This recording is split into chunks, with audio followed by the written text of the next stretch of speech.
Yeah. All right, it's 9 a.m. We will call the regular meeting, May 17th meeting of the Trinity County Board of Supervisors to order.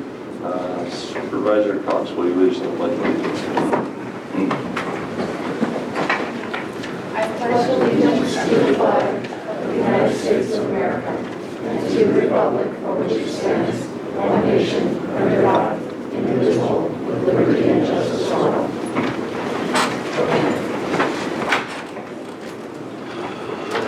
Okay, item 1.1, closed session. Government Code Section 54954.5C, conference with legal counsel, existing litigation, number of cases 2. Gund et al. Versus County of Trinity et al. U.S. District Court, Eastern District of California, case number 213CV 00452 TLN CMK, and Carlson et al. Versus Trinity County et al. Trinity County Superior Court, case number 20CV 136. Do we have any public comment on these two closed session items? Okay, and then we also have a later closed session item that I think we have people in the audience to speak on. Just trying to find, and that would be Government Code Section 54954F. Oh no, is that the one? Yes. Yeah, that's all. Okay, labor negotiations, county designated representatives Sophia Meyer and Elizabeth Hamilton, employee organizations, in-home supportive services, and if anyone would like to comment on this before the whole meeting, we'll take that public comment now, and we'll also open that up again later. So, is there anyone that would like to comment on, I should have checked that, item 6.1?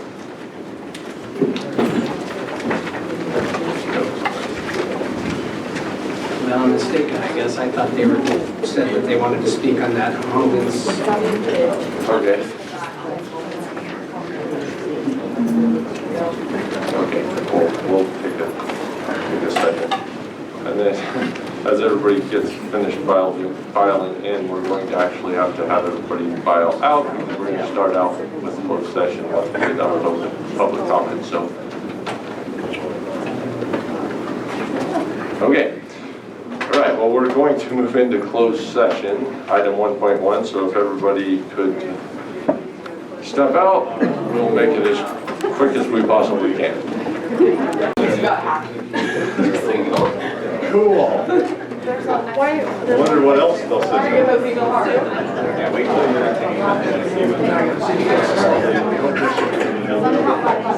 Oh, you have that? That's cool. I don't. Okay. You wouldn't do Zoom or anything? Just mail. Okay, here you go. Oh, He is too. Every other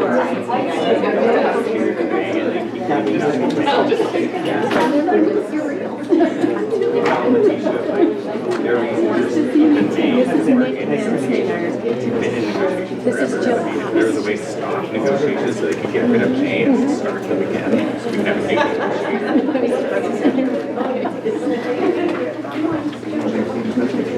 I ran into a lot of resistance with that.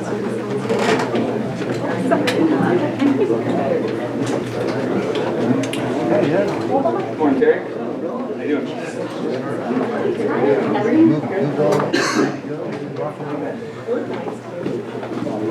I love how they have that up there now. We all should go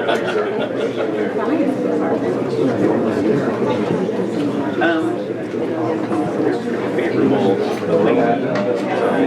We're at everybody.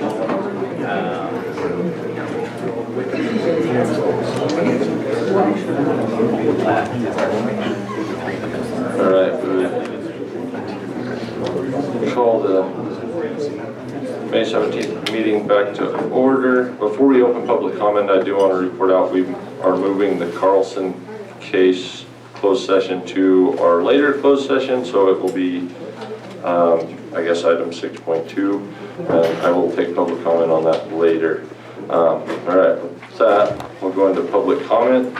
This time is for information from the public on matters not appearing on this agenda or within the consent calendar. All comments are limited to 3 minutes and must pertain to matters within the jurisdiction of this board. When addressing the board, please state your name for the record and address the board as a whole through the chair. No action or discussion will be conducted on matters not listed on the agenda. However, the chair may refer the subject matter to the appropriate department for follow-up or schedule the matter on a subsequent board agenda. Do we have any public comment? Get it going, Adrian Keys from Mayfork. I think that the general consensus is people are still wondering, when or if we're going to be operating this year, but I don't want to spend too much time on that.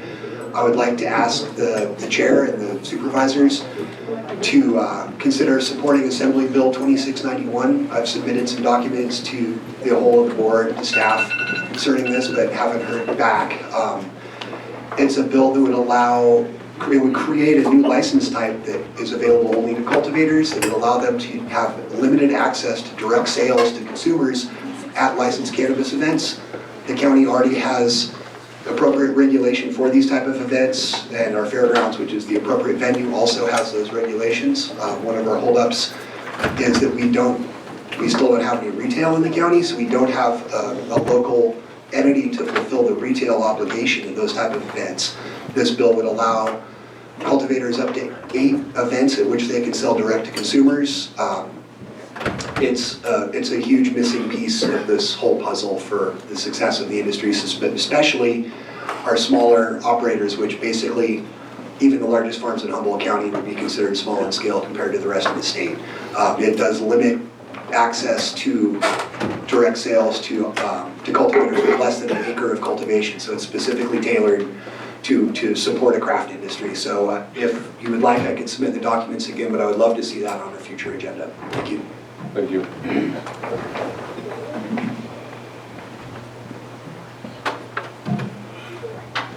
Okay to start? Okay, good morning board. My name is Sarah Kasha and I work for SEIU 2015, our IHSS union. I'm here on behalf of Trinity County's IHSS workers here today because I too am formerly an IHSS worker. I lived with and I cared for my grandmother for 9 years. She had severe dementia, but thanks to IHSS, my family and I were able to keep her in her home until her dying day, which was really important to her, and if I had to guess, probably pretty important to a lot of people in this room. And that's exactly what Trinity County's 150 IHSS providers do. They help keep 230 plus seniors and people with disabilities in their homes and out of institutions like nursing homes. They provide domestic services, protective supervision, and paramedical services to our most vulnerable community members. And they do so for just $15.50 an hour, just a little bit more than minimum wage. With high rent and gas prices and lots of other high-paying jobs around, many providers are wondering how long they can afford to continue to do IHSS. We already have a shortage of caregivers here in Trinity County, and we are bound to lose more unless we invest in our IHSS workers like Lake County did, like Modoc County did, like Shasta County did, and like most recently Del Norte County did. As you may know, IHSS is funded by the federal, state, and local governments. The county shares about 15%. What this means is that for every 15 cents the county invests in IHSS, it gets 85 cents back in matching state and federal funds in the form of wages for IHSS workers. And where will our IHSS workers spend their money? Right here in Trinity County on food, gas, and other necessities. So in closing, I just want to make the point that an investment in our IHSS workers is an investment in our county. And I want to ask you to please support a living wage and a fair contract for these IHSS workers. Thank you. Thank you. Good morning, board. My name is Marissa Mora, and I'm an IHSS care provider. My client is my daughter. She has cerebral palsy and quadriplegia. She eats through a tube in her belly, and we just recently removed the trach that was assisting her to breathe. So she is making progress, yay. But I would like you to implore the fact that we take care of such a needy and vulnerable population. And it includes like an array of different things that we have to do for people. We're talking about elderly and disabled human beings, and it's hard to get old. It's hard to get old and not be able to do what you once were able to do. It's hard to get old and accept that you need help going to the bathroom. You need help taking a shower. You need help getting out of bed sometimes. It's hard to be disabled and see other people do what you cannot. So being an IHSS care provider is, number one, meeting the needs of the client, but it's also that emotional factor of helping someone overcome and triumph over what their inabilities are. I mean, seniors, accomplished seniors who have accomplished so much in their lives and are faced with a place in life where they're like, I can't believe I can't do this for myself. It's humiliating. And we deal with that. We don't just deal with helping them. We walk them through, some people walk them through down to the end of their lives. And we have to lay to rest the people that we care for. I implore you to consider what your guys' offer is. Because if you could even offer 25 cents above the initial offer that you guys have on the table right now, we would be grateful for that. Thank you. Hi, my name is Susan. Can you hold on for just 1 second? Sure. I'm going to look at you. I don't want to be a jerk, but I think these are all speaking to an agenda item, so I think that this would be better. Yes, this is agenda item 6.1. So this public comment period is for things that are not on the agenda. So if you guys could hold your comment until that agenda item, or that would. How long is that? It could be a while. That's why I tried opening that before our meeting even started, as that's a closed session item. So, but this is for items that are not agendized. So I really don't know what time we'll get back to 6.1. Okay, a lot of these folks got to go to work, and that's why we came early. I know. We had some And I have a disabled little girl that miscommunication there. We should have taken this before we even started. So. And you called for that. Yes. So. Mr. Chair, if I may. Yeah. I believe it would be legitimate to reopen closed session comment. You could. That's what I'm looking at council here, because this is, I want to do this right. This is not where this is supposed to be. So, and I guess we could do that.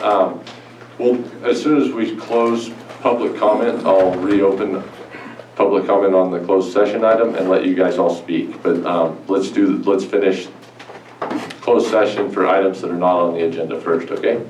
Okay. We have 2 more speakers, her and me, and that's it. Okay, well, let's finish our closed session. So our general public comment. Do we have any other public commenters for items that are not on the agenda? Okay. Hi, I'm Alan Sidman with Trinity Travel Alliance here in Weaverville, California. I just wanted to speak a few minutes about the Lagrange Classic Mountain Bike Race. Our next running is coming up on June 11th, but we will have a novice event in the week leading up to that. So since Trinity Trail Alliance took over the race in 2018, we've had 130 racers in 18. In 19 we had 180. And in 2020 we took the year off because of COVID. Last year was a full virtual, and we ran 130 racers. The 2 years we were in the park, we had the board support.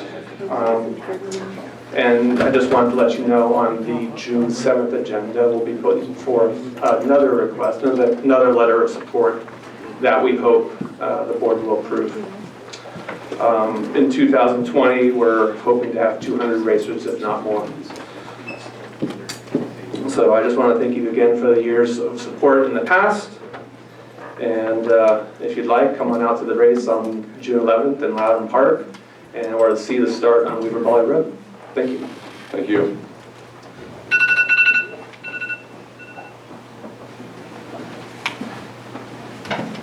Hello, my name is Michael Yang. I'm here on behalf of the Hmong community. We've been really supportive the past years or so. Compliance with laws, paying our taxes and stuff like that. We just want to come out today to basically let our voice be heard as well, to support our cultivator out there. We just want to talk about law in general, site visit wise specifically.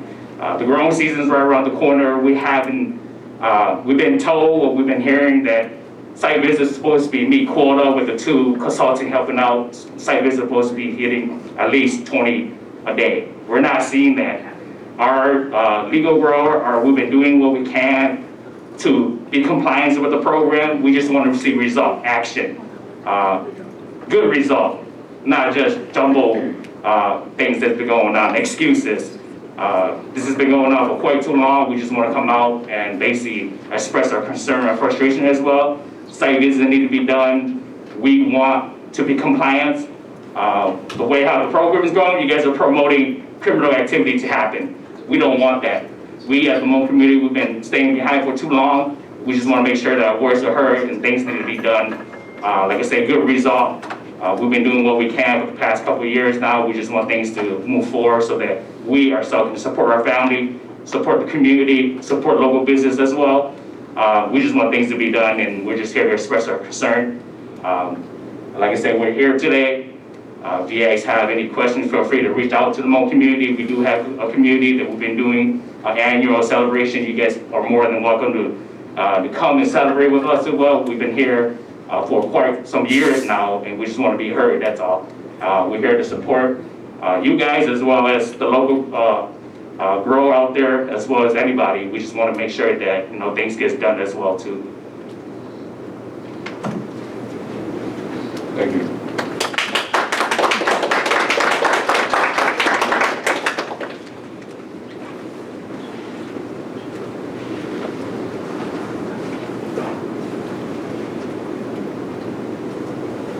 Good morning, Chair, Supervisors. Lisa Wright, Lewiston. I really want you to try to feel what these people here are trying to convey to you. Chow said it very well to me. There's no food for her belly this year. No food for her belly. I don't think there's anything worse than that. And she's been a compliant farmer all the way through, has her state license, everything, and that's what she's facing now. We absolutely need more urgency. We have the DCC grant. We need to bring on some additional consultants to help with this program administration because it is failing. I don't want that to be on the county. I'm sure you don't either. And you feel it too, but we need to have action. 5 licenses in the paper, not good enough. I know that we've stepped up the site visits. Thank you very much, Richard, for stepping up and making sure that that happened. Things are still being just messed up. CUPs aren't being allowed to renew their 10,000 square foot so they can survive for the year because they have a pending CUP. How does it make any sense? Fee credits aren't being accurately interpreted or calculated based on an extension letter date. That means nothing. This program is not being correctly administered, and there's so much potential. I think maybe it was Yuki, $250,000 in tax revenue being lost every month. It's sad. It's not acceptable, and we need change. Please bring in some additional resources. It's too much for the current staff that you have. We have this grant. It needs to happen now, or you're going to lose all these people, tax-paying people. Businesses are going to fail. People are going to go bankrupt. Farms are going to be lost. But remember, there's no food for their bellies. Please don't forget that. Thank you.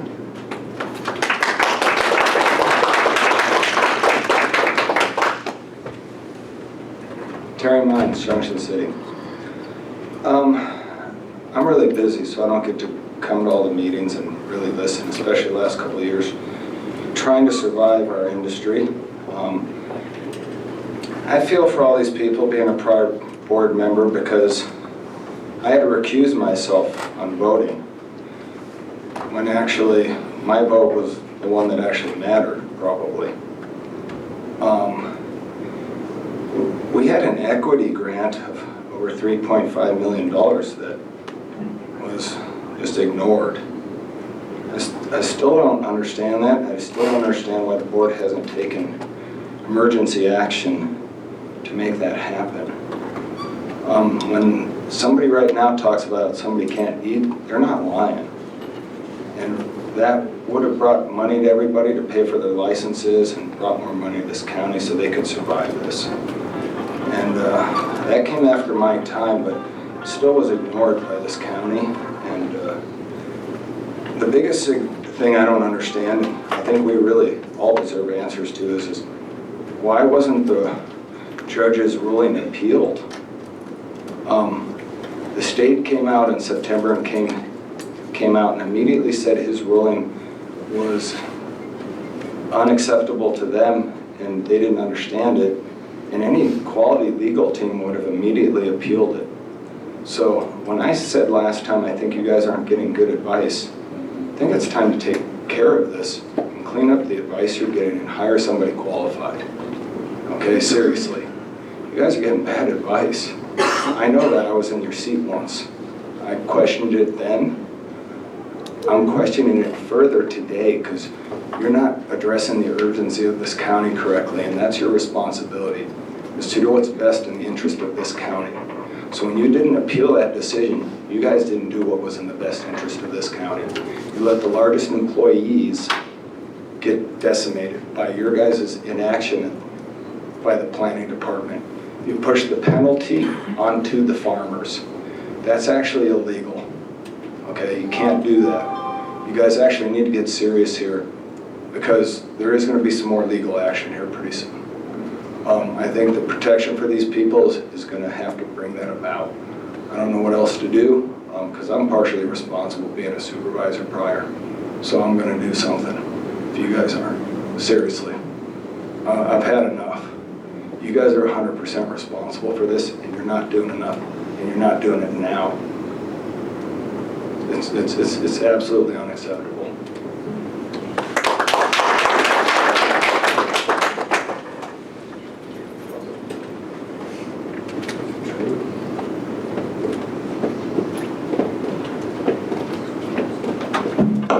Hi, I'm Pasha, coming from KM Princeton's Garden.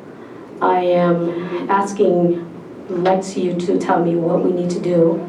Last year, we complied with the county paying all the fees while waiting for the state license to be approved.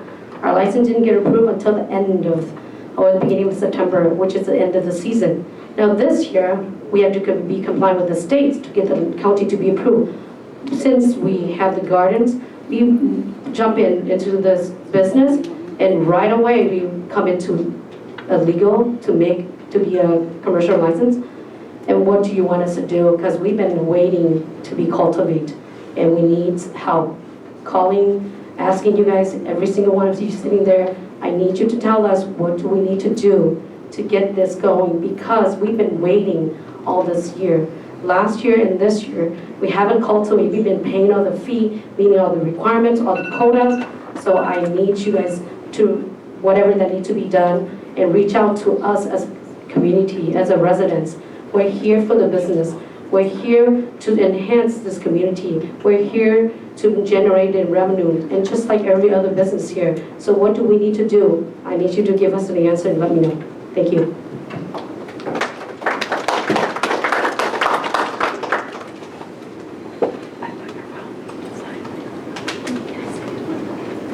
Hi there, Jennifer Hill, Douglas City. Somebody told me you guys are listening, but you're just not hearing us. Like, please hear us, please. I've been a resident of Trinity County since 2011. We have 3 licensed farms. We've been in compliance since the very beginning. I want to raise my family here. I love it here. You guys are pushing us out. Like, they're not lying. Like, we can't eat. You guys, please, please hear us.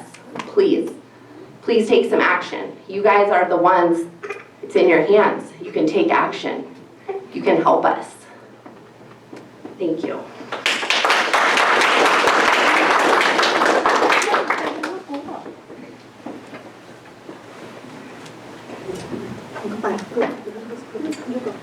Hi, my name is Carl Alice Hayford. I was planning to grow this year because I know who eat.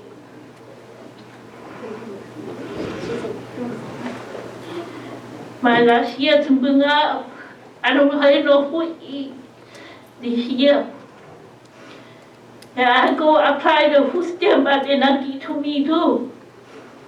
And you not let me grow this year, let me know. I go home. Go all the way, go back all the way. No, stay right here. Because we spend money. We help you, you have to help we all. We do the paper, we had a permit, but you not let we do nothing. It's not right. Do you understand or not? Because you need somebody to translate. You understand? Oh, okay. Because we spend money every day, but no money, no income. It's not right. No money today, no food today, no money tomorrow, no food tomorrow, you know.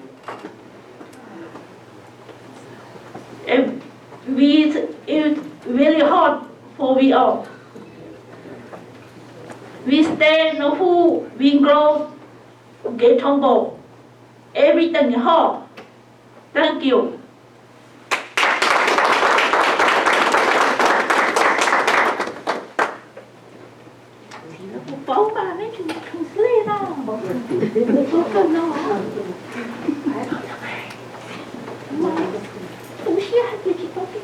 Hi, Steve Lyon, Junction City. Back here again. It's been 2 weeks. Very little's happened. I know you probably get tired of hearing the same things over and over, but it's even worse on our end.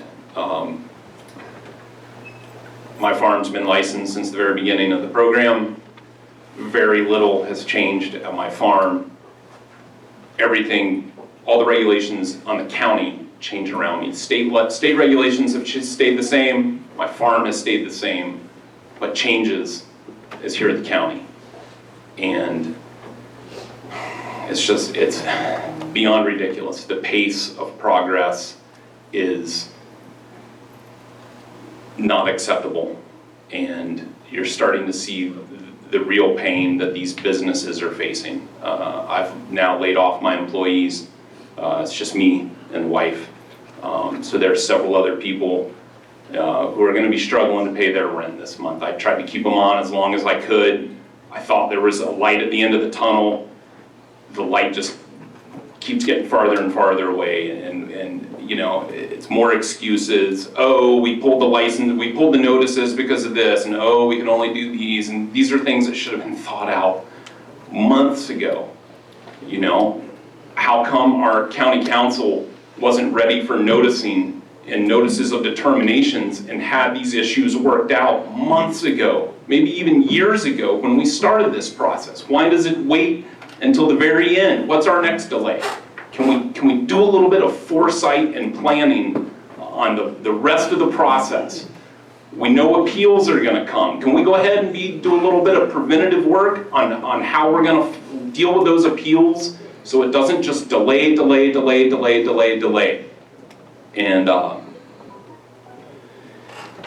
I hope everybody listens today and here's what folks have to say. These are farmers. You know, my garden is the equivalent of 100 feet by 100 feet. That's not very big. And of all the crap I have to go through at this county level to have a garden in my backyard, 100 feet by 100 feet. We've gone way overboard with this. And I hope you guys are really listening today. Thank you.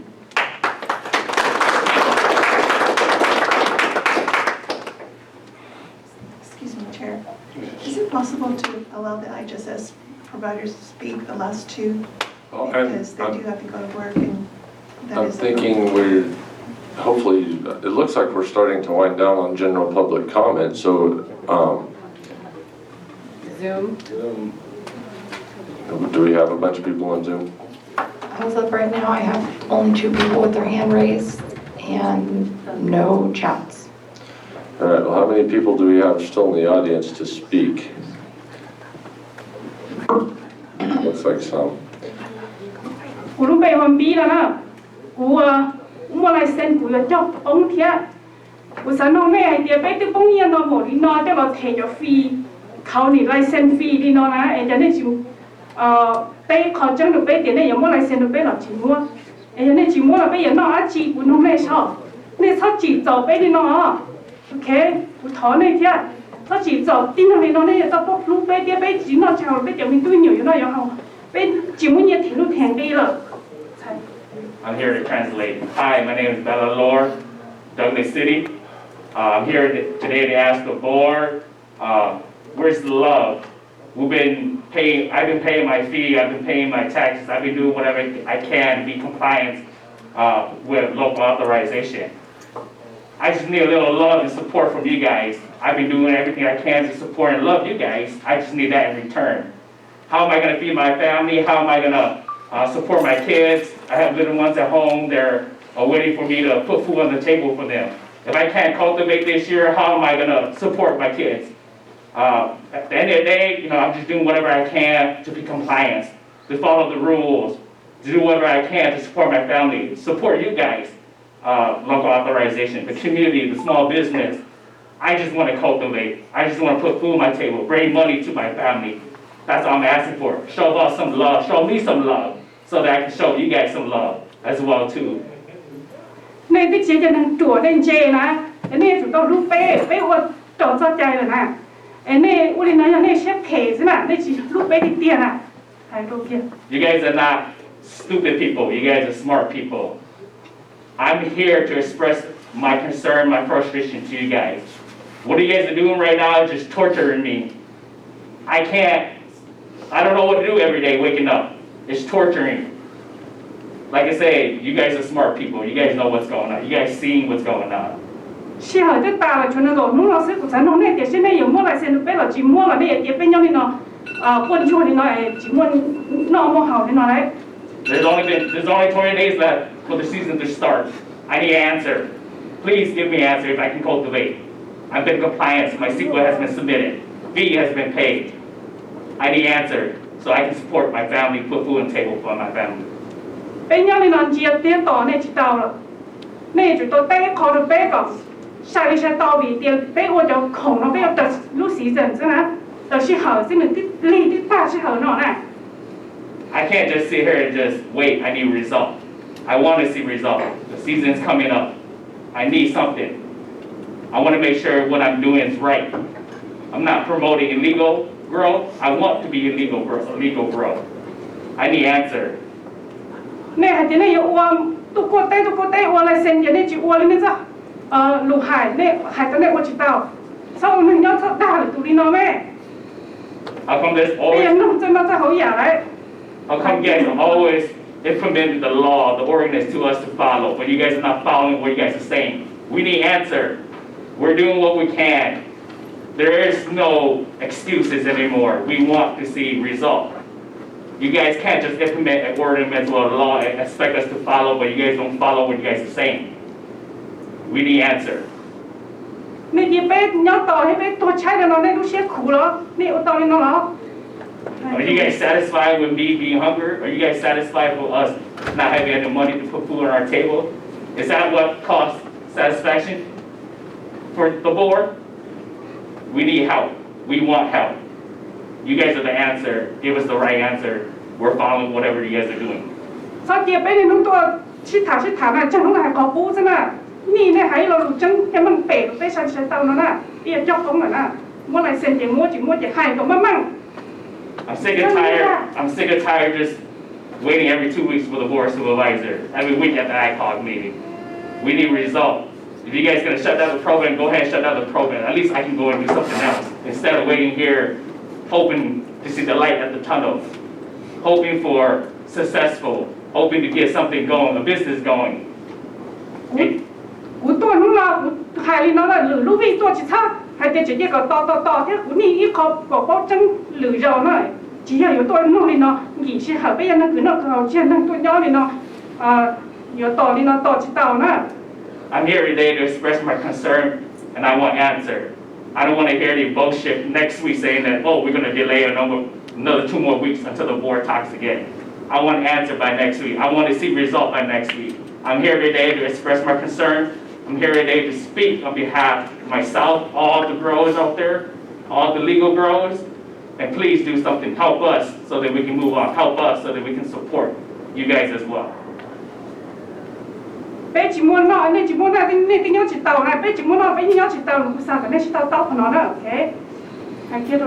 want you guys to understand that, you know, we're here to do whatever we can to help you guys to be in compliance with the law. If I eat well, you guys eat well. But if you guys eat well and I don't eat well, there's an issue there. Something's not right. And so please don't take satisfaction of my suffering. Please don't take satisfaction of not giving me what I need to do to support my family. Please take my word into consideration today. We want to see results. Okay. Thank you.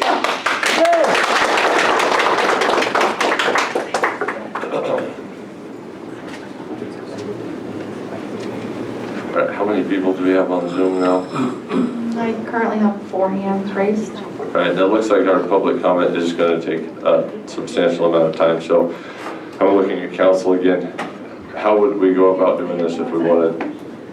Just suppose you could pause public comments for the stuff that's not agendized, hear their comments, and then you start the public comment. Okay. All right, well, since we've had a already weird scatterbrained meeting, what's stopping us now? So I guess we will close public comment momentarily, and I'm going to open public comment on item 6.1, and that's for anyone, and then we'll go back to.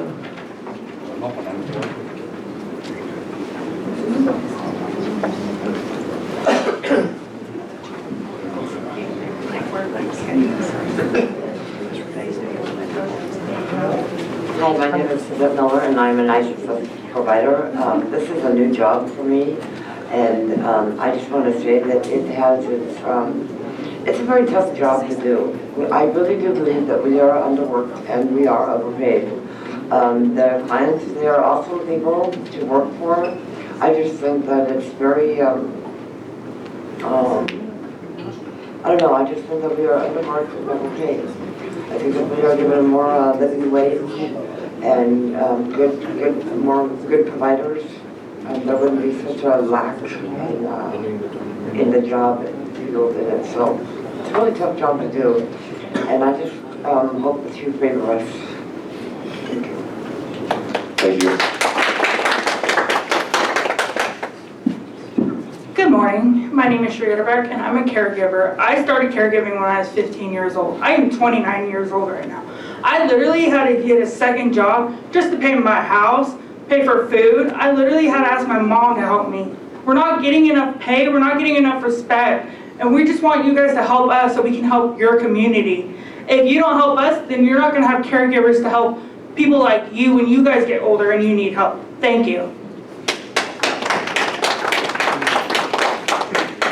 Hi Board, thank you for doing this. I really do appreciate it. My name is Clayton Raposa. I'm the Chief Negotiator for the union for Trinity County. And these folks do work really hard. I know you guys know. And you know, we've had a really good relationship with Trinity County for a long time, our union. We work really well with the public authority, and it's been a really good working relationship. We also understand that Trinity County is not rolling in money. So we're not asking for a whole bunch. You've got an offer currently on the table. We're here today just to ask for a little bit more. We have to do our due diligence and come to you guys, and it's a pretty small amount of money that we're asking for more. They do hard work. You guys know inflation, gas, all that kind of stuff is just going through the roof. And in particular, Trinity County has some really rural clients. They're really far out, and folks just can't afford to get to them. Right now, that's leading to a high number of hours that are authorized for care that aren't being filled because nobody will go work them. Because it's just not worth the money to drive an hour out and then an hour back. You've spent, your first 3 or 4 hours working is now eat up in gas. So we understand that money's tight, but please consider our what we've said that we would settle for. I don't want to get into it in specifics, but we've come back with a counter that we're hoping that you guys will consider. You'll hear it in closed session. I believe Liz is going to do a presentation. Other than that, like I said, our work with the county has been really good, and we look forward to improving the program going forward. And yeah, please have a heart for the caregivers, and please consider our offer. Thank you. Thank you. Any other comment on 6.1? Yes, this is a comment for 6.1, Chair. My name is Dana from Hayfork. I find it incredibly ironic that this organization is asking for more money as my industry can provide as an estimate based off of Keith Grove's comments of $250,000 a month to the county. There's not enough money to pay staff appropriately in the county. I know all departments feel it, and yet there seems to be a systematic hamstringing of an industry that is successful, though it has its challenges, but can provide revenue to the county. And not only are your constituents concerned about how you spend the money, but now you won't even receive the money. What is the deal? It's like a fly trap. It's many things. Many things.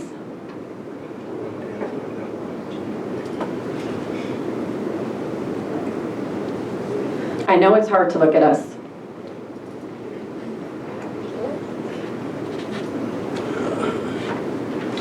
These people work their butts off and they take care of people that need help, and they can't be paid a living wage. Living wages. There's no excuse because you have a revenue that could come in, but you're blocking that from happening. And the real question is why? I'd love that answer. Thank you. Good morning, Chair Frazier and Supervisors. John Broward from Junction City. I'd also like to comment on 6.9. 6.1. This is, I agree with the previous speakers, and these in-home support staff are really the last line of defense for those least amongst us that are having the roughest time in life to have some dignity and some quality of life. It's a thankless job.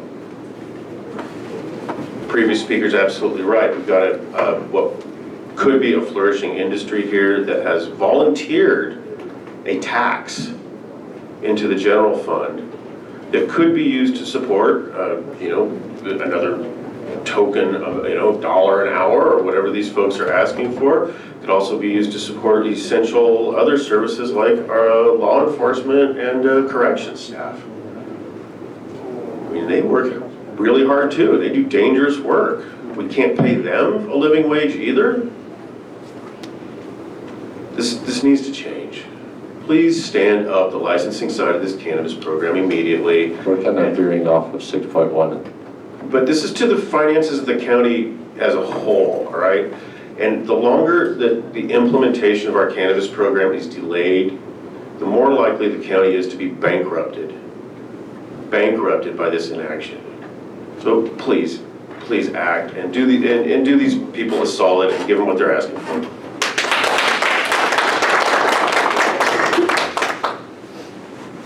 Steve Line, Junction City again, I'll be quick.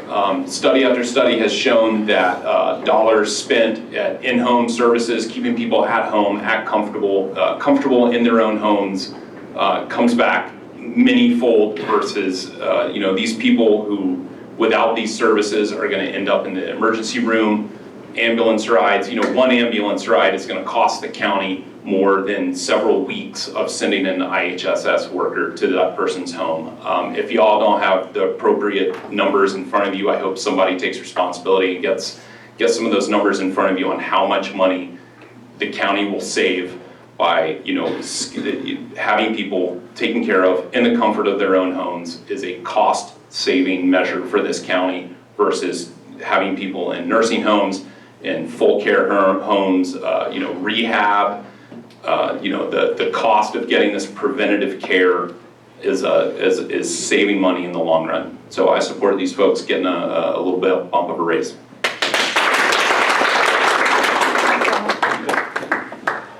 Adrian Keys from Hayfork. I'm going to reinforce everything everyone else has said. These folks need to earn a living wage.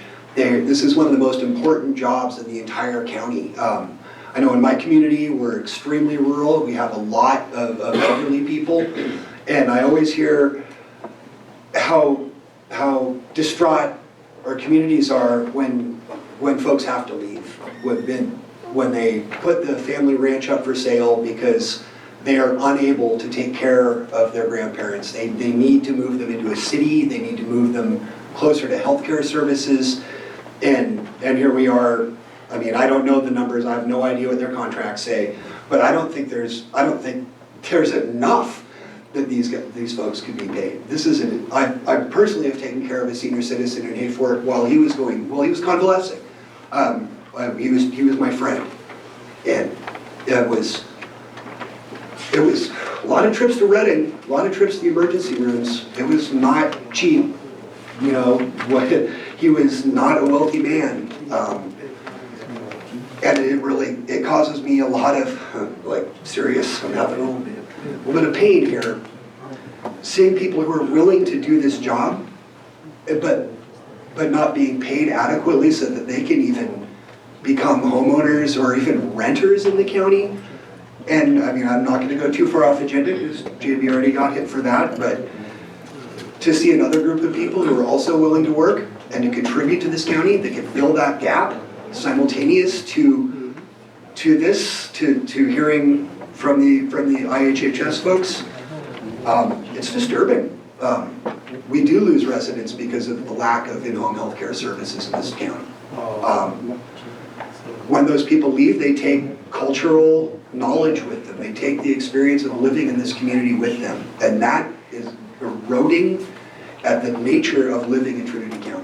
It's becoming more and more difficult for what I would call normal, average, working class people to live in this community, or in this county. And just please, whatever they're asking for, give it to them. And follow through with closing the gap financially by letting us all get back to work. Thank you.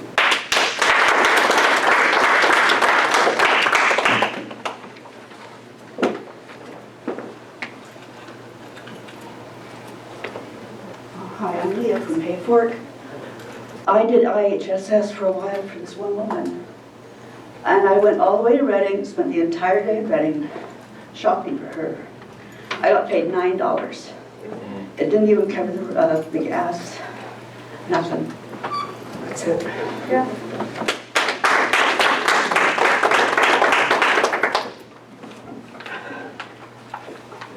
Do we have any other public comment on item 6.1? No, but thank you everybody for speaking. Yeah, Thank you. And Do we have somebody on Zoom? And you have Veronica? Hi, Veronica Kelly Albies, Douglas City. I would like to encourage you to take a look at their wages. IHSS is an important service within Trinity County, and there's been many things said about where that funding could come from. I don't know if the $90,000 that the county received before licenses went into new review would help maybe the item that you already have on the agenda for the American Rescue Plan has some money. But I know several people that rely on IHSS workers to help them with family members, to be that connection that they need and provide them a quality of life that they would not have otherwise. And a living wage is super important for that. So I do encourage you to maybe take a look at funding that could help with that. I know you've already collected some money that might assist. That is all I wanted to say. Thank you. Thank you.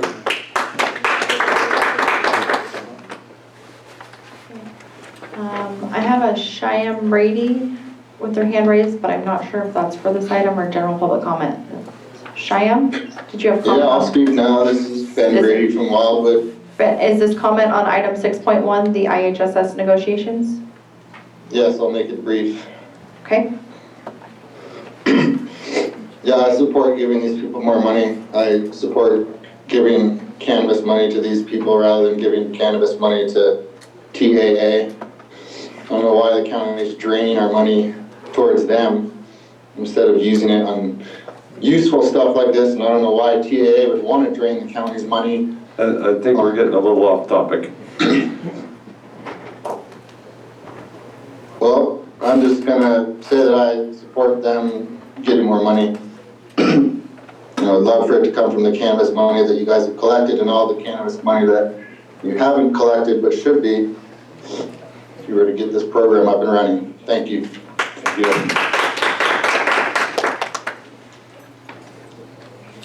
With that, Chairman, I have no raised hands and no new chats. All right, well, then we will close public comment on item 6.1 and allow those folks to go back to work. And Thank you. Thank you.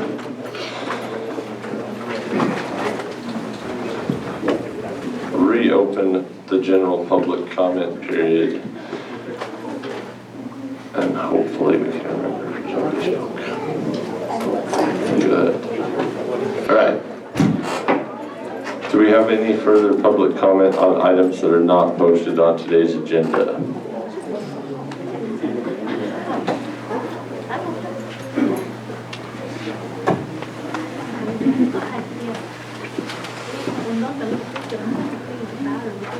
Once again, John Brower from Junction City.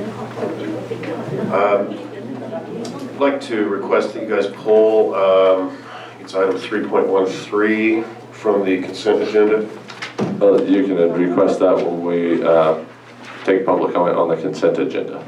It's actually very confusing, the new policy regarding that. Wasn't it supposed to be done only during public comment these days since the change? No. I'll take public comment on the consent agenda before we go into the consent agenda. Okay. And so I would also like to once again request an agenda item for a larger, more global conversation about the cannabis program, in addition to the cannabis ad hoc report outs that have been good. I think this is a truly crisis point that the county has reached, and I think the entire board needs to hear from the community and the ad hoc and staff. I would encourage all staff that support the program to be part of that meeting. And we really need some resolution to this immediately. I request this item to be on the next Board of Supervisors agenda. I've made this request multiple times. The crisis we're facing right now is entirely avoidable, as I think most people feel. And like Health and Human Services and law enforcement and corrections, I think most folks in Trinity would consider it an essential service. And most of the applicants have paid for this service for years. It's about time to get what they paid for. Here we are in the middle of May and we don't have one single Appendix C approved. It's been a year and a half. It's a big deal. It's a really big deal. This could bankrupt our county. We could lose all of our law enforcement. We've been patient. Please take action. Immediately. What's been happening is not enough. Everyone in here has maintained a positive attitude, and many of what we fear could happen has not happened yet. But as this continues to deteriorate, the county's going to find themselves in a real emergency here. Please address this emergency.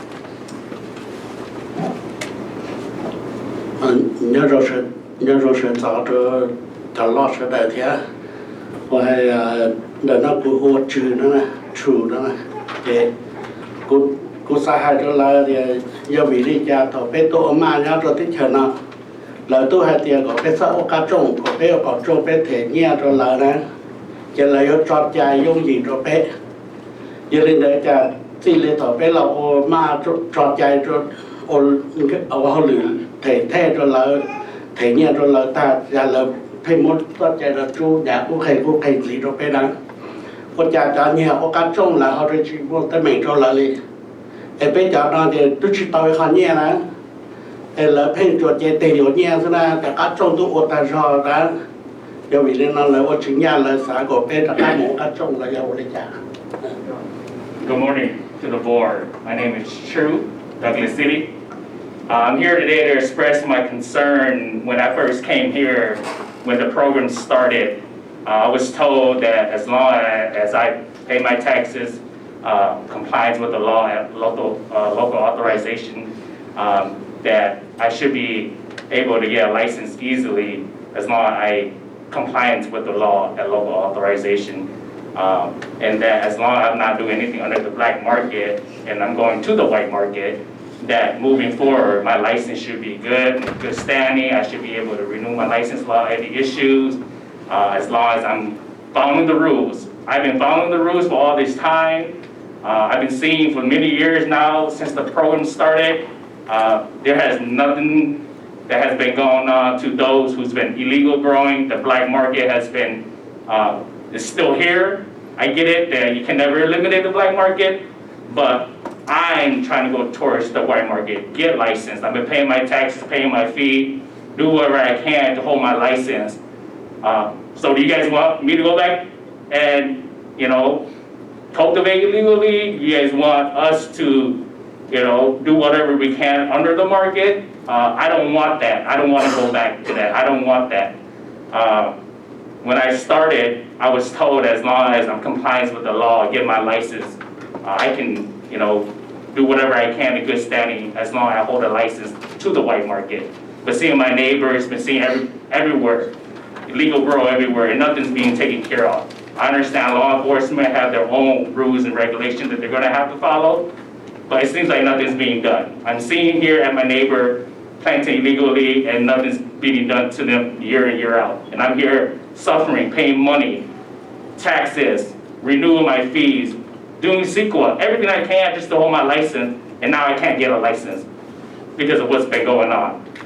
So please, like I say, we're here today, I'm expressing my concern as well. I want to see results. I want to grow legally. And please do something to the illegal market as well, too. Because like I say, neighbors around us, everywhere around us, they're the one who's gaining the most out of this. We're here suffering, and they're out there. Doesn't have to drop a dime or money on taxes or fee, and they're living rich, and I'm being poor because I want to follow the rules. That's not right. So please do something about it.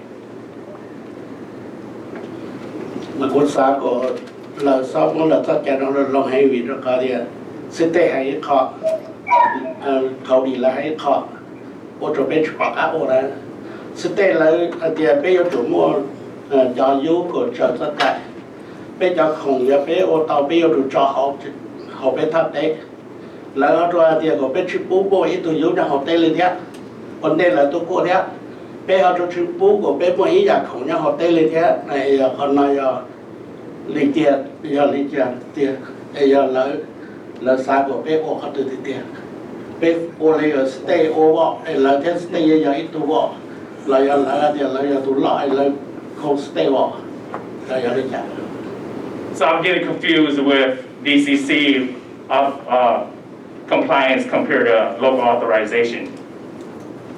DCC state we have their license, we can have product on site. Local authorization that we can't because we don't have a license through them. So who's the bigger agency? Is it the state that we have to follow, or is it the county?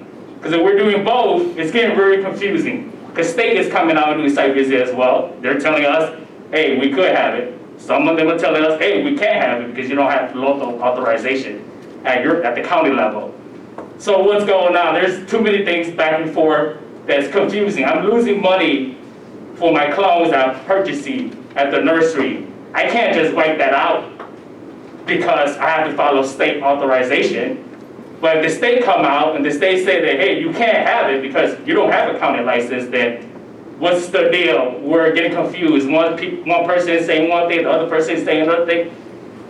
Why can't this be convenient or easy, or why can't we all just compromise and work together on one ordinance or one compliance rule that we can follow so that there's no back and forth at the state and local authorization level? Because I'm getting very concerned. The growing season is right around the corner. I don't know when site visit is going to be done at the Trinity County level. I don't know when ECC is going to come out. I'm sitting every day waking up not knowing what to do. I can't leave my house because I don't know when the inspection is going to be. Yeah, 24 hours is supposed to be noticed, but who knows? I can't trust nobody at this point. I just want to see result. Thank you.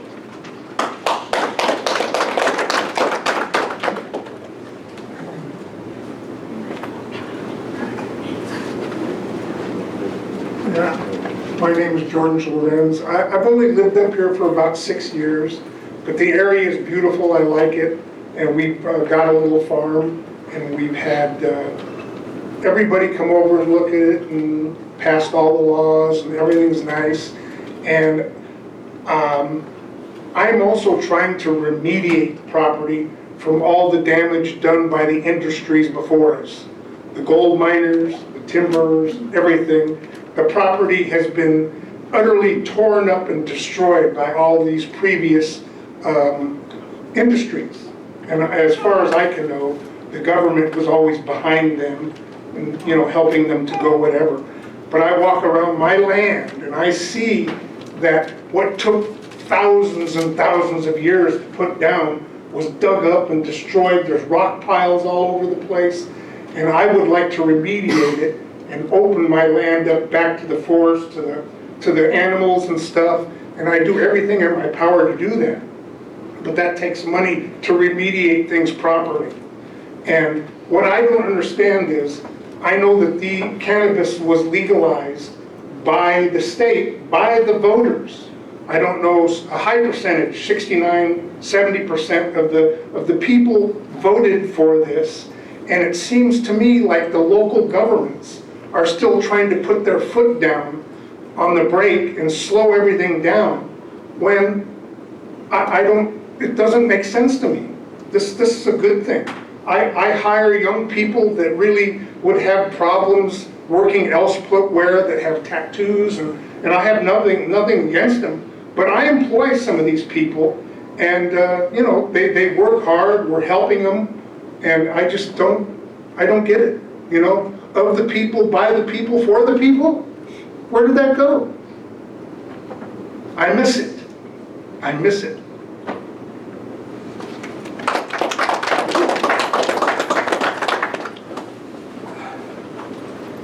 Good morning, chairs. My name is Chia Shang, Douglas City. All I want to say is I left my job 6 years ago, came down here to start a cannabis business. And with how things are going, I'm in limbo, you know. I don't know what the future is.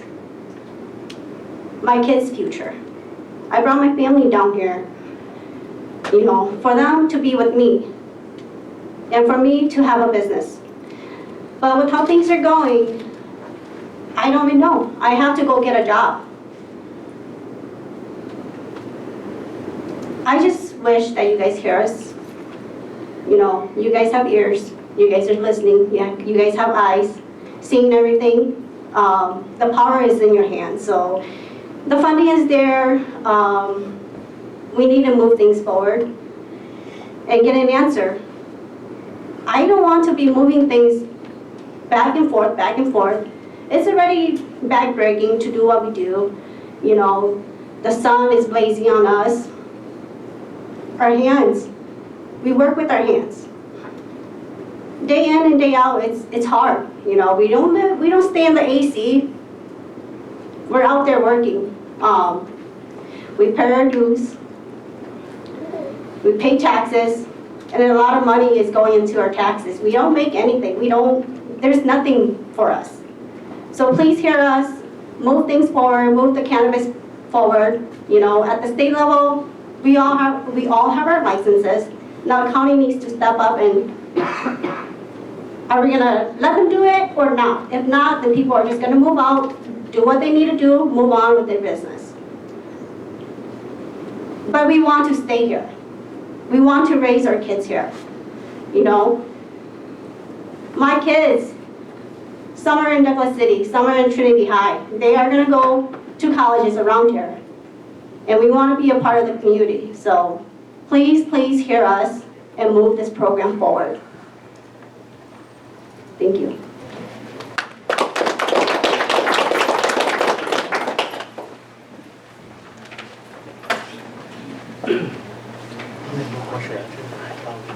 Good morning, Chair.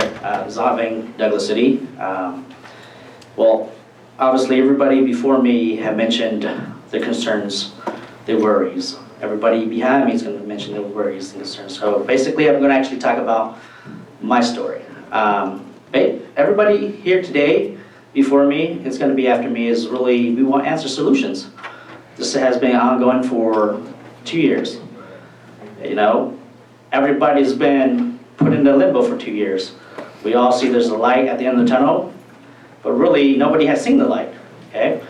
So for me, it's so hard, And here's my story. My family, we came over here 7 years ago. We're so immersed in our community where we live. My kids go to school here. We shop at the local businesses as well as everybody else. We pay our taxes when taxes are due, licensing when licenses are due, everything like that. But as a father and as a husband, especially as a father, during dinner time, my kids ask me, what's for dinner? I'm able to let them know we're having chicken, we're having pork, we're having, like my youngest daughter's favorite, macaroni and cheese. Okay? But up to now, I dread it the most. As a father, I dread that the most. Why? I have a 3-year-old girl, 3-year-old daughter. I always say she's my baby girl. I dread it the most, and I try to avoid the dinner the most is why. She's always gonna ask that same question, Dad, what's for dinner? My answer right now is, I don't know. I really don't know. Everybody behind me or before me said the same thing. They don't have anything to eat. They don't know what their next meal is. I myself can't answer my 3-year-old daughter, what's for dinner? And that, as a father, it hurts.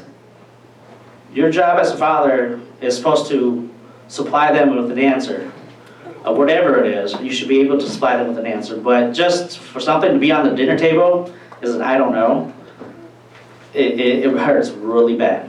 And so, with everybody else that's came before me, and there's going to be a couple behind me as well, we just basically want answers, solutions of what's going to happen. What do we need to do to make it happen? What do you guys are going to do to make it happen?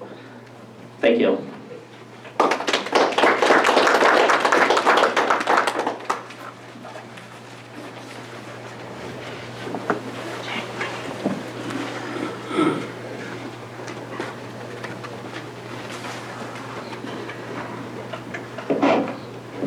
Hi, my name is Poryi Moore. I'm from Douglas City. I just want to let you know that, I have houses in 2 other states that I could have gone to, but I chose to be here because I love the weather here. I love the county. I love everything, about this county. That's why I'm here. And I have kids that goes to high school here, and my son, he's the homecoming king this year at Trinity High. And, I have teachers that call me, and they tell me that, you're doing a good job. I am so thankful to know Johnny. He's such a good student, you know, and he brings joy to my life. And I just want to be a part of the community, you know, and at the same time, I want to make a living too. And I chose to be here, but I'm not making anything here, you know. I'm getting money from somewhere else to help support me living here. And, you know, I'm running out of resources. And if you guys don't step up and help, you know, a lot of us are going to be gone. And we chose to be here because we love this community. We want to be a part of it, you know, and we want our kids to be a part of it. And we have kids in high school, we have kids in elementary school. We need to help them. We still want to support, we want to support our kids, you know. And so I hope you guys can, you know, hear us and support us. Thank you. Thank you.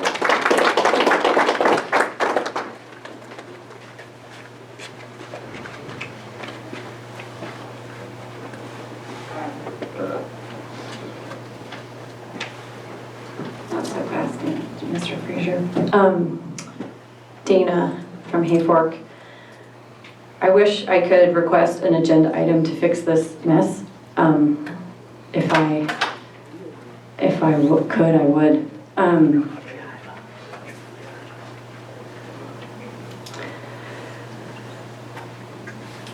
People are going to keep showing up and turning out until this is resolved. It's not going to stop. So I hope you brought your lunch.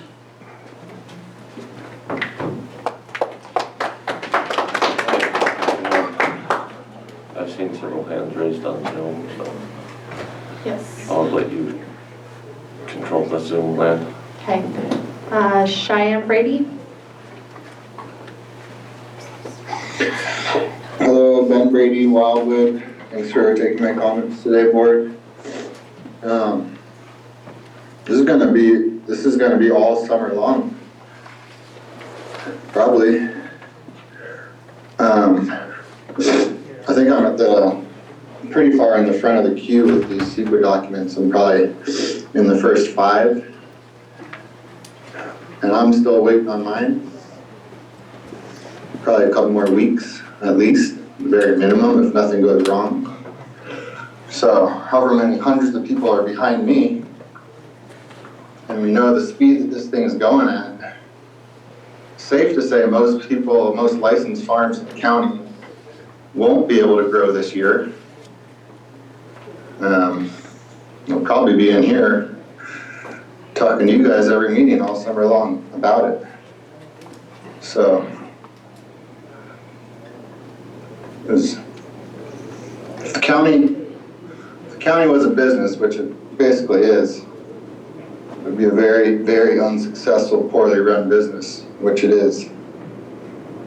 And we've all been witnessing that for as long as we've been here. Just complete, utter dysfunction. And we have nowhere else to go but to come to you guys.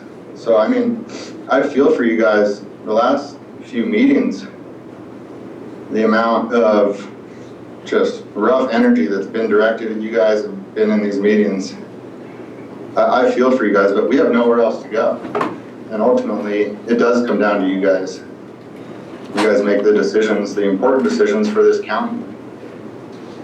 You guys are the ones that do the contracts with county council, who in my opinion has been screwing us from the get-go, from day 1 of the program. So, it's gonna be rough going. Buckle in your seatbelts, everybody. Thanks for taking my comments. Still waiting on my license.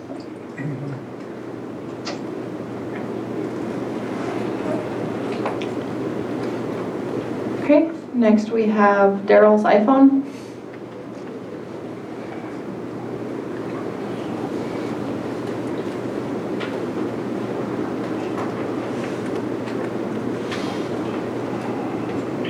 Can you hear me now? Yes. Okay, this is Daryl Davis, Junction City. Just want to say thanks to everybody who's attending today, showing their input. Thanks to the board, and I wanted to say that I finally attended the ad hoc meeting last week, and I was impressed want to say thanks to Dan and Ken for doing a good job. I know you guys are working on this and it takes time and energy, and you don't have time, ultimate time and energy to put into this. So keep it up. I also quickly wanted to bring up the impact that always seems to be missed here is the jobs lost if we just basically continue at this rate. I spoke before about being in a county that has a mill, or being in a town that has a mill. In the middle of town, that's Weaverville. Imagine if there's 20 mills in the middle of Weaverville, and then one day they're all closed, all of them. That's what we're dealing with here in this county right now, that amount of job loss. We can't handle that. I have a 6-year-old daughter. Not being able to, just taking a year off after a horrible season last year with the smoke and the fire, losing almost everything, and now we have to take this season off. That's an impossibility. What we're gonna look at is a mass exodus of farmers from Trinity County. And we will be going to maybe a different state that started up after our county began its attempt at a successful program. And they're already ahead of us. So I was born in Mendo, raised in Humboldt, I farm in Trinity. I represent the Emerald Triangle, and we earned this.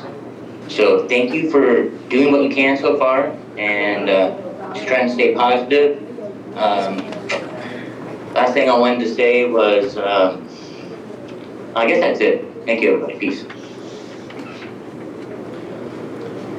Okay, next we have Ryan Tarbell. Good morning, Supervisors. Ryan Tarbell, AFORC. I just want to underscore what everybody else has been saying, that the most important task at hand is processing and approving these Appendix Cs. And that needs to come before everything else, before ordinance development and whatever else. Staff is really struggling logistically to manage this process. Just as one example, the Appendix C project tracking spreadsheet available on the commercial cannabis webpage hasn't had a new Appendix C submittal added since 4/22, and CCLs are still listed as undergoing initial review from 3/17. That's almost 2 months ago, without any response back to those people submitting. Furthermore, many CCL submittals still aren't even receiving a confirmation email that they were submitted. I mean, that's something that should really only take a couple minutes and give people peace of mind. I mean, they're waiting months to hear back from the county at this point, and it's just really not okay. The county needs to do better. I would also request an update on the site inspection progress today during the director reports, or during the ad hoc report. I mean, we're hearing that a lot of inspections are supposedly happening, but I would like to hear some actual numbers around those. And on a more positive note, I was just to the Hayfork transfer station a couple days ago, and it's looking great. It's looking better than I've seen it in quite a long while. So I'd like to say thank you to Solid Waste for that. It's, making our community look better by far, and I appreciate that. And I'd also request at a future board meeting that we get an update on concerning the status of the single stream and recycling and developing strategy to bring that back to Hayfork. Thank you. Okay, next we have Chris. Hello, good morning. It's Chris Williams, Weaverville. Are you hearing us? Honestly, are you really hearing us? The word hear comes from an old English word meaning perception of sound by ear, action of listening. How many times do we have to say it? Our livelihoods are dwindling while you do what? It came to my attention last week that Supervisor Cox sent a thank you card to the Cannabis Division Director on behalf of her church. What a slap in the face to this community. Thank you for what? Who do you serve? You serve me. You serve our community. And our community is in pain. The Cannabis Division continues to refuse to meet with consultants and licensees. They answer emails whenever they feel like it and play God with our futures. They act like we don't matter. You act like we don't matter. Yet without us, you wouldn't be in your position of power. So what are you going to do with your power? I've heard the same excuses again and again and again and again. And so it's time to try something new. Take action. Get creative. Do something. Because doing nothing is killing our community. Not just the livelihoods of our farmers and the consultants, but every single business and person in this community. Because the revenue that we are losing out of, just on the cannabis tax, could solve so many of our infrastructure issues. Better staffing, housing, roads, etc. I love this community, and I only want the best for it, as it's beautiful, and it's made up of incredible, resilient people. Supervisors, please serve your community or step down from your position. Thank you very much. Okay, next we have Rosanna Betts-Garrett.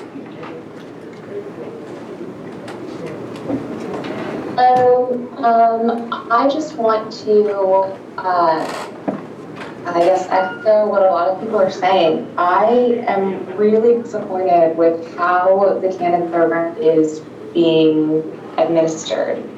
Last week we didn't have any notices.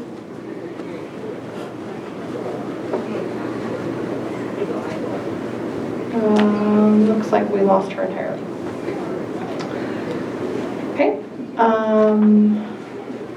A Golovin?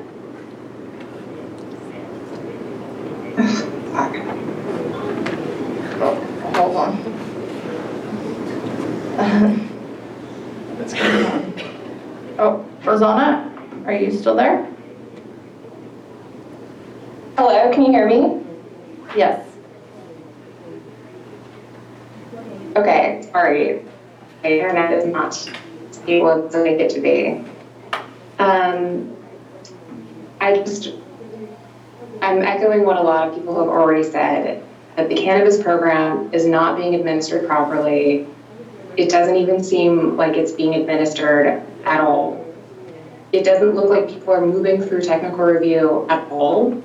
I hear that site inspections are happening, which is great, but I would like more of them to actually be happening. We're not talking about that many licenses here. We're talking about, from the information that's available, looking at 257 sites, for inspection. That shouldn't take months. It shouldn't take the 4 months or whatever it's been we've been talking about this. I just would really like to see not just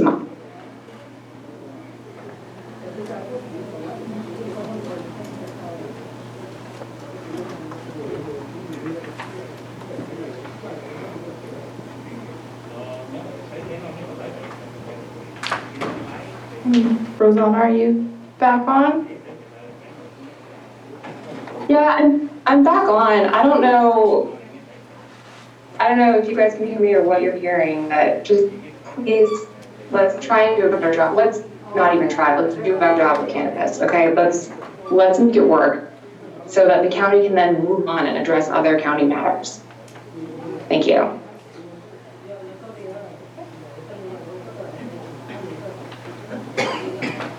All right. A Golovin?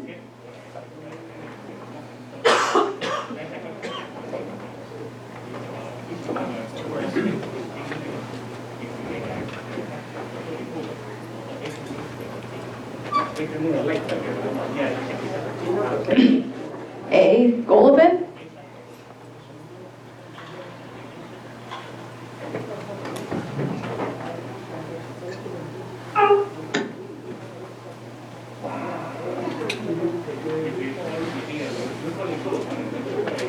Okay. Do you have public comment?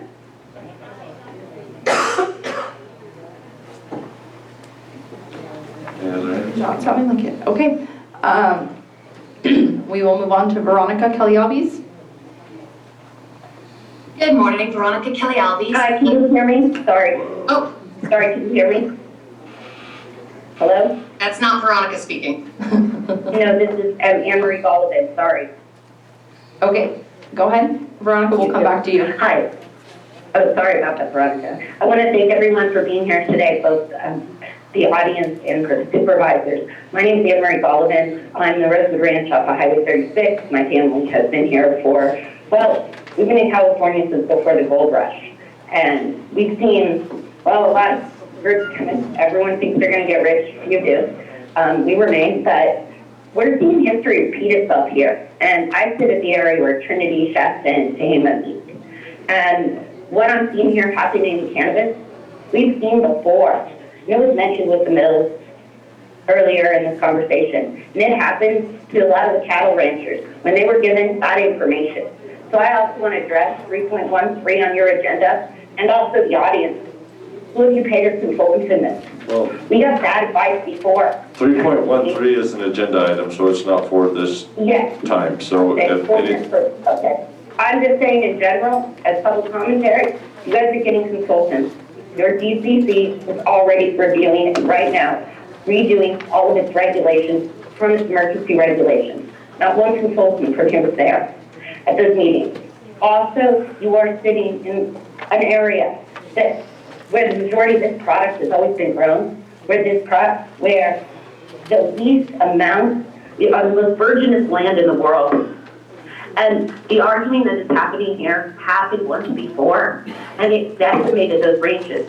And this very much looked like another one of those situations where, like, instead of acting in cooperation, this is becoming a perfect avenue for a hedge fund that deals in distressed assets to come in and bundle this place up.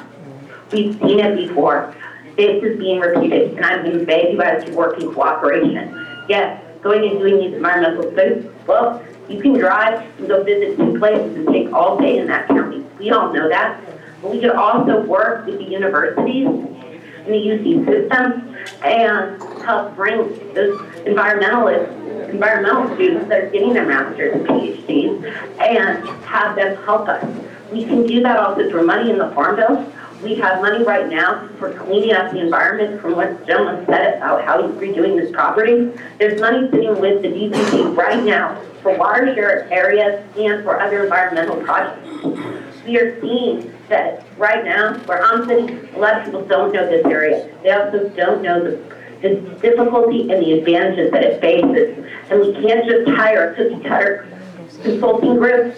And I'd also beg you to look at the time frame of when those licenses were turned in. I approached the DCC and asked if you could move the time frame of when your state licenses are due, because there's no reason that those are coming due during the middle of the growing season. And anyone who did anything to help you apply for that has a very small area of agriculture. And a lot of these middling groups that are coming in here will look like grassroots movements. I tell you right now, they are after a turf. You do not fall for it. They wiped out our industries before. They will do this again. And we can work in cooperation. Time's up. I'm sorry. Okay, next we have Veronica Kelly Albies. Good morning again. This is Veronica Kelly Albies from Douglas City. And I'm sad of this whole situation. I'm sad hearing all of these stories. And I really believe a lot of this could have been addressed years ago so that we wouldn't be in the position that we're in now. But that said, we can't go backwards. I do want to commend Director Connell on his direction on how he's trying to make sure everything is right so this doesn't happen again to all of these growers that are looking for food in their belly and for a roof over their heads. I appreciate that all residents of Trinity County are being considered as it has always intended to be from the beginning, as we make sure everything, all the T's are crossed and the I's are dotted. I appreciate that. I work here, I pay taxes. There are many of us that can't be at this meeting today, they're working as well. And I wanted the opportunity to say to the staff, thank you for all the hard work that you're putting in. I'm sorry for all the grief that you get. And I do encourage the board to find ways to support staff, support all of these people that are speaking to you today, to get this done correctly. Not fast, but get it done right. I believe in that statement, so that this doesn't continue happening. And do find ways to support your staff so they can get this job done. I know they've been working hard because they also don't want to see not one single resident of Trinity County failing in any way. And so because of them, I know that they work hard and that they're doing their best, but they do need the support, and that does fall on the board. And I know that you guys are always looking for creative ways to do that, thinking outside the box. I've been going to the ad hoc meetings. I've seen it happening as well. I encourage you to just keep digging. But I do just want to say to your staff, you know, keep working hard. It is being noticed, and we appreciate it. Thank you. Thank you. Okay, next we have Patrick Kahn. Hi, this is Patrick Kahn. Thanks for taking my comment. Wow, this is a really hard time. I'm trying to get the words. I guess this is kind of like the unemployment line. That's what the cannabis division is right now, I guess, because here we are in May and there's still no licenses. So it's really hard to stay optimistic. I am optimistic, and I have, over the years I've really gotten to know staff, and I've gotten to know some of you on the board, and I know you guys are all good people with good, I believe that you're all good people with good intentions. And we may not all be in agreement all the time, but I do appreciate those good intentions.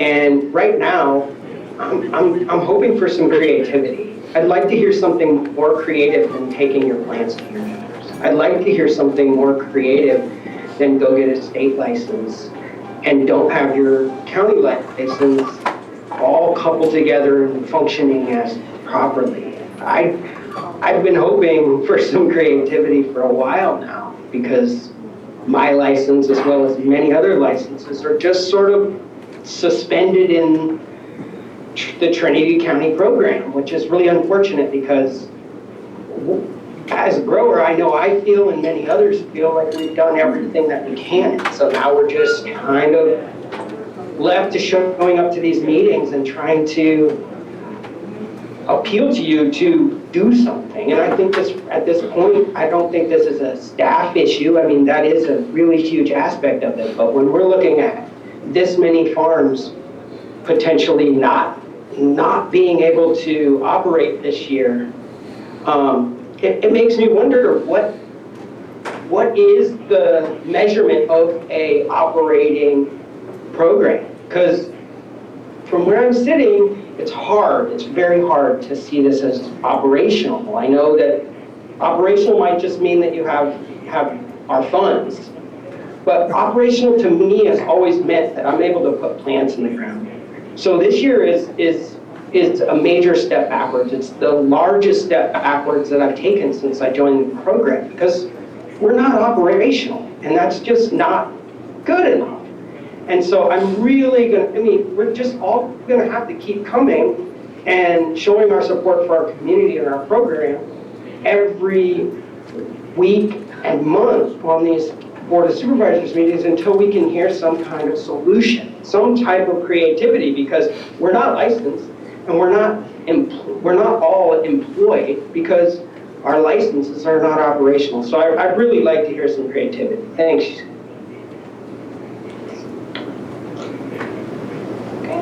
Next we have Carla Avila.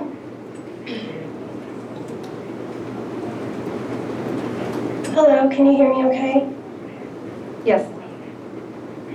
Great. Hi, this is Carla Avila from Heim Palm.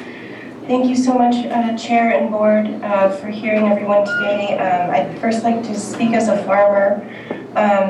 It really is a good thing that we grow a lot of our own food, because we are a very small farm, and when one of our main cash crops can't operate for this long, it definitely puts an incredible strain on our ability to feed our family. And with the regulations of cannabis, we've actually had a really hard time farming food the way we used to, and have been unable to produce the surplus we used to for market, for the farmer's market, and couldn't afford to keep a hoop house for food because of the hoop house regulations, and have found some creative ways over the years to work around that, but nonetheless it's a challenge. And my concern with this process is that we're gonna go back through 7 years of files with the staff that hasn't been here, and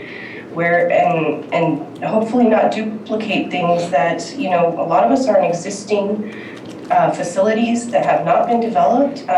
We had previous CEs and have still not developed further, and there's beyond excessive evidence of proof of compliance in every way, and I would really hate to see us get bogged down once again in things that we've spent 7 years building. So that's my comment towards the process. I'd like to change hats now, and I'm also the executive director of the Trinity County Arts Council, and I'm a musician by trade. I have a master's in music. I have spent over 25 years in arts administration, specializing in organizational development, and I really love this community. I really love the vibrant arts community, and I'm very, very thrilled to be in this position. It's a part-time position. It in no way, shape, or form pays for my family's living. We would not be able to pay our bills and feed our family on this income, but it's a really important job, and I'm very proud to be doing it. I think that the creative sector is one of the most important things we can look towards in our priorities right now, because cannabis is absolutely important, but it's also the fact that it's just evidence of deeper rooted things that I would like us to, as a community, as we move forward with the Trinity County Steering Committee and look at all of our creative ways that we can move forward. I think we've built a lot of bridges over the last 7 years, and I think there's a lot of credit to be had in the foundation that we've built. Thank you for the hard work. You don't always get credit for that when we're still in the thick of it. And I hope everyone will come out to Trinity Heritage Days on Saturday and celebrate all of our community's heritage all together. Thank you. Okay, next we have Lagrange Gardens. Dave, can you hear me? Yes. Hi, I'm Joe Taylor, Weaverville. I just wanted to speak in today and kind of echo everything that everybody's saying. In this day and age, sometimes you gotta be the squeaky wheel to get the grease. And I think it's really indicative of that by how many people are taking time out of their day to come here to urge action and urge everybody forward in this process. We're not operators that are just popping up. Recently, we've been involved in the program and pushed it forward to try to be compliant and to go through the multiple hoops, through multiple different agencies to appease everybody. And this level of appeasement, I think, has got to the point where we don't know if we can plant, if we can't plant. Are we licensed? All these steps that we're taking that's costing us money to be licensed, is there any license at the end of this road? We don't know, and we're stressed with having an industry that's at the breaking point statewide, and then we come to home to have our licensure and all of the security that we once felt just swept out from under us. Everybody takes risks in life. We took risks to be farmers on this crop. You guys took risks to be the supervisors of this county. The people that are in the cannabis department took risks to be employed there. And all of this risk together, and there's nothing that's being had by it. It's time that maybe we look at it as that we need to take more risks, and that you guys need to direct the staff to kind of think out of the box, be creative. Don't worry about getting sued, because it's like you're there's very good possibility that there's going to be lawsuits coming from all angles, but we're all a community. We all want to just see our neighbors be happy and flourish, and if we can just get this going and give the farmers as much direction as we can, maybe a weekly newsletter from the department to kind of just say where you're at. Just some ideas. Let's get it going. It's June, and from the time I lost my license to now, I could have had a new kid. And think of all the planning that you do when you have a new child on the way. And so it's just like, what are we going to do today that's going to be affecting us 3 months down the road? Anyways, I appreciate your time, and thank you. Okay, next we have Tyler. Hi, good morning, Chair, Supervisors. Tyler Thompson from Burnt Ranch. I'm just taking the time to ask today, along with some others as well, I guess, for thinking outside the box and potential creativity in finding a solution to the problem that keeps coming up before you. To just not wait for it to unfold as it keeps continuing to. I personally do appreciate all the progress that has been made and do see some light in the tunnel, but I just know it won't be quick enough for a lot of folks. And I do believe that there are options or solutions that have not been exhausted in this.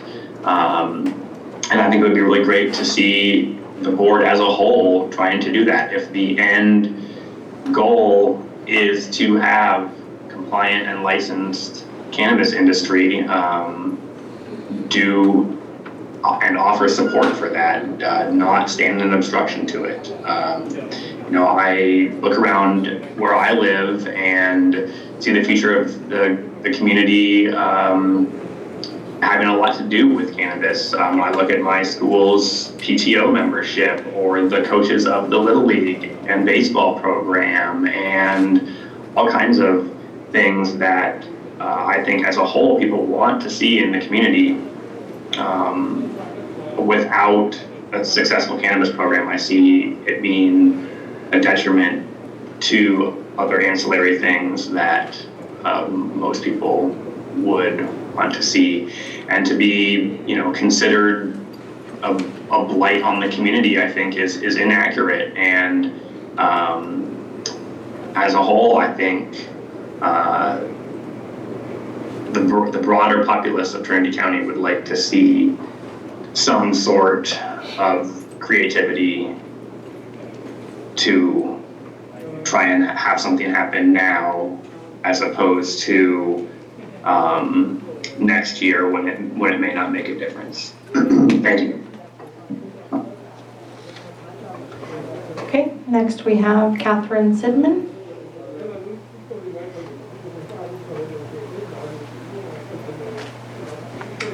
Catherine Sidman, I'm from Lewiston.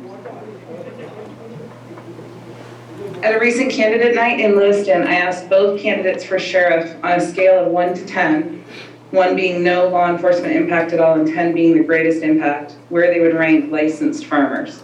Without missing a beat, both said a 1, 0 law enforcement impact. I know that there have been bad actors in this space, people who pillaged the land, brought violence, crime, left devastation. Everyone in this room and on this call feels the same way about those bad actors. We are not talking about those people. We are talking about the most highly regulated industry on the planet. This is an orderly, legal, regulated industry that brings greater tax revenue than any other, to the degree that they offered up and worked to get voted in their own tax measure in Trinity County. I want to thank the supervisors. This is a difficult and thankless job, and like all of our county employees, you're doing this hard work for not nearly enough money. I know that you aren't in it for the money, and that the passion for what you do reflects that passion of our licensed farmers. You all, like our farmers represented here, love Trinity County and are working tirelessly to be a positive part of the community. This passion represented by the farmers, and I've heard no public comment to the contrary today. I'd especially like to thank my supervisor, Keith Groves. He is by far the most fair person I know. His sensible leadership reflected a thoughtful approach that was not agendized one way or the other. In some ways, this is how you know Keith is a great supervisor. He doesn't make anyone happy. There's so much more to cannabis, you guys. We haven't even scratched the surface. I've been an industry professional in the scientific and analytical space for over a decade. We're only talking about cultivation. There's a whole technical sector that we haven't even scratched, and if we get cultivation right, we will bring those jobs here. Analytical test lab, processing and manufacturing, retail, tourism. All of these require ancillary expertise like accounting, compliance, engineering, marketing. All of this is in our future. We're getting a very rocky start, but this is all coming. It's coming because, like it or not, Trinity County is ideal for cannabis cultivation. Do you think any of these farmers would stay here and keep putting up with all of this nonsense if they could move and do this somewhere else? Cannabis will thrive in Trinity. It's thriving now on the illegal black market because of the inability for us to get it together. You decide today whether we have tax revenue, future good jobs for our kids, paid healthcare workers, great restaurants, active tourism. We will have all those things with or without you. That will all happen here. The question is whether or not you'll be part of the solution or just another roadblock in county government. Okay, next I have Astrid Dobo. Hello, good morning. My name is Astrid Dobo. I'm actually the fire chief of Post Mountain Volunteer Fire Department. That is in the community, the infamous community of Trinity Pines. I own a legal farm myself, and my parents, until a few months ago, also owned a legal farm. We had to let their permits expire because we could not continue to afford the permitting fees. Most legal farmers that I know have let their permits expire and are no longer farming, which is a very sad thing to see. And that's a large percentage of the legal farms that were in my community. I'm sure many of you know about my community that we are mostly illegal farmers, and I wanted to speak up about that today. I am disappointed in the lack of action that has been being taken towards the illegal farms. A few months ago, I was called to a property for a fire. I saw so many illegal practices on that farm, such as massive illegal grading, illegal tree falling, that I called county code enforcement. And they explained to me, he was awesome, on the phone with me for an hour, and he explained very clearly that he is not really legally allowed to go onto these properties, even if someone like me calls and complains about the amount of violations on site. Basically, I was told if there's open sewage, that's a reason to enter the property. I would love to see more action towards, obviously as a legal farmer, I want to see these things worked out, and I so appreciate hearing this discussion today. It's awesome. But I would also love to see some action towards the other side of it, the black market. People in my community are just going for it. They're putting up massive greenhouses. They're doing whatever they want without a drop of fear. And doing what I'm doing, it's just beyond frustrating and difficult to watch. I really hope that things can turn around and that we can have a cohesive county that really utilizes the amazing things that we have here right in front of us. We have so many wonderful legal farmers that really want to make a difference and pay their way and do the right thing. Thank you very much, everyone. Have a great day.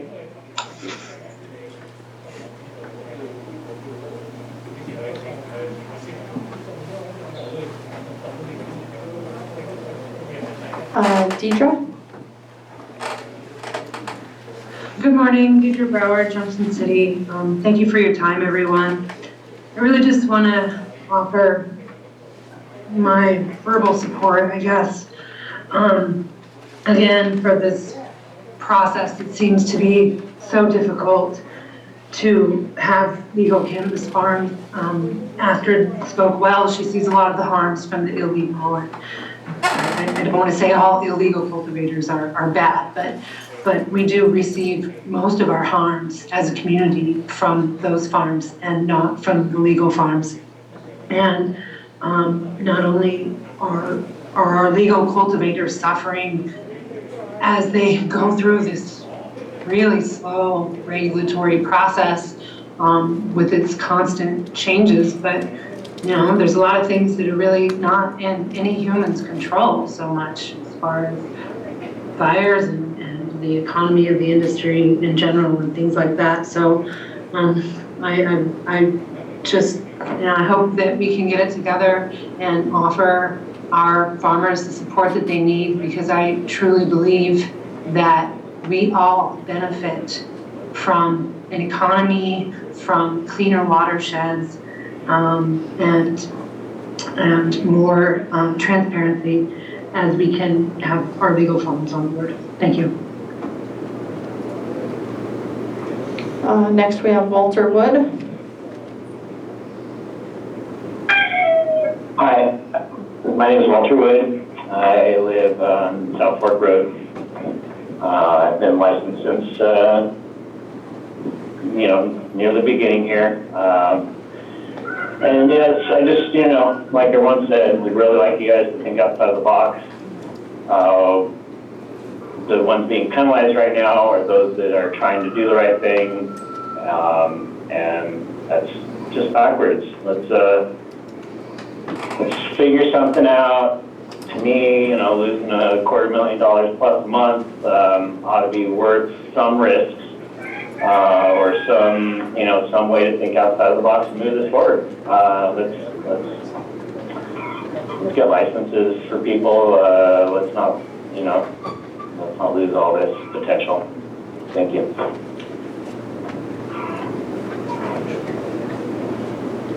Okay. I have no new raised hands.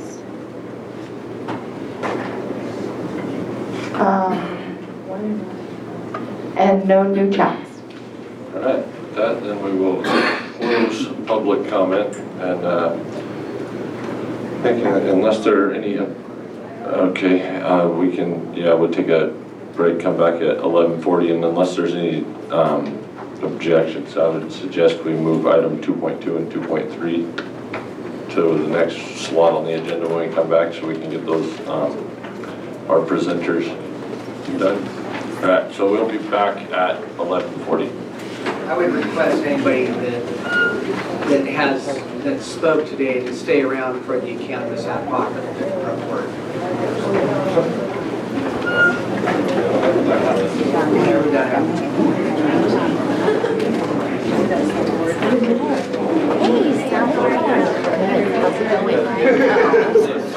Not really. It hasn't even started yet. They haven't gotten into their agenda yet. Yeah. Keith just said to stick around for the ad hoc report. It's a good idea. So you mean now or after lunch? They're only taking a 6-minute break right now. And there's 3 separate cannabis items on the agenda. Cannabis ad hoc report. There's actually 4.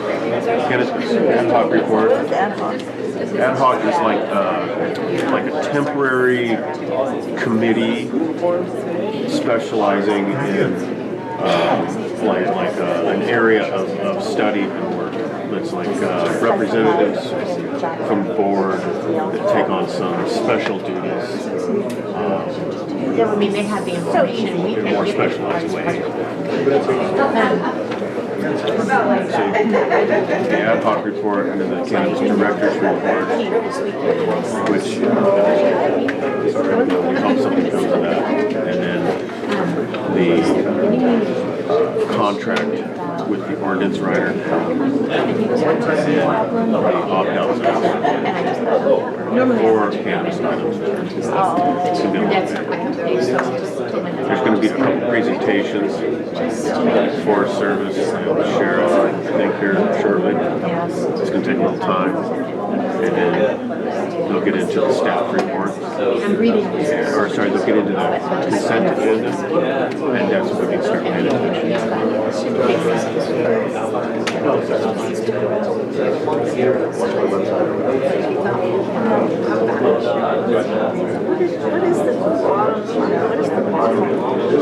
I mean, I don't even get it. Good question. It's like, I can still get it. It's like a wicked scene. Well, they can like they do. Yes, they can do it.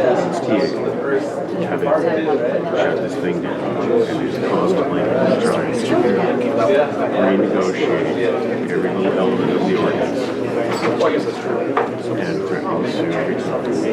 And it's really handicapped the county. But they're just yeah, the cannabis sue the county. George, how are you? Hey there. Good to see you. Good to see you. So they're taking a short break, it's only about 6 minutes. As good as I can, you got it.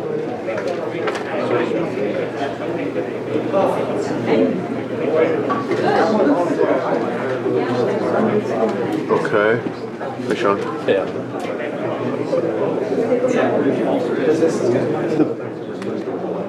The buttons on the, oh, gotcha. So the buttons on the controller or the camera?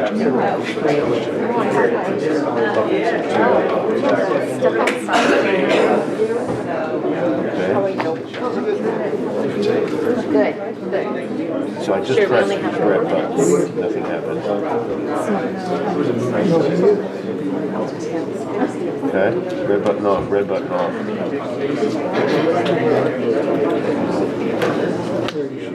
Correct. It's still one of the meters that's still going up and down. Camera 2.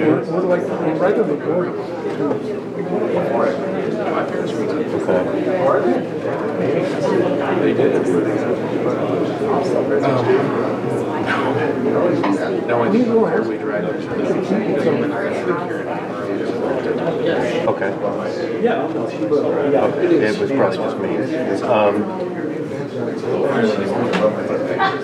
Okay.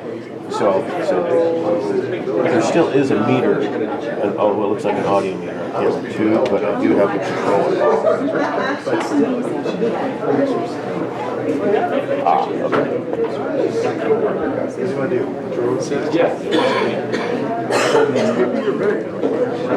Okay, and I'll do this at each break.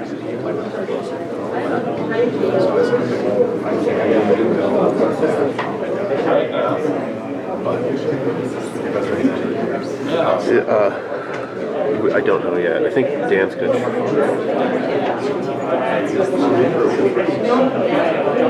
I'm not sure. I think Dan is. Find out who sent that. Sent my chairman. No, there's still a lot of people that I think are hoping to comment, but Dan shut it off. So I guess a lot of them will stick around. Everybody's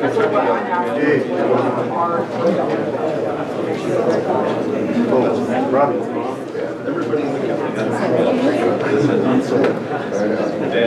There's a couple.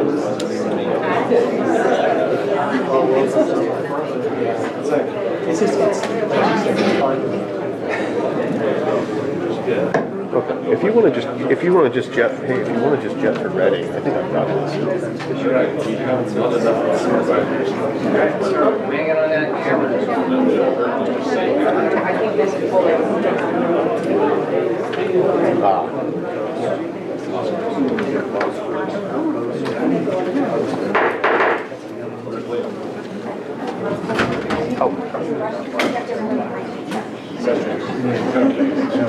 Let me ask Dan.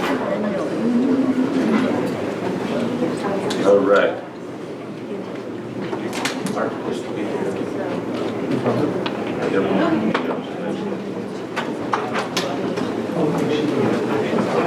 Waiting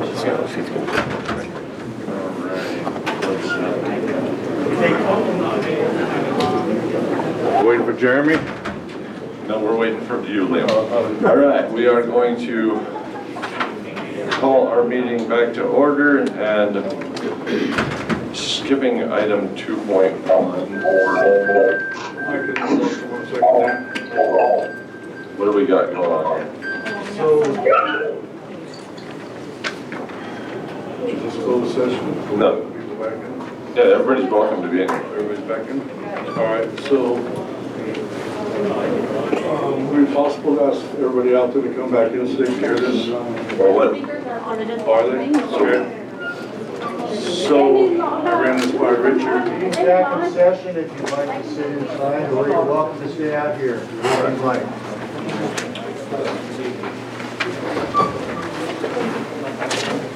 So before the break, I ran this by Richard, and it's a possible new forum to get things worked out, since I did notice that most of the people who spoke earlier are from my district. So what I'd like to present to you guys is we have a town hall meeting with Sean and possibly two of the consultants, and maybe get a little bit more clarification on some of your guys' questions here, maybe move the project along a little bit quicker.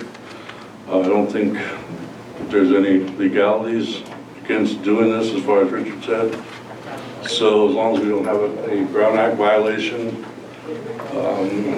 if the folks in my community or any other district would like to get together and speak with Director Connell, myself, and one representative from each of the consulting firms, Waco and Helix, and see if we can work this situation out a little bit quicker, or at least find out what the problems are and what the delays are.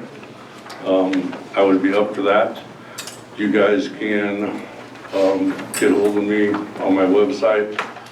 Pick a date. I'm open any night. I know sometimes it's hard for you guys to get here in the daytime to do this. So to make this a little bit more open to everybody, I'd be willing to do it at night. Whatever time is good for most of the folks would be great for me. So please get a hold of me and let me know what's convenient for you guys. And hopefully this will speed things along, let you have one-on-one time, aside from the ad hoc, which I think is doing a great job, by the way. And maybe get some clarity, some questions answered. So I'm up for that. If you guys are up for that, let me know. You can talk to me after, you can email me. I'm easy to get a hold of. We're going to see if we can put that together and have a little town hall meeting, see if we can get this thing moving along a little bit quicker, or at least your questions answered. Thanks. All right, well. So you're just talking, you're having your own? Yes. Yes. Okay. So I think you better, you, Letty, and Richard, and Ed and Sean should sit down and strategize on that. Yeah. You're going to have to coordinate with other people if you're going to invite them along. If you're going to invite Director Connell and our consultants and stuff, that's going to be a major issue to try to get everybody on the same page. You might have to take most of that on yourself and then relay the information, but that's fine. Yeah, that's it. I don't mind doing that at all. All right. Moving on. We have presentations. I think for time issues, we're going to do item 2.3 first, so that we can get our Forest Service representatives back to work, and then we will move to item 2.2. So.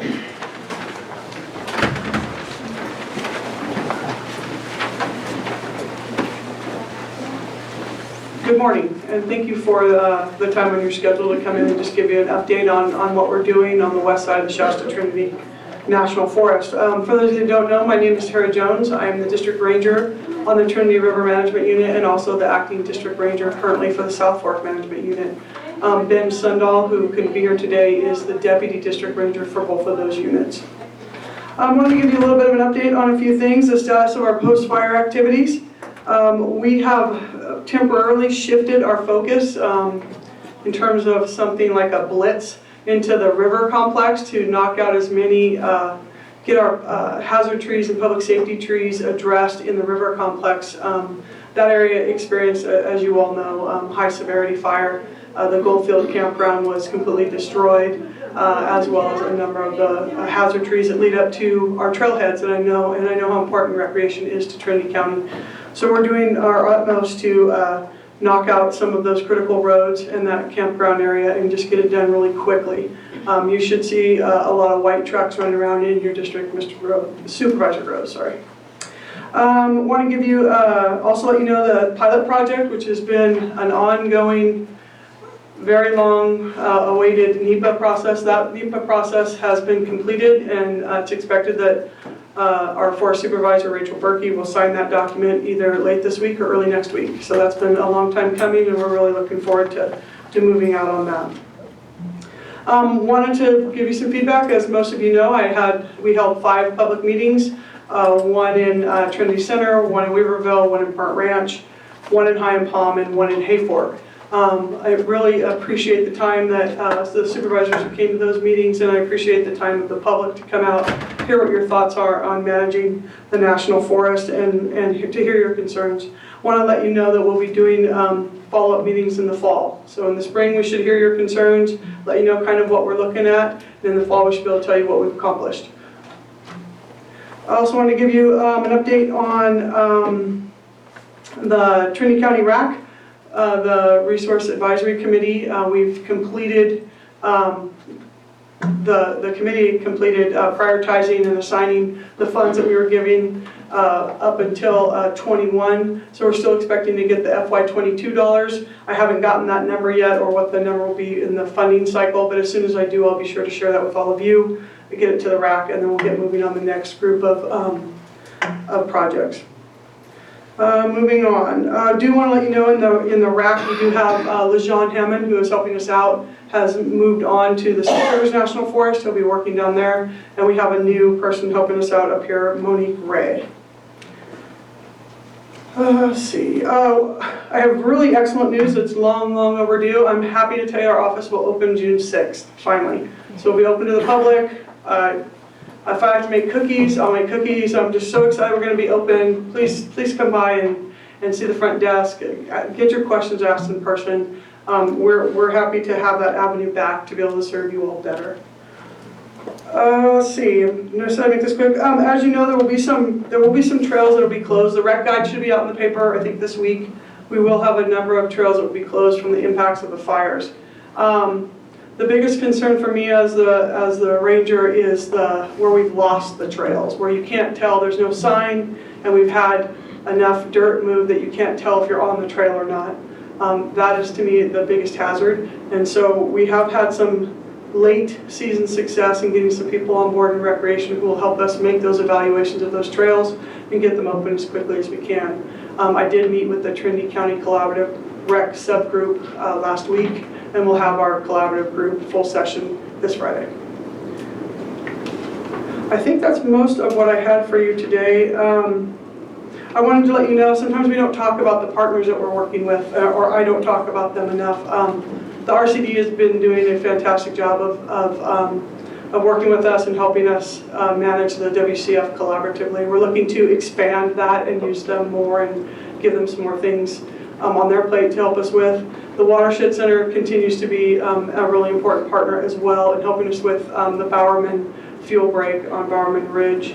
The list goes on and on. The Fire Safe Council, there are just so many partners that we're really fortunate to work with, and with some of the disaster funding, we'd be able to put more money into some of those agreements to help them help us.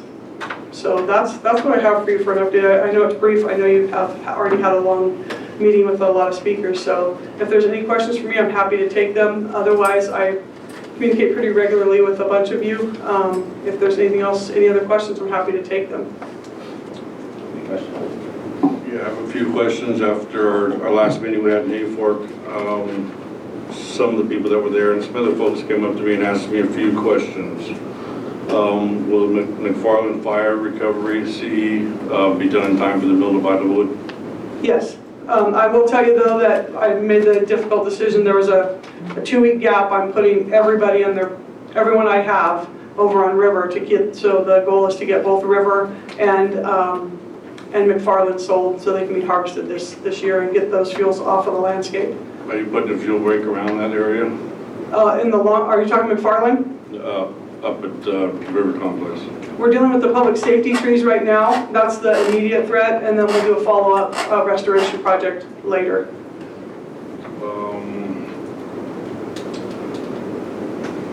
So in my district, the August Fire Restoration Project Phase 2 says it has a decision date of December 2021. Has it been completed or implemented? No, McFarland Phase 2 has not been. I'll need to get that updated. It's very close, but it hasn't been completed yet. But since you brought up the August complex, I will tell you that having that NEPA done, the August Phase 1 NEPA done, and soon the August Phase 2 will allow us to take some of those disaster supplemental funds and get fuels work done on the ground in those areas that are covered by NEPA. So I expect a lot of fuels work, significantly more fuels work than we've been doing to be accomplished in that August fire footprint. Okay, the Barker Mountain Passive Reflector CE, that's going to give AT&T service in Hayfork. Will that be completed by July?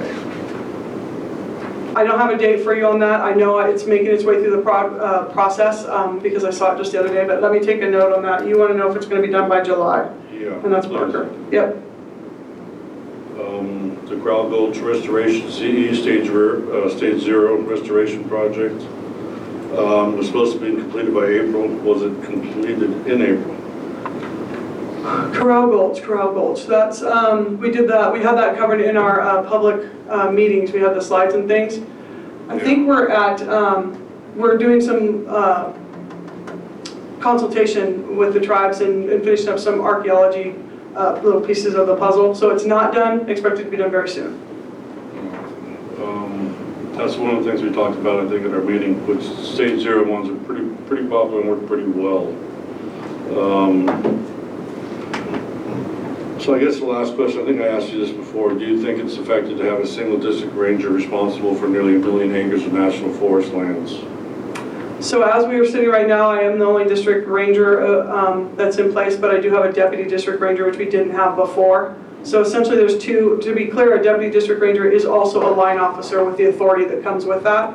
So we've been able to have really clear expectations and priorities on the west side of the forest, which I think has been very helpful. For instance, because of the influx of disaster funding on the South Fork Management Unit, we've been able to then be really strategic on where the appropriated dollars could be spent doing fuel breaks where we didn't have disaster supplemental funding to get the most acres treated in Trinity County that we possibly can. Thank you very much, I appreciate it. All right, thank you, sir. Thank you. All right. Item 2.2, receive a presentation from NorCal EMS CEO Donna Stone and EMS Specialist Nick Enstminger regarding the services provided to Trinity County, no fiscal impact. Thank you. I usually am pretty loud, so I'll move that back. I am Donna Stone. I am the CEO for Northern California EMS Incorporated, and I have been the CEO for just about 3 years now. I've been with NorCal for a lot more years than I would like to say here in front of the board. It's been a long time. But for the last 3 years, I've been enjoying being a CEO, made quite a few significant changes. We are at a staff level of about seven staff people right now. 5 of those are part-time. 4 of those are clinical staff members. We have a medical director who was fortunate enough to be introduced to me right away. So I've been working with him for about 3 years now, Dr. Keppel. Nick Enstminger is one of our EMS specialists. He lives up here in this area, so it's nice to have him be part of this presentation today. I want to thank Supervisor Cox and Supervisor Gogan for being on our board of directors for NorCal EMS. I appreciate the board allowing NorCal to come and just give a refresher on what we do for your county and how long we've been with contracting with you. So every county in the state of California is mandated to have an EMS system and follow the Health and Safety Code, Section 1797-94. So your county, along with 4 other counties, contract with NorCal EMS to provide those services for you to meet those state mandated guidelines. So our region, there's 6 regions in the state, and the regions cover 30 counties out of the 58 counties of the state. For Northern California EMS, NorCal EMS, we cover Modoc, Lassen, Plumas, Sierra, and Trinity. So those are our 5 counties. Every time we go somewhere, it's kind of a day trip, except for yours, it's pretty close. Our office is in Redding. We're just off of Larkspur, so if any of you are ever in town, I welcome you in to see our office there. We take customers in there all the time. People come in for certification. Just to give you a little bit of a background, we're a private nonprofit. We are the only private nonprofit, LEMSA, a local emergency medical services agency. We're the only private nonprofit LEMSA in the state of California. Many of them are JPAs or ran by the county. We were a JPA prior to 1982. In 1982, we went over to be changed over to be a private nonprofit. Our region covers about 15,000 square miles with a population of about 77,000, not including tourist impact. I have recently sent, just as a note, I've recently sent a modification of agreement to your county. You may have or may not have already seen it. This is for the 22-23 fiscal year. Nothing has changed on it other than the time of the contract. We extended it for a year. So the fees, the fees are the same, and everything else in the contract is the same. You may have already seen that. I'm not sure if your county has already approved that. NorCal certifies folks. We approve training programs, so we approve EMT programs, we approve paramedic programs, first responder programs, public safety programs, and then when those folks graduate from those courses, they come to us for certification or accreditation. So we have 33 accredited flight nurses in our region. We have 102 accredited paramedics. We have 31 advanced emergency medical technicians, and we have 129 emergency medical responders, those are first responders, 329 EMTs, and 6 MICNs in our regions, quite a few for our rural area. And just like a lot of the state right now, in the rural region, it is a real problem, as you've heard, I'm sure, to keep EMS personnel. It's a lot of our paramedics are going to bigger cities where they can work for larger fire departments with better benefits. So we have a real crisis, if you will, in our rural areas for keeping paramedics, EMTs. So those that are here, we are thankful to have them. And just as a side note too, this is EMS week, and so NorCal has done just a little special something for each of our emergency folks, but want to thank anybody in the room who's a first responder, because we all know how important it is to get that ambulance to your home for your loved ones when you need it, on time, with people that are credentialed and trained. We have 14 ground transport agencies, 2 air providers that are in our region. We have 3 more that we work with that fly into our region. And we have 46 non-transport provided agencies with agreements. So that's a lot of agreements to maintain. A lot of small rural fire departments. When I first started traveling as CEO, I went out and I really learned the word rural, but then I learned a new word, which is frontier, is you drive a long way with no businesses. So our EMS is really critical in our region. We also have 7 acute care facilities in the region, hospitals. So our board of directors is a wonderful group of people. They're made up of 1 supervisor from each of our 5 counties. Along with that, as an alternate, we have 5 alternate supervisors from each of our 5 counties. We have 1 hospital representative. We have an emergency care committee representative who must be affiliated with an ambulance service. And we have 2 directors at large, so we have 9 on our board. Some of our main responsibilities are the approval of the EMRs and EMTs, AEMTs, the certifications. We accredit paramedics, mobile intensive care nurses. We approve all of those programs. We approve instructors. We monitor the programs. We approve and contract with ambulance services and fire departments to provide advanced care utilizing these personnel. We approve and contract with the hospitals to provide medical control with rural and frontier agencies. We designate and contract with trauma centers to maintain an elevated level of readiness. Nick's going to touch on that a little bit. He will also touch on our patient protocols. It's imperative that our folks out there know what the guidelines are that our clinical department and our medical director set.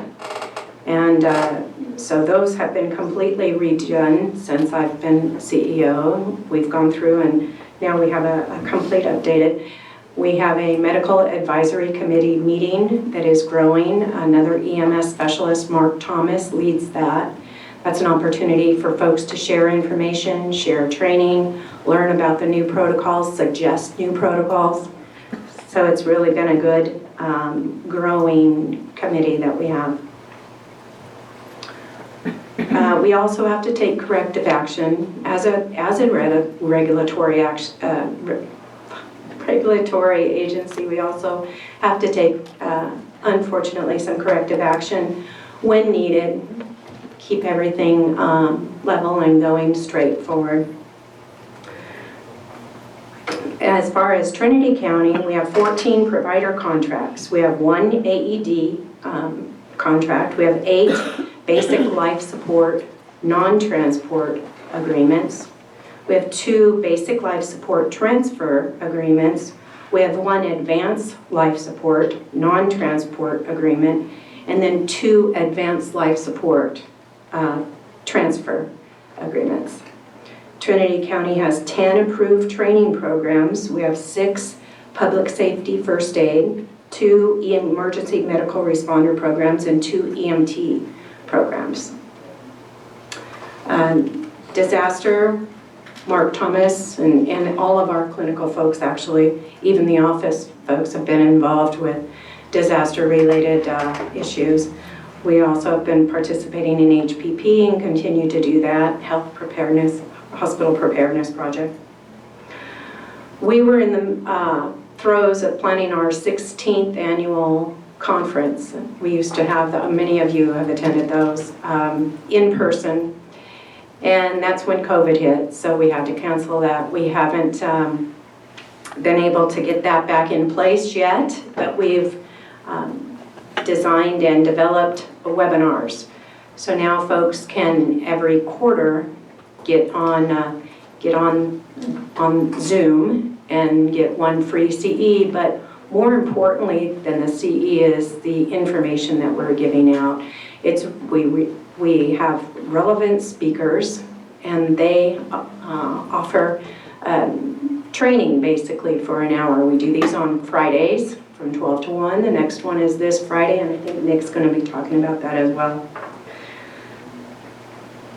We also have a Dan Spees certification fund. So Dan is my predecessor there. He was there for a very long time, and in lieu of a retirement get together, he wanted a fund set up. So what this is it's a growing fund that we're taking donations for, and we're going to be turning that back around and giving it to as an assistance to folks certifying. So they can get a little bit of help with that.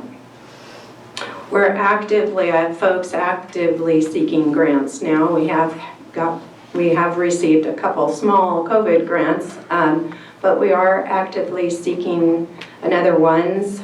We are waiting right now to see if we receive a grant, and that one would be to provide training materials to each county of our region. So we're going to keep moving forward with that, try to get more training equipment and needed tools out to our region. So with that, I'm going to pass it to Nick, and then if you have any questions afterwards, we'll be happy to answer them for you. Thank you guys for having me. My name is Nick Ensminger. I'm a EMS specialist with NorCal. I'm charged primarily with aerial medical advisory and trauma center activation and designation for the company. I've been here for about 2 years. Donna's been very great. We've had a lot of accomplishments over the last 2 years. And the main point I just wanted to bring up was some of the things that we've been working on and some of the things that we've also accomplished over the last several years. Currently, right now, what we're doing is we're working on our trauma center designation and policies. That is a 5-county region thing. It also includes Trinity County. One of the hospitals will be Trinity County or Trinity Hospital that we're looking at. Revisiting potential interest in becoming either a trauma center or reviewing and updating trauma policies within their facility. Now, the main thing with trauma policies, especially in a rural area, are important is it's because the services within a rural setting are not as vast as in a urban area. Having some kind of policy in place that allows very critical patients that require very high specialty that come into a facility such as Trinity Hospital, they are quickly assessed, packaged, treated, and transferred out. And so what a trauma policy does is it brings that all together so that quickly can be done and the patient can be moved on to where they need to go. With these policies, tracking come along, hospital participation, and also involvement with NorCal so that we can track and maintain that everything is happening with these. Now there's various levels of trauma center. Obviously the most high are places like level 1, like Stanford University and things like that. But typically within our 5-county region, level 4 trauma centers, which are the lowest, however, often most important because they have no facilities or specialties available for them to have access to, so that shipping out policies are very important. So one of the things we're looking at is we revised all of those policies recently on the recent American College of Surgeon recommendations and are slowly starting to come out and reach out to a lot of the facilities within our region, including Trinity Hospital, to see about interest in formulating these trauma guidelines. Another one is we've had several scholarship opportunities, where she spoke of one, Dan Spees. Another one, we have a pre-hospital scholarship that just came out. A lot of rural areas sometimes lack funds to try to assess these educational opportunities, and so what hopefully this will allow is for people in rural areas, especially that want to seek EMT training, paramedic training, nursing training, even bachelor's degree, that they can apply for this scholarship and hopefully be granted the money to come back and continue service within our area, 5-county region, including Trinity County. So we've developed this recently, and this should be available very, very soon. Some of the things we've also accomplished during, especially at the height of the COVID time, with our HPP, Hospital Preparedness Program, is we were able to get a $25,000 grant, which include what they refer to as PAPRs, which are positive pressure ventilation, basically suits that people would wear that were given to TCLS as well as Star Ambulance in case they ever got a suspected COVID patient or had to transfer one within a small confined area within the ambulance, they would have access to this to kind of keep the spread going and actually help with their safety. Another thing we were able to acquire was closed loop nebulizers. A lot of times COVID patients have respiratory issues and they cannot breathe very well. So typically the treatment is you give them a medication that kind of mists and opens their lungs up. This one actually contains it within the filter, so it's not spread around the ambulance. So we were able to give a lot of those over to TCSO and Star Ambulance as well for their safety.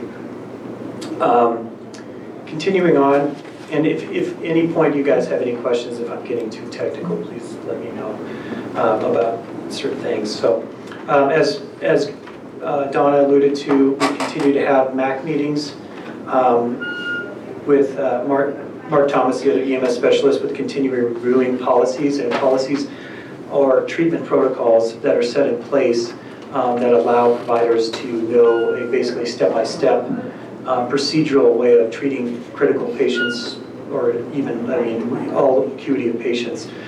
These have all been recently changed and revised into a more algorithmic flow, which makes it way easier for providers to assess and look at and understand their treatment protocols, which improves patient safety and care within the area. From the area medical standpoint, we've instituted and approved what they refer to as a unified scope of practice for air medical providers, so paramedics on helicopters. For those of you that are familiar with when a person cannot breathe, there's something called an endotracheal tube that you can place in their throat. This allows paramedics to actually do what they call rapid sequence intubation with the use of paralytics in the instance where the patient requires an immediate ET tube placement. This will improve care significantly and improve outcomes of patients.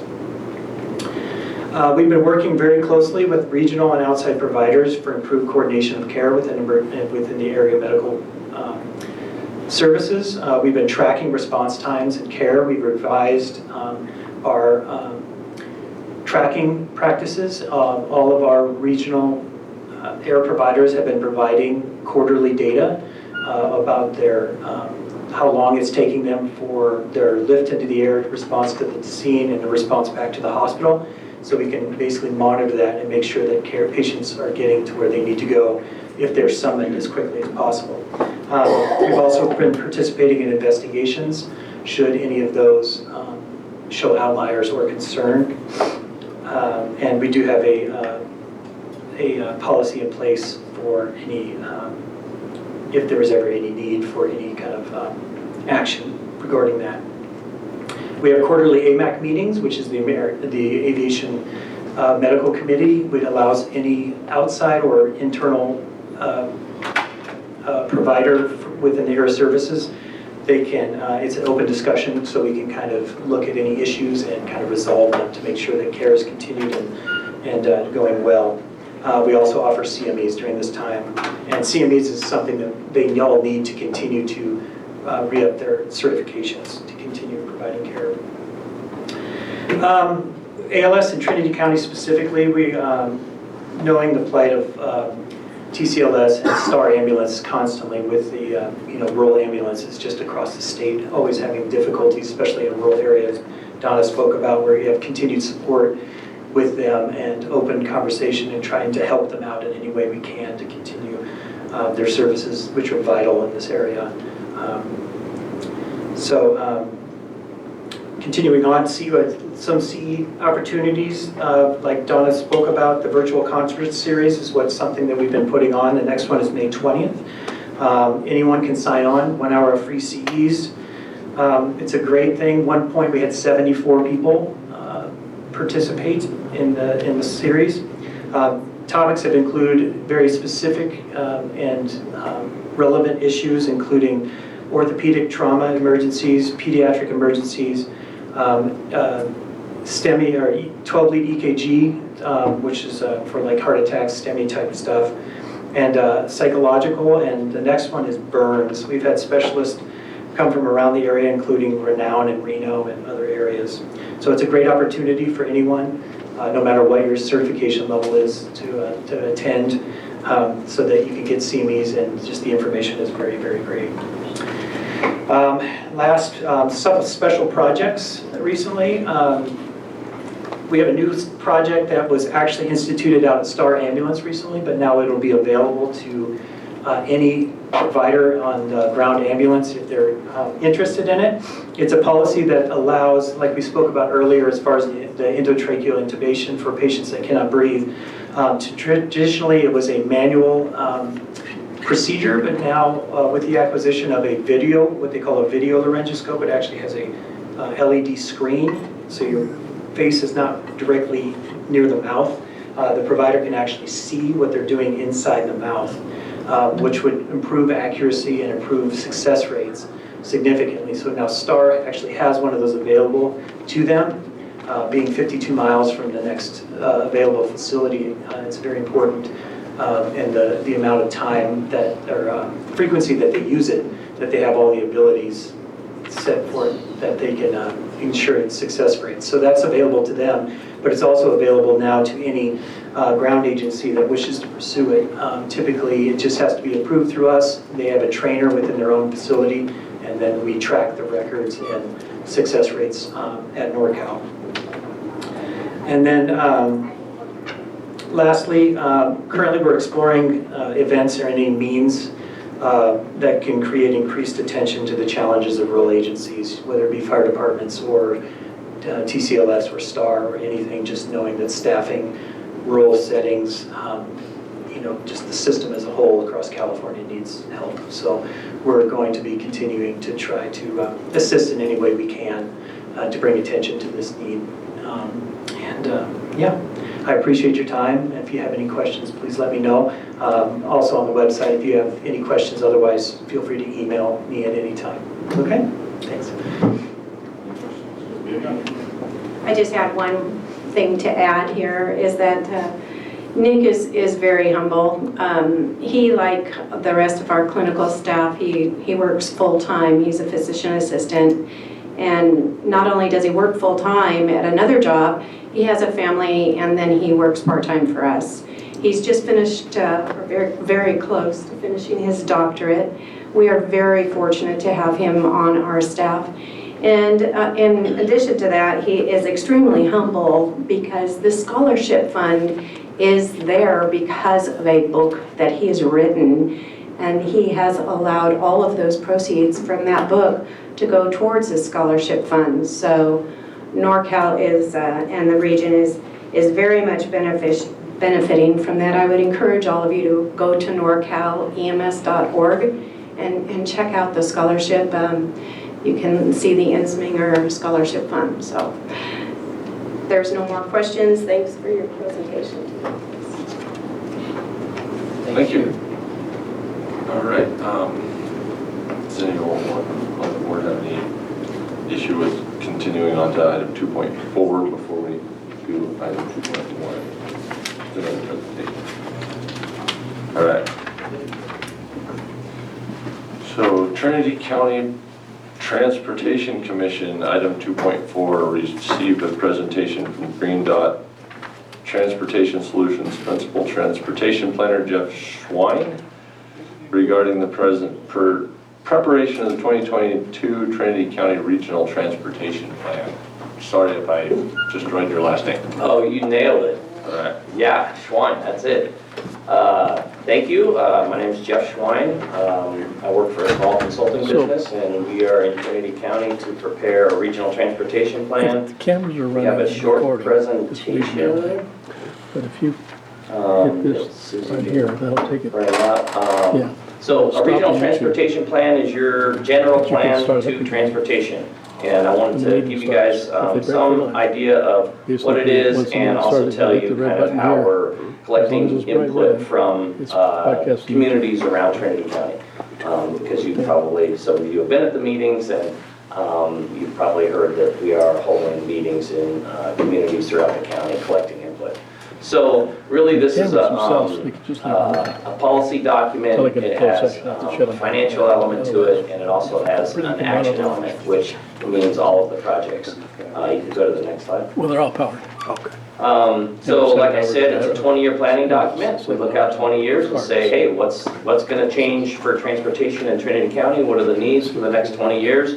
We try to plan financially to address all the needs within those 20 years.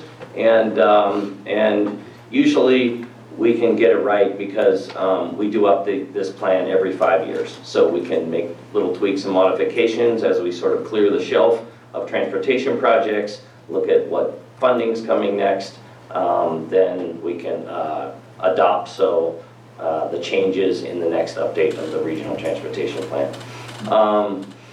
Transportation means lots of different modes. So a mode is automobiles.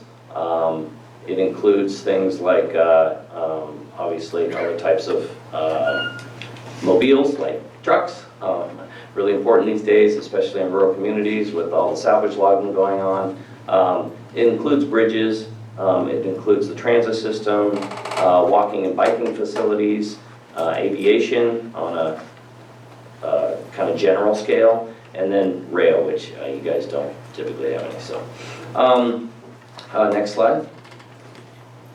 So we do follow a lot of statutes, and we take guidance from state legislation, from federal legislation, and these are some of the different parts of the Regional Transportation Plan that's guided by them. Our main one is the 2017 Regional Transportation Plan Guidelines. The beauty of those is they just kind of separated out the difference between, they gave us two different types of guidelines, one for metropolitan areas and one for rural areas. So it was a big step. These 2017 guidelines are actually really good. Next slide. So the outreach process, no plan is very good unless you talk to the community and find out what's going on.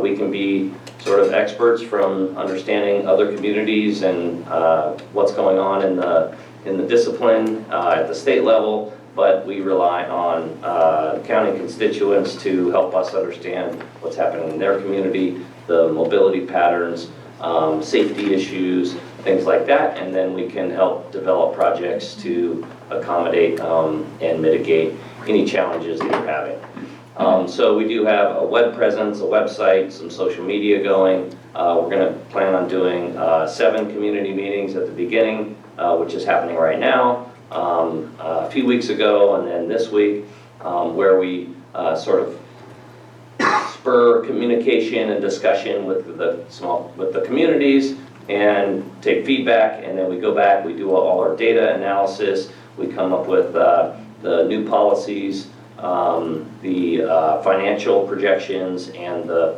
project lists based on that feedback we heard. We plan on being in front of you guys twice.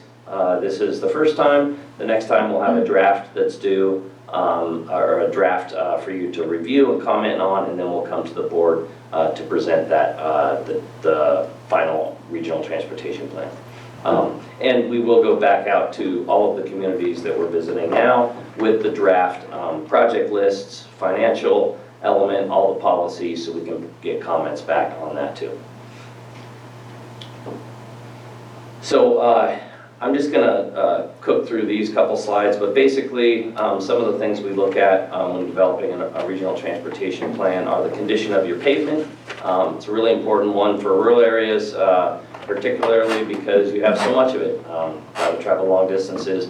Your pavement condition index just dropped last week, I think, from 52 to 49. That's out of 100, 100 being a brand new road, 0 being no road at all. You're at about 50%. So there is a lot of funding coming to repave roads, and so that's a good thing. We should see this number by the time you guys do your next regional transportation plan update. I expect this number will have climbed quite a bit, so pay attention to that. Bridges, over 200 bridges in the county, and you have a pretty good track record of keeping them safe, keeping them functional, And that bridge program in the county's doing really well. So we just identify sort of the overall needs for the next 10, 20 years. There are some multimodal needs. Safety for bicyclists and pedestrians is really important. Aviation projects and the transit system really does help a lot of people get around the county and to areas outside the county. So these are all important parts of the transportation network that we take a look at. So one of the three elements is the policy element that we'll be updating. The last 2016 Regional Transportation Plan had 128 policies. So we're gonna chop that way down because that's just too many policies. And in fact, this isn't really a teeth-oriented document. So we're gonna tune that up. Next. The action element is basically project lists. So we will be collecting project lists from Public Works Department, from the Transit Agency, from other resources, from Caltrans to understand what needs to go in here. And then there'll be a prioritization of when the available funding is versus when the project needs to get done. So the financial element, keep in mind this is a 20-year planning document over the next 20 years. This list right here is basically all of the funding resources, the revenue that comes into the county for transportation projects, and $235 million over the next 20 years. So that's pretty significant. This is an important part of your transportation network. What I want to point out on this is the type of funding that comes in can really, it's not super flexible, so it can really only be spent on specific things. Like the Federal Transit Administration funds, they can only be spent on transit. The Highway Bridge Program can only be spent on bridges. So we're super conscious of that, and we align the project lists with the financial element. Yeah? What percentage of that is gas tax? Ultimately, it all comes from, there's some sales tax, but ultimately, like, I'd say 70%, it comes from the gas tax. And most of it comes from the federal highway bill. The state has its programs, but most of it funded from the federal highway bill, and then it comes to the county. So in that financials, you talked about more monies coming in paving. Is that built into this slide? No, this is one from the last regional transportation plan. So we're currently working on getting our projections for the upcoming one. Okay, so the upcoming update will be have updated numbers. Yep. Yeah. It'll be really exciting to see. It would be. So would we be able to figure a little bit more into this if the gas prices stay high? I would imagine gas taxes are going to be a little bit higher. Yeah, that's adjusted on an annual basis. So, at the end of the year, the state and the feds have collected the gas taxes, and then they do the distributions. It comes through sources like the Regional Surface Transportation Program, State Transportation Improvement Program, and gets filtered into these programs right here.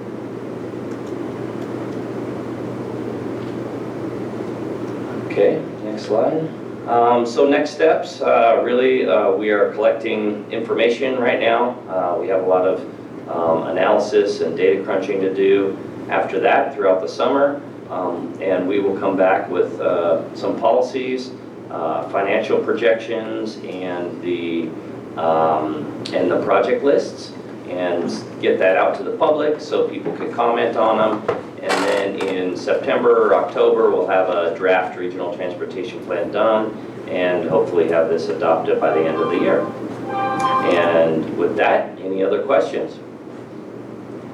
Yeah, so if you come through in the community and it comes to us in a draft form and we see some road that hasn't been seen, is that at the draft form, is that the time that the board should be adding suggestions into you?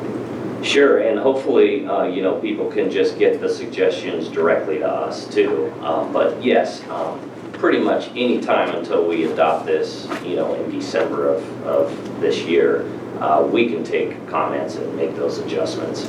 It's all spreadsheet driven, so if we make an adjustment, it just updates everything. And then roads that are on the proposed federal highways, access to lands, is that built into this? We have a line item, since that's a grant program, we usually don't put any money in there unless we know that you're actively pursuing, a $15 million flat grant. We're going to submit it again until we get it, then we would probably include that. But if it's just, hey, we understand that this is an eligible roadway for the flat, that probably wouldn't go in there right then. But we'd probably make a comment, in the action element, identify it as a project, because the first 5 years of the project lists we could pretty well assume that those are going to get funded. Once we get past that, especially past 10 years, they're just kind of fluffy project lists, and we don't have to constrain that back half. We have to constrain the first half as a state mandate. So that's how that works. So the second half project list, we can have all the projects on there we want, and then when we update the plan, or if some other funding comes along, we get a flat grant, we can say, okay, that's a priority now, it's going to move up into the first year project list. Thank you.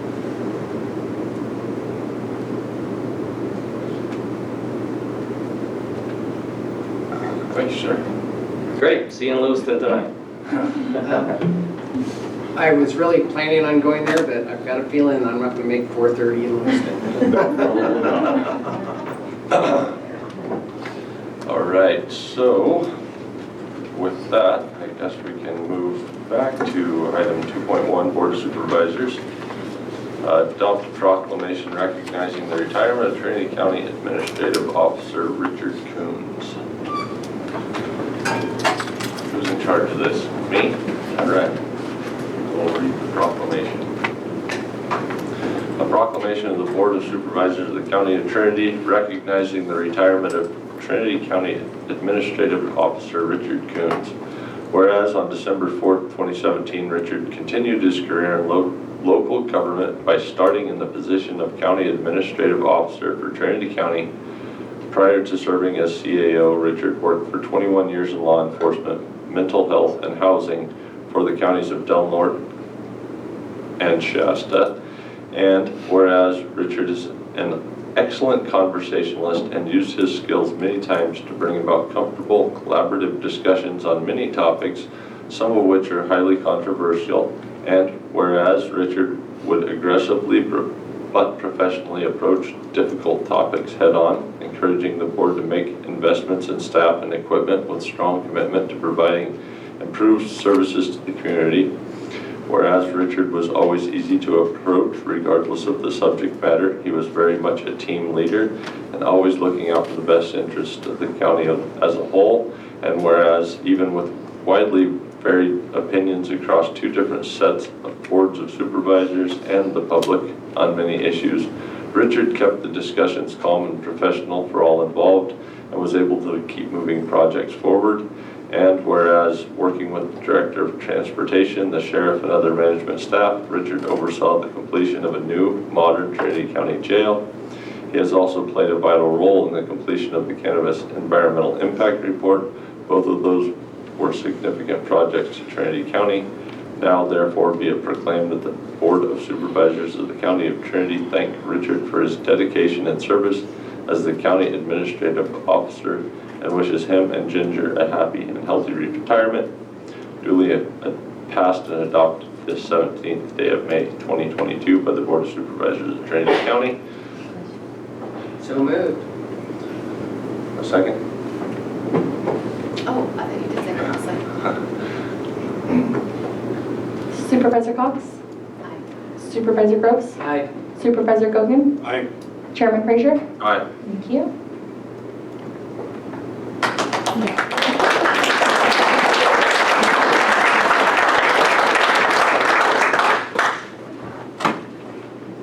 Thanks, sir.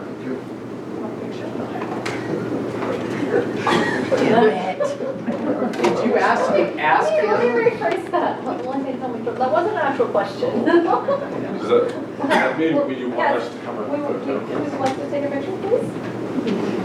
Yes, you do, Where are we standing?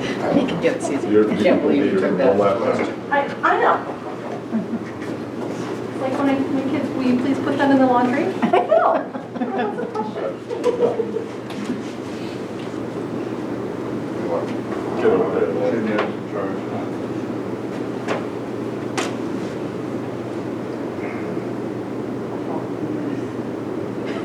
Smile, Dan. Okay. All right, perfect.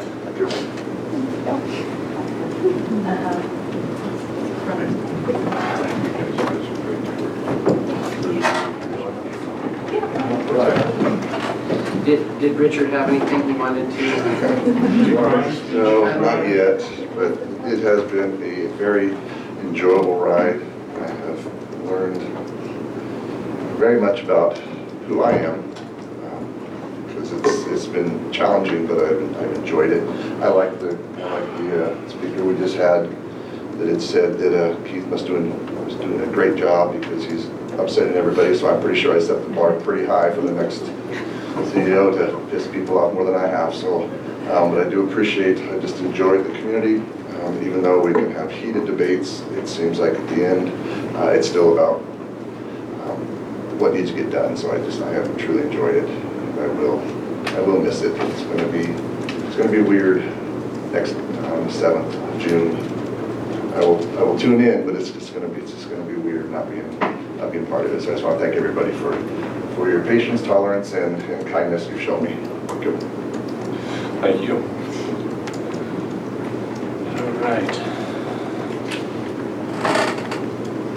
Sheriff, item 2.5, adopt a proclamation recognizing May 15th, 2022 as National Peace Officers Day and May 15th through 21st, 2022 as National Peace Officers Week. Would you like to speak on this one, sir?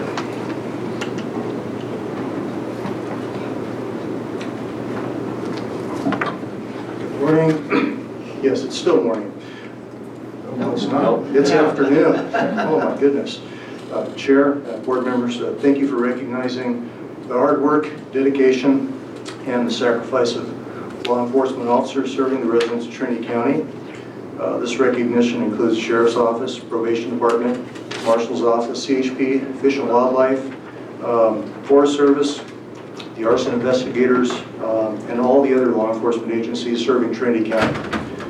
For generations across our nation, courageous law enforcement officers have dedicated their lives to protecting people in big cities and small towns and neighborhoods. And each day, thousands of officers pin on their badge, walk out the door, they go to work, hoping that they will come home safely. Last year, a record number of officers in this country died in the line of duty.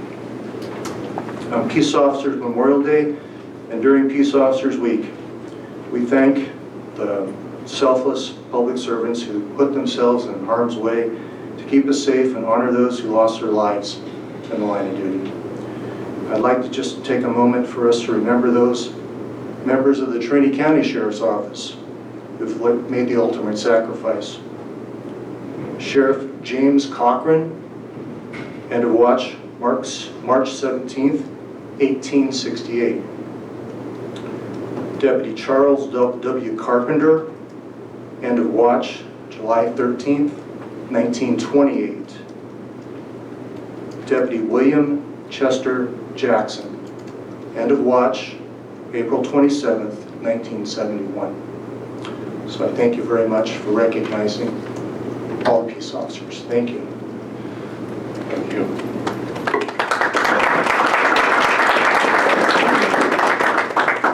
Okay. A proclamation of the Board of Supervisors of the County of Trinity recognizing May 15th, 2022 as National Peace Officer Memorial Day and May 15th through 21st, 2022 as National Police Week.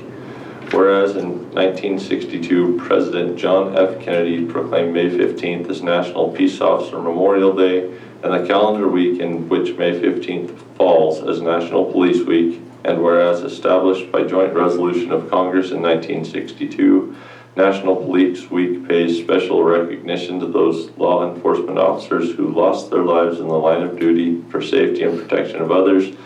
And whereas the brave men and women of our nation's law enforcement work long hours, often in dangerous situations, to protect the lives, liberty, and property of their communities, and whereas the safety and health of our officers must be a priority for all Americans, every day members of law enforcement risk their lives in service to those they have pledged to protect and defend.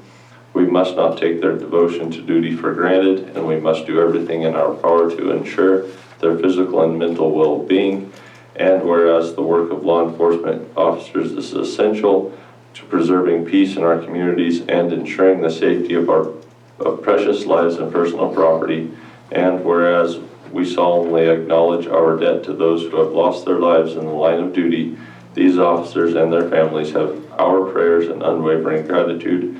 Now therefore be it proclaimed that the Board of Supervisors of the County of Trinity do hereby proclaim May 15th, 2022 as Peace Officer Memorial Day, and be it further proclaimed the Board of Supervisors proclaim the week of May 15th through 21st, 2022 as National Police Week, duly passed and adopted this 17th day of May 2022 by the Board of Supervisors of Trinity County.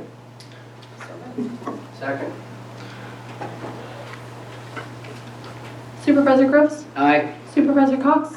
Supervisor Kogan? Aye. Chairman Frazier? Aye. Thank you. Pictures of who are we getting pictures with? Me? Are you going to be our representative to hold this? All right.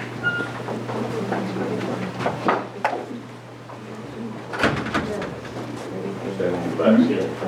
Yeah. All in that. Okay. So the camera.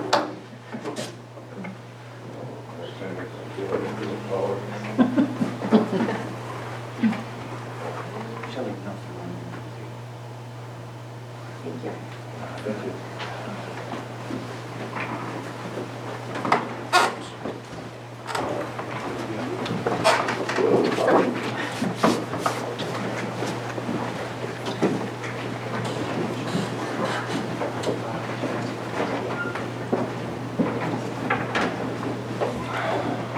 Okay, well, with where we're at on the agenda and the amount we still have to do, I believe we are going to need to take a lunch break today. So unless there's any objection, I would say let's break for lunch and return at 2 p.m. Before the consent? Before consent agenda, because I don't think the consent agenda will even be as quick as we expect. Well, Do we need an hour 15? may I make one suggestion that we pull whatever we're going to pull and then pass the rest of the consent in case Okay. there's people here, and then we can go back to it later. We can do that, all right. So we will move on to the consent calendar. These items include non-controversial matters and will be acted on by the board by one roll call motion. If any member of the public has any questions or comments on an item on the consent calendar, they may provide them now. A member of the board or staff may request an item be pulled and considered separately. Any public comment? I'd like to pull item 3.13. And do you have a comment to go with that? I would rather comment it as it comes up, but I think the general gist is that it's inappropriate to do anything else cannabis related until licenses are flowing.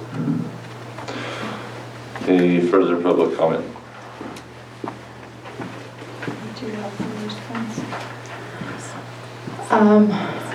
I have Rhoda. I'd like to comment on item 3.17. This is Rhoda Kane from Trinity Church.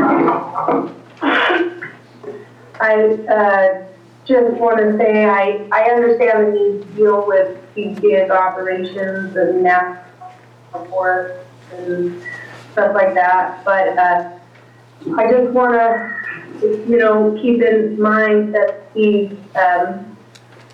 camp mercenaries arrive in full tactical gear with automatic weapons these dangerous military responses. These military-style responses and raids often end up with children being exposed to these violent interactions, and decades and decades of camp operations have proven that guns and helicopters have not been effective. The program has not been effective after decades and decades of use. So I think it's just important that we remember that ABBs should definitely not be allowed on private citizens, private lands. We shouldn't be, these types of raids should not be done at people's homes and stuff like that. It should be kept to the forest. And that the pathway and the answer is a robust pathway to regulation, not more military type, that's it. Thank you. Thank you. Okay, next I have Jay Vorp. John Vorpal from Weaverville on 3.13. I want to know if any of the funds being used to pay the consultant are coming from the cannabis grant, and if so, how much? And have they been properly vetted to ensure that they comply with the grant provisions? Thank you. Thank you. Next I have Lisa Harper.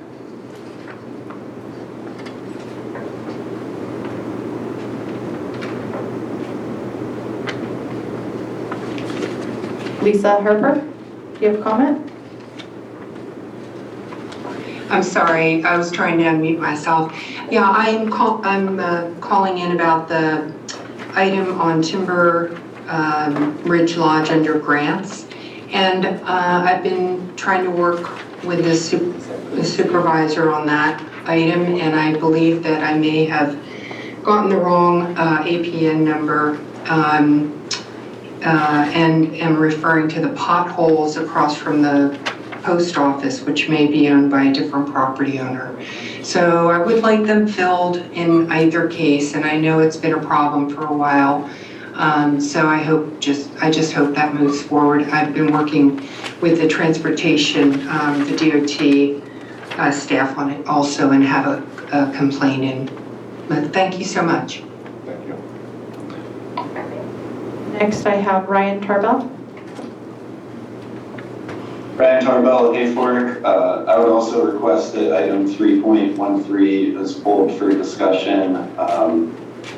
I think right now the essential priority is reviewing and approving Appendix Cs rather than writing ordinances. And I understand, theoretically this is a consultant doing it, and that, technically it shouldn't be taking away from our limited staff's time, but in reality, staff is still sitting through all those planning commission meetings, BOS meetings, having to help collaborate, write the staff reports, and it's a huge drain on staff's time right now, and I think it should be put on the back burner. Thank you.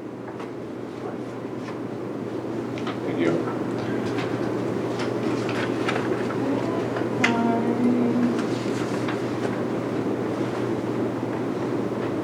I have no new chats and no more raised hands.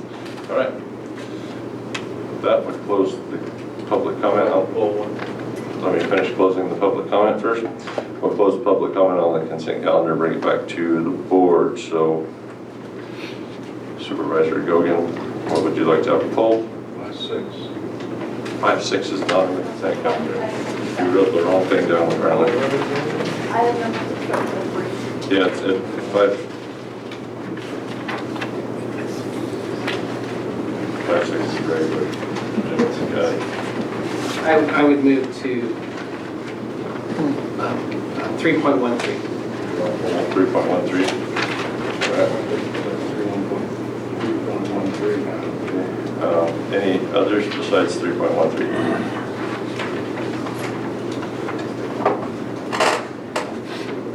All right, anyone care to motion to?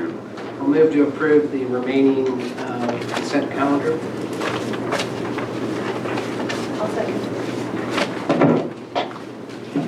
Supervisor Cox? Supervisor Groves? Aye. Supervisor Gogan? Aye. Chairman Fraser? Aye. Thank you. All right. Now, we can break for lunch and we will come back. We will take up item 3.13 when we return. And does everybody think 2 o'clock will be good enough? Definitely heard a few members.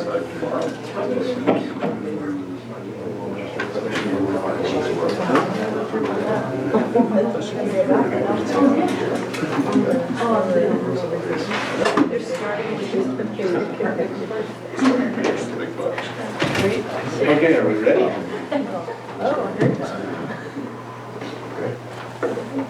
All right. We will call our May 17th regular board meeting back to order, and we're going into planning and zoning item 3.13, approve an amendment number 1 to the agreement with Schulman Consulting Group, increasing the maximum cost to $86,900 to review and revise the county's cannabis ordinances as necessary, and fiscal impact $86,900 to the cannabis department.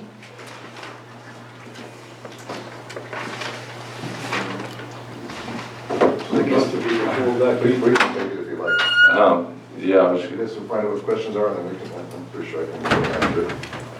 okay, so do you want to just open up public comment before we Yeah, kind of find out what the concerns are, rather than boring everybody with my spiel? All right, so we will open public comment on item 3.13.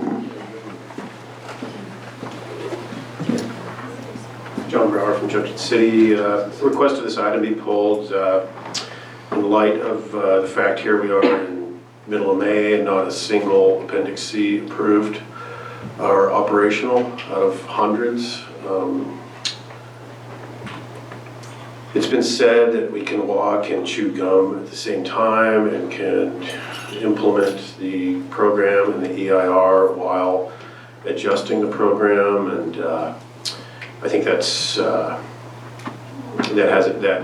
for whatever, for a variety of reasons that has not occurred.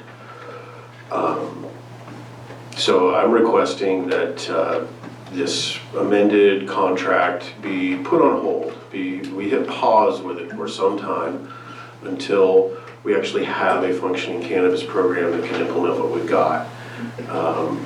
The Cannabis Ad Hoc Committee's done a good job of identifying and I think prioritizing changes to address, but they must be held at significantly lower priority than the licensing side of the program.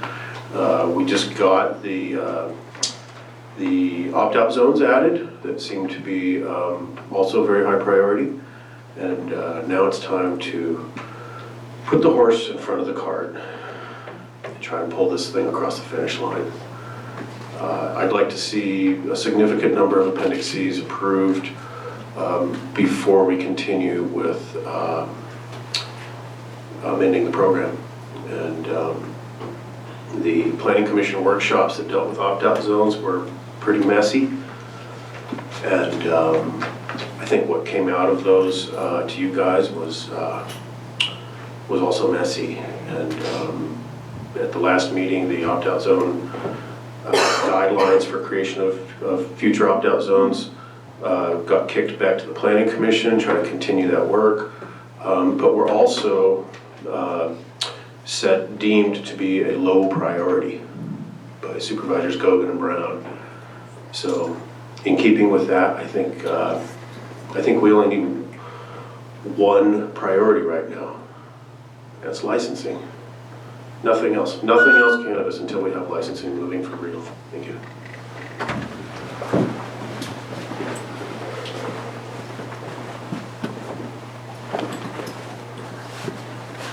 Chair, Supervisors Lisa Wright, Lewiston. I also asked for this item to be pulled. I have a concern over the diversion of attention and resources to something that doesn't further our existing program at this time. To review and to revise at $248 an hour when we don't even have a program that works, I think is pretty egregious, actually. to be even considering undertaking this. I understand we want the retail, which I think is done, should be, I thought it would be before you by now. Not sure what's going on with that. Processing license, absolutely. The contract doesn't say anything about those. It says review and revise your existing code. To spend $90,000 to do that, it's ridiculous to me. We don't even have a functioning program. There's no licenses issued. I'm with John. I'll echo his same concerns. Until we have the licensing almost fully completed, which we should be there by now, but we've wasted a year and a half and still can't get the program going. Do not divert attention. We spent 12, 15 hours in public workshops on carve-outs when 90% of the comments were disregarded. And you went ahead and did it anyway. You went ahead and went forward when there's FPPC complaints. Just move right ahead. You've got to focus in. We have to have one single vision for the cannabis program, and that is to get it functioning. It's not time to review and revise right now. Please do not use resources in this manner. I think it's irresponsible. Thank you.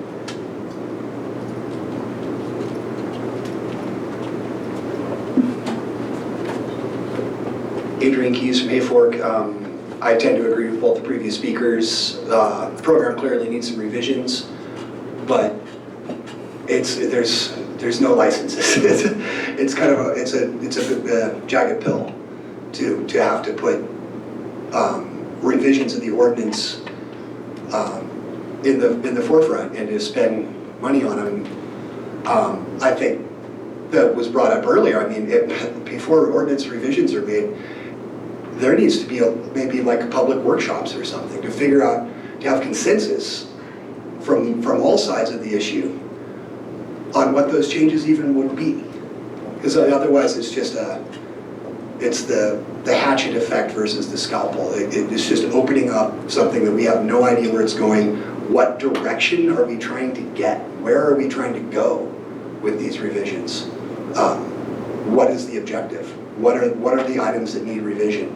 You know, just simply beginning the process of revising something doesn't sound like a very good idea to me. So I too would suggest that be postponed until a significant number of licenses are active, and leave staff to do that job and not distract them again. Like Lisa said, there were, just in the Planning Commission, by my count, there were 12 hours of meetings that we went through, and that's 12 hours of staff time amongst the whole of the staff.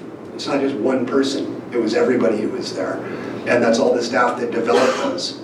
God knows how much time and effort was put into that.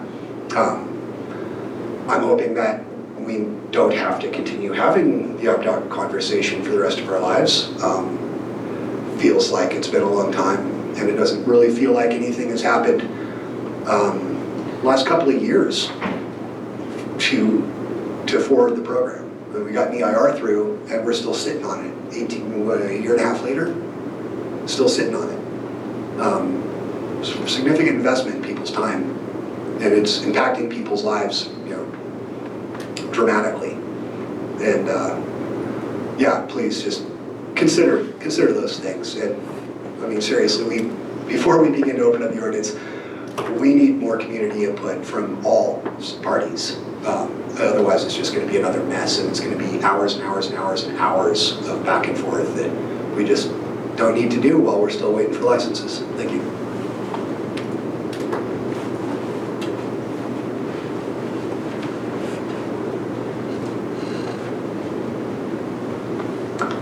Hello, Chair and board members. Dana from Hayfork, also a member of Trinity County Agriculture Alliance. I echo the comments from the people ahead of me, John Brower, Lisa Wright, and Adrian Keyes. I would repeat it if I thought it mattered, but I don't know that it does. We've been saying the same thing for a long time. The priority needs to be licenses approved. We've paid the collective amount of fees that have been paid to the program. It was still no annual licenses is obscene and atrocious, and without proven licenses through the program, there should be no other priority. taking staff time away and directing it anywhere else is almost like one would think intentional or just like a psychological issue. It's so obvious that what needs to be done isn't being done. Again, I could ask why, but I won't get the answer. Wish it could be on an agenda. Prioritize licenses being approved. The ones that deserve to be approved, of course. That process needs to work to have any faith in this program. Thank you.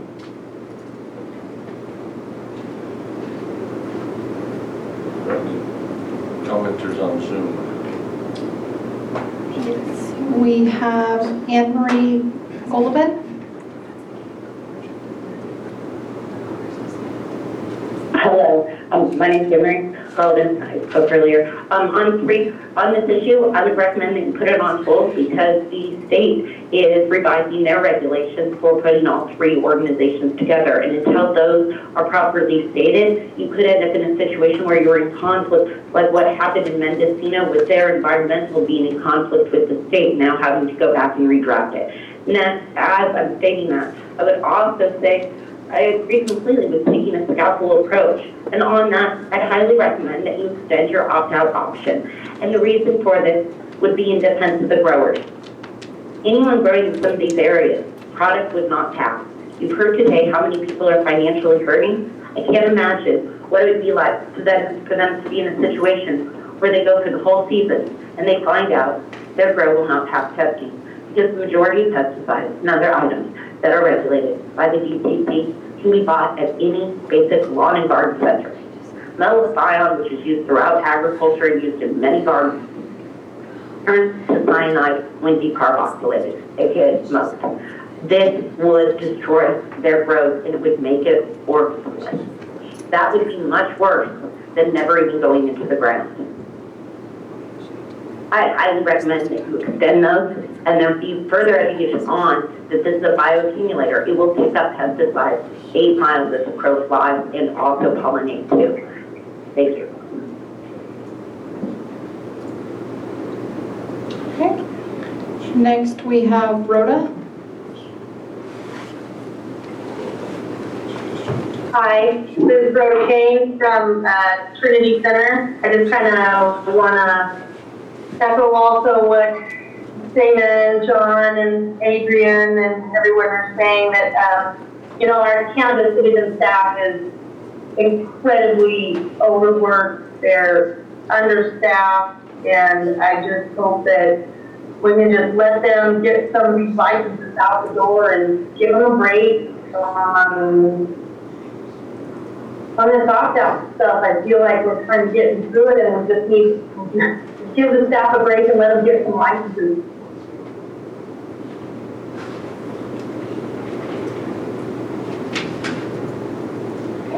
Next we have Veronica Kelly-Albies. Good afternoon, Veronica Kelly-Albies, Douglas City. It's interesting, I was going to ask to pull this item as well, but for some very different reasons. I thought we could use some clarity on what this contract would be extended for her to do. I agree with Adrian, that there should be, public meetings. What ordinances are you going to have her working on next? Is it just about retail? Because she's working on retail. This is the consultant who helps move the program forward. She is not part of consultants that do Appendix Cs, if I'm correct. So to pause and find out later that there's going to be more changes, there are many things that in the county that needs attention, as well as cannabis. And ordinances are what guide the program. They are the horse. So having those in place is going to be super important. Cannabis continues to kind of suck the air out of what could be productive forward movement sometimes. And, having this run parallel makes sense so that you can be getting these ordinances in place and locking things down. The industry folks then will know what they're supposed to be doing. And so pausing Heidi isn't necessarily what needs to be done, but clarification about what she's going to be working on will she be setting up public meetings for things, but retail ordinance is far from done. And And those kind of things need to be addressed. It will be more work on staff to have to take on those kind of questions and things if Heidi's not there to do it. So I think that's something to be considered, but I would like to hear a little bit more about what expansion and what this expanded contract will offer for the program as well as the public in general. Thank you for listening. Next, we have Tyler. Hi, good afternoon now, Chair, members of the board, Tyler Thompson from Burr Ranch.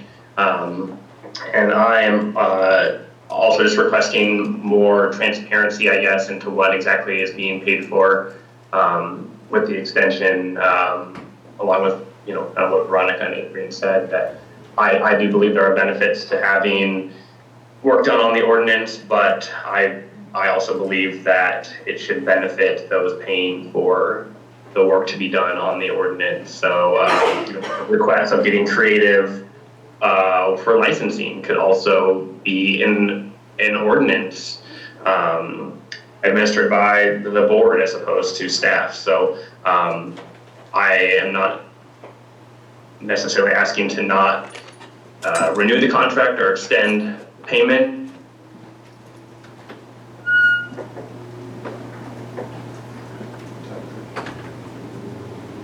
And then must take less service. Tyler, are you still there? We seem to have lost your audio on this side.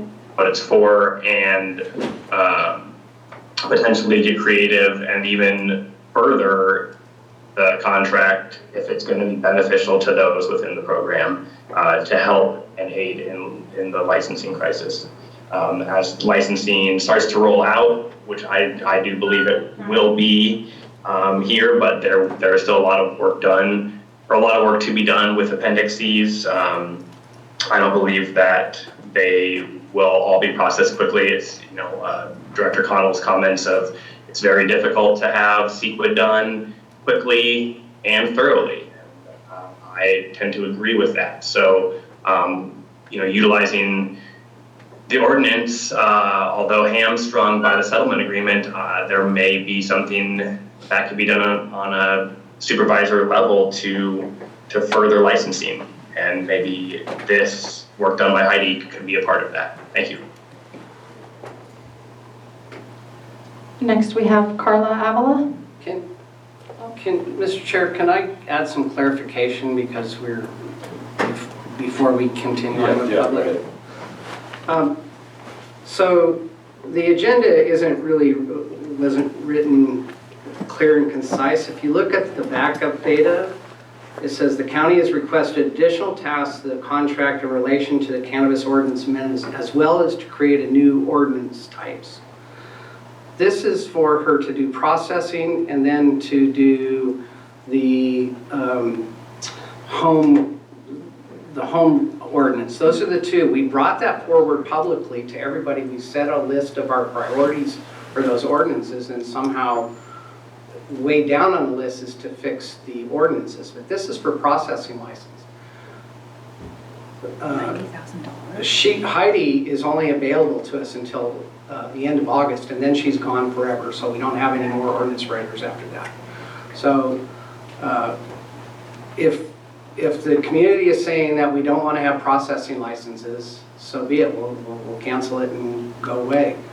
But anyway, so put your public comments in that vein. And that other ordinance would be the personal use ordinance. Personal use ordinance, thank you. No. Okay. Carla? Hello, this is Carla Avila in Viacom. Thank you so much for the opportunity to comment, and Supervisor Groves, I appreciate that clarification. It was not clear in the background documents, from what I could tell, what exactly was happening first and what the revisions involved, which was my biggest concern, was reopening our existing ordinances and moving any goalposts or changing anything on people at this point was my biggest concern that I would not like to see. But I appreciate the clarification that this is for the missing processing license, and also for what I think is a lower priority, but I guess we need to look at our personal use ordinance. And so I appreciate that clarification. I think that what people's concern is that we don't take away from the resources that are moving checklists forward, and that still needs to remain number one, because if there's nobody to cultivate, there's nobody to process in the processing facility that we're going to create an ordinance for. So it's still number one and absolutely critical, but I think that if you were to ask again with the clarification that people might recognize that a processing license is still missing, and that's a reasonable thing to move forward if it's not taken away from the secret checklist process. And we do need a processing license, but again, we won't have any product to process if we don't have licenses, cultivation licenses. So thank you for the opportunity to comment. Thank you. And Chairman Frazier, with that, I have no more raised hands and no new chats. All right. Then we will close public comment and bring it back to the board. Does anyone have any questions that they would like clarity from Dr. Coons? Well, I think Keith expressed it the best, and the one question is her wages or her contract paid out of cannabis? It's a yes and no. When she works on Class K, no. When she works on the opt-out, no. When she's working on direct cannabis, does it affect the program? Yes. So it's kind of a mix. But it's also tracked her hours as to what she isn't working on. Any clarification? I mean, you know, I listen to everybody, and yes, I agree that licensing is number one, but our memory seems short. We processed over 700 licenses in the last 2 years, but that changed when we had to go from provisionals to from CEQA in process to now CEQA has to be completed, so that's where the brakes hit. So we're doing what we can with what we have. We have the consultants, so that I agree that licensing is number one, but we're in a new ballgame now. We're not doing CEQA process anymore. So comments of we haven't been doing our job. We issued over 700 licenses in 3 years, we have been. It's just a new job now. So. That's why we're bringing on these consultants, so we can get the assistance and the expertise that we just don't have for the time. So that was kind of the mentality behind bringing Heidi in. She is an expert in writing ordinances. So we take direction, and as he said, it was pointed out what the priorities were. Opt-outs are done, retail is done, and now we're moving on to processing. Yeah. And for clarification, Heidi she didn't write the retail ordinance? Yeah, she did not do retail. So that was, I would also add that I think it would be appropriate once she is finished writing that, then we look at our manpower and do we take time to run that through the Planning Commission at that time, or do we say we have other fish to fry before the processing license comes through?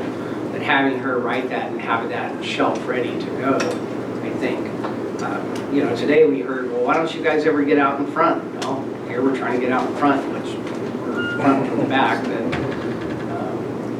I think that her expertise is very valuable in this and will help the program moving forward. It's my So I'm talking out of turn. I was going to ask if you would care to make a motion so we can engage in further discussion. Yeah, I would move to accept 3.13 as presented.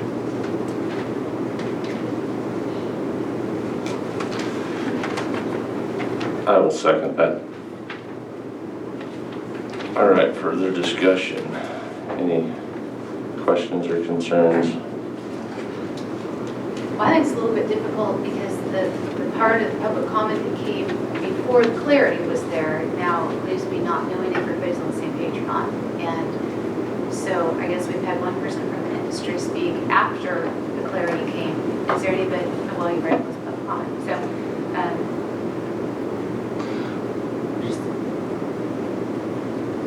So for clarity, her task going forward to the end of the year for $86,900 is?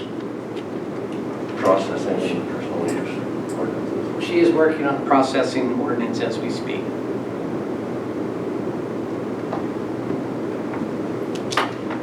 And this was, again, what we brought through that ad hoc, that we'd set and taken within the ad hoc of what ordinances you want. We brought it up here.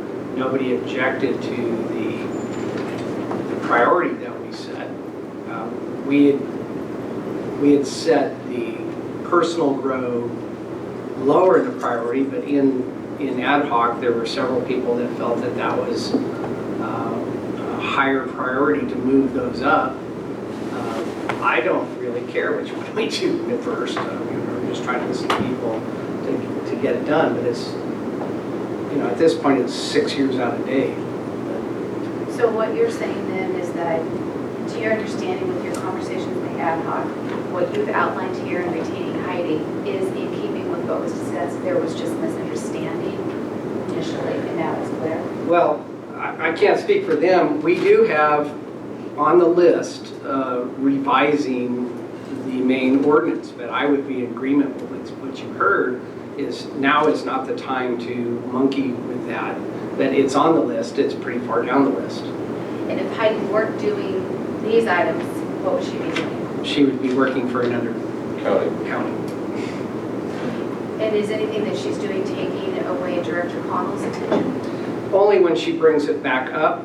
I would assume that when she does her research and goes out there and looks at other processing, that she would have, maybe a 45-minute meeting with him to discuss things over. But it does take time when it comes up to the Planning Commission. There is time that he has to put his mind to that.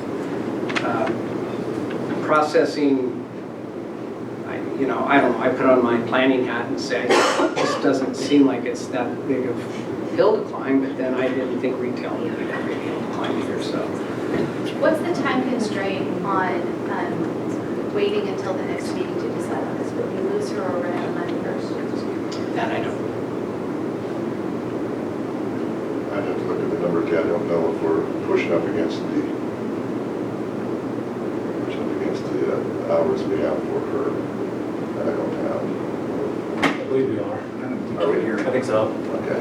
Well, this also doesn't obligate us to have her do more work, enter into the contract, and then give her instructions thereafter as to whether to move forward or not.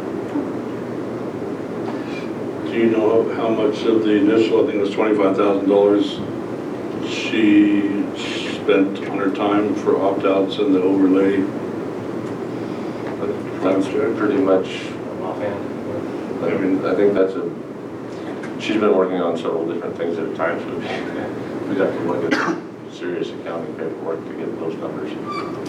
Well, I would say it's a safety net then you have it in place if you decide you want to use it. If you decide you don't want to, sorry, if you have the safety net in place, if you decide you want to use it, it would be sitting there for you. If after this and you have more discussion, you decide you don't want to use it, then you don't have to. So for clarity, as of today, she's not working for us. She is. Yes, she's. So we do have a place we work for her. She was working under a $25,000 contract. We haven't met that 25. But we're getting close. But when we do, then we can see if we need her for. Well, I think. Correct. That's what I thought. Yeah, I believe if she hasn't breached that amount, she's very close to it. So if we want to have her continue working for the county, then this is a necessary thing. So that could come back to us for review after she's reached her $25,000. Well, it would be. Contract. I don't think that we would review it again. It would be when. The contract itself would be in place, but as to what additional work you would want her to do or not do, it would be up to the board still. So it would be, if we went to our ad hoc met and said, okay, we want Heidi to do this, we have to come to the board and, like we've done in the past, and this is our priority list, this is what we're asking Heidi to do, and then the board as a whole can make a decision, okay, we want to do these things. And I do agree with Keith. I think we need to get as much as we can out of her before August, because it's not very easy to find anything planning in California right now. I mean, if we're not gonna just go out tomorrow and find another consultant. Sean just texted, and we've reached the max hours, so we don't have any funds left for it to continue. Say it again, Richard. And Sean just texted and said that we've reached our $25,000 limit, so to have her continue, we'd have to extend the contract or just put her on hold until the board chooses to extend it or not extend it. I will say if we don't do this right now, then that means processing licenses would be not until 2023, and that would put off the other licenses until maybe 2024. I mean, not the other licenses, but any updates at that point. And I'm sorry, I said Sean, actually, it was the deputy director, Presley. So, well, we do have a motion and a second, and is there any further discussion or any competing motions or such? So I would like to make a new motion that, now that we know that she's hit her $25,000 mark, to begin working on the second part. We'll say this contract through August, the $86,900 part. Anything that the ad hoc agrees to have her do needs to come back to the board for full approval.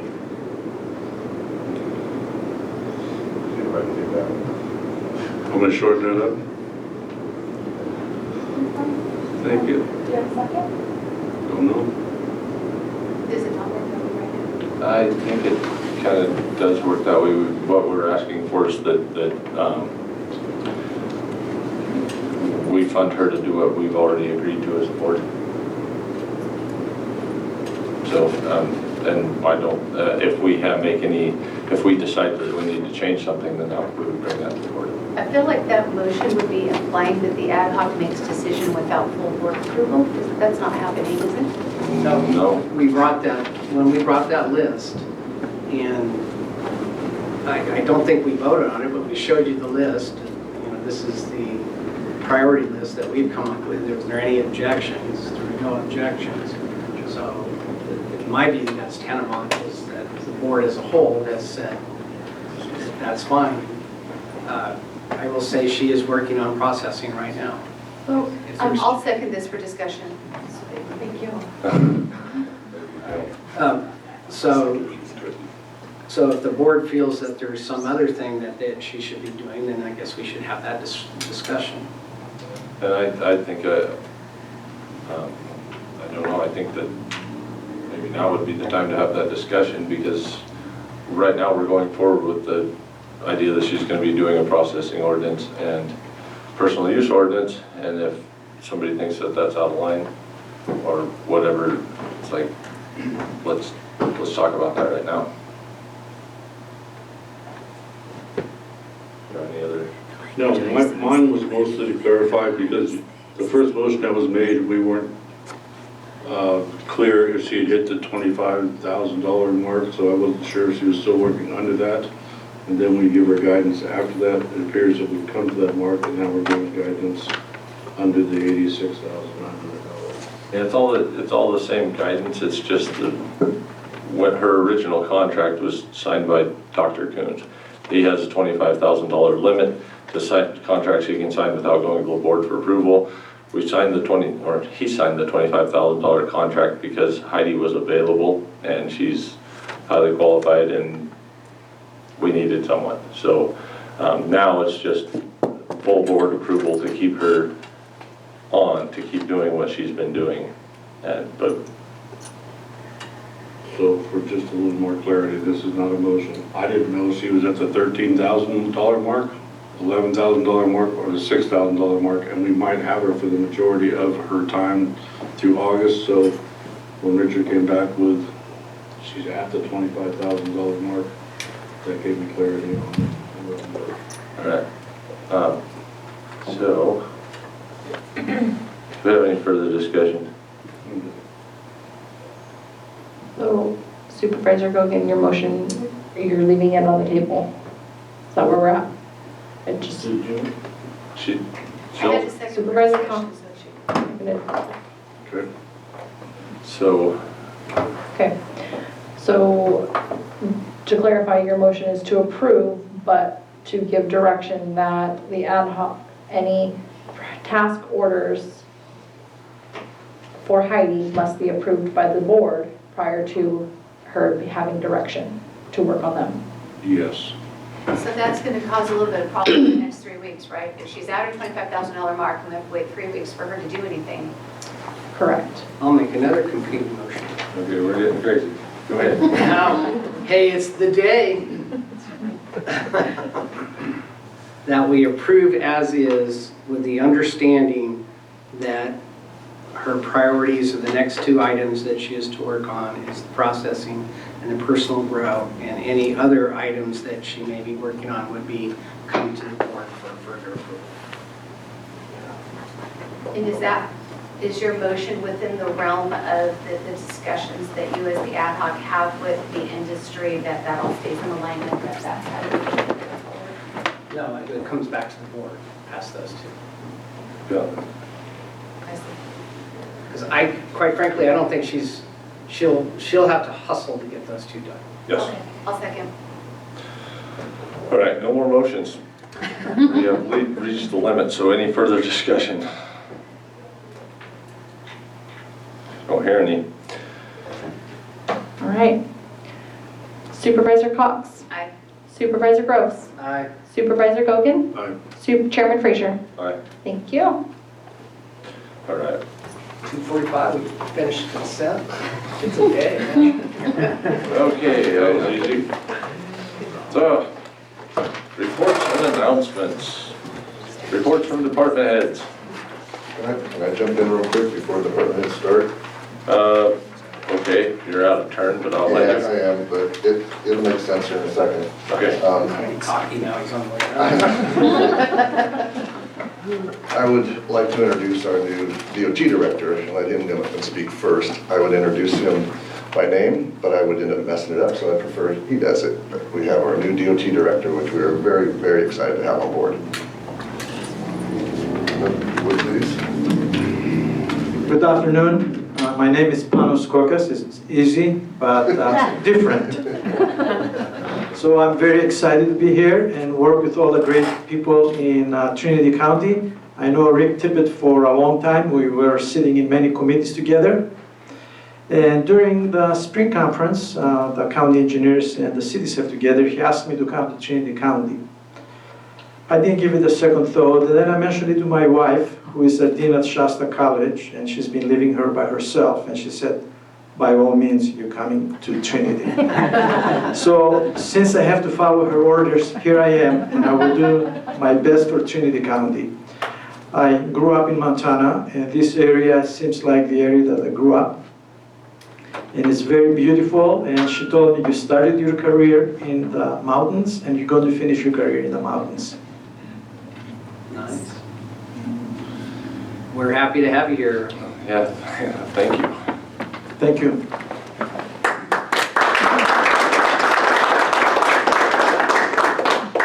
Yeah, I'm gonna have to see that on paper, you're right. So I'm gonna have to see your name on paper before I even try to pronounce it. No nickname, huh? All right. No nickname. Any other department heads? I see a bunch of them. Sorry, I didn't want to jump in front of anyone. Afternoon, Chairman, members of the board. So wow, it's been a very interesting couple of weeks here. You know, I'd like to just start off by saying, at the beginning, I was told that this is going to be a challenging position and no 2 days are going to be the same. And I would have to say that that statement has not disappointed at all. It was pretty much spot on. Staffing is our primary concern over in the cannabis division, which it seems like that's about 90% of what it is my eyes and focus get sent to every day. We are in the process of hiring some folks though, so there will be a little bit of momentum gained as we go forward, and that is hopefully going to be with these new people that we're bringing on board, some admin staff and some environmental compliance specialists, 3 of them to be exact. And then we are also flying some other positions for cannabis as well. And I know I've said this before, but if anybody knows anybody that wants to come over to the cannabis department, we're looking at making it the place to work instead of the place to run away from. But there's a lot of things going on, and we have to listen to what the public wants. So that first and foremost is one of the things that guide us, along with the rules and regulations that we have in place. We are having a meeting this week with planning because there are three other divisions, in the office there. So over in the planning division, I'm going to be meeting with 2 different consultants this week to kind of clarify what we're looking for our consultants for the planning. We are still trying to find planners, so if anybody knows any planners that want to come work for the planning division, please come on over. So hopefully we'll get the consultant wrapped up within the next couple of weeks, I hope. That's the plan. So out of the divisions and everything, over to a general plan presentation. It's going to be on June 7th. So that's going to be a nice little kickoff and movement forward for the county. That's one of those all-encompassing documents that I think we've needed for probably a lifetime if we have children that are in the 20s. And then we'll have a community meeting on the night of June 7th at the JPAC. And then June 8th, we will have one at the Rancheria there, down between Trindale and College. And then if needed, we'll have another one on the 9th. And they take the same kind of approach that we took for the Community Wildfire Protection Plan meetings. So we'll be going out to different communities to get different buy-in, different voices of the communities to further and flesh out that document. But that's going to be an ongoing process for likely a couple of years. It's pretty in-depth. We're very much looking forward to budget season being ahead. It's always a very, it's complicated, but we want to try to get our allocations to match what it is our divisions need, but that's one of the things we'll be looking at. I'll still be reviewing those, and hopefully we get everything kind of squared away before we get it final out there. But just so everybody knows, that's what I've been doing over the past couple of weeks that I've been on the job, is just trying to do one-on-ones with all the staff members, find out what's lacking, what's needed, what's not needed, where do we need to cut corners, because we may need 1 vehicle, we may need 4 vehicles, we may not need 4 vehicles, just that kind of stuff. So if you have any questions, just please let me know. I have one quick question. Who's going to be the lead on the general plan? Is that going to fall on you? Because I know Lisa was pretty much taking that. It's me. It's me. That's you? I'm sure Richard laughed. But I'll yes. be working with him also. Okay. Yeah, I was just that was one of the concerns I had when Lisa left, is who's going to take over the general plans, because that is going to be a major undertaking. So thank you in advance. We kind of know each other, so. Okay. She was the one that originally hired me over at HHS. We'll be all right. What time are your meetings on the 7th and 8th? The 7th, I believe it starts at 6 and runs from 6 to 8, and then the 8th, it's going to be 9 in the morning until noon. And those are just prelim. I'm sure they can expand and contract wherever's needed, but they just needed the ballpark out there. Thank you. Any other questions? Have you made any offers to personnel for staff? Yes. Sean actually has. We do have 1 admin person starting tomorrow, I believe. We have another admin person starting, I think, next week. And we have 3 environmental compliance specialists for cannabis that have been, I think they were issued offer letters either yesterday or today. That's progress. And we have Division Director Carla on. If we wanted him to clarify that, he did raise his hand. I think he has some comments. Right for you. Go ahead, Sean. Yeah, thank you, Chair Frazier, members of the board, CAOs, County Council. I am Sean Connell. I am the Cannabis Director, and just to caveat what Ed was talking about, I want to give you some information. So as of this morning, we have received a total of 14 recommendations from our environmental review staff. Last week I told you we were sitting at 10. We got a few more in this week. 7 applications will be published tomorrow in the Trinity County Journal. We've also sent out the notices to the 300-foot neighbors. Those went into the mail yesterday, and the applicants should be getting emails from me later today following this board meeting to just let them know what this process entails and lays out this 10-day timeline and then what they can expect after. We anticipate to get an additional 6 licenses into Trinity County Journal this week. Tomorrow, as Director Presley was explaining, we have interviews for administrative staff. I will also have 2 of the emergency help that CAO Coons established for us will be starting tomorrow morning. They do have a link in with HR to go through some onboarding, and then they will be in our office to offer us assistance. And I have 1 more background check I'm waiting for in order for the 3rd person to come in and to start assisting staff. We have sent out offer letters to 3 environmental compliance specialists. I've received confirmation from 2 of them that they have contacted HR and are scheduling background checks. Once those are clear, we'll be able to get them in and get them started. As of today, we have completed a total of 67 inspections. Daniel Marvel is actually out in the county right now trying to add an additional 6 to that line today. We do have Helix will be in the area at the end of this week, and LACO is continuing to do inspections in the county. And the last thing I really have for you is on Friday, I was reached out to by DCC staff about the ability to collaborate with the county on completing inspections. The Department of Cannabis Control has offered to provide us staff members and lead agents to help us go through the inspections. As she outlined it to me, we would train them, they would help us in securing the final inspections to ensure that we can go ahead and move these permits through the licensure process. I will say that I would love to work a little bit closer with DCC and see what they had in mind and how that would actually be implemented on the ground, but I do believe that it is a decision that this board should really take into advisement and offer some line of direction on. If we would like to have the state to start helping us complete inspections in the county, I can flush all that out and get a good idea of what that's going to look like and bring that back to you.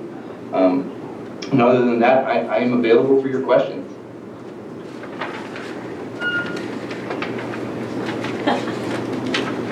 All right, thanks, sir. Doesn't look like anybody has any questions, so thank you for your report. Any other department heads?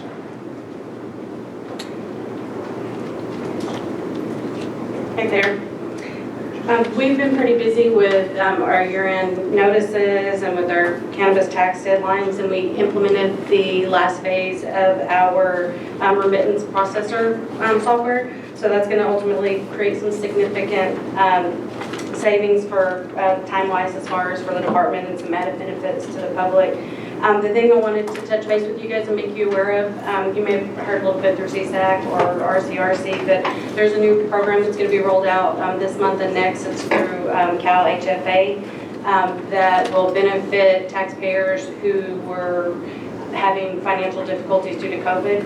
And so this is a different set of funds that will, they don't have to pay that back, but it's specific for those that are in jeopardy of foreclosure. And so that's something I'll be reaching out and making notifications and whatnot. So just so if you have any constituents that might be something that they can benefit from. I just wanted to touch base with you, make you aware of that. Thanks. Thank you.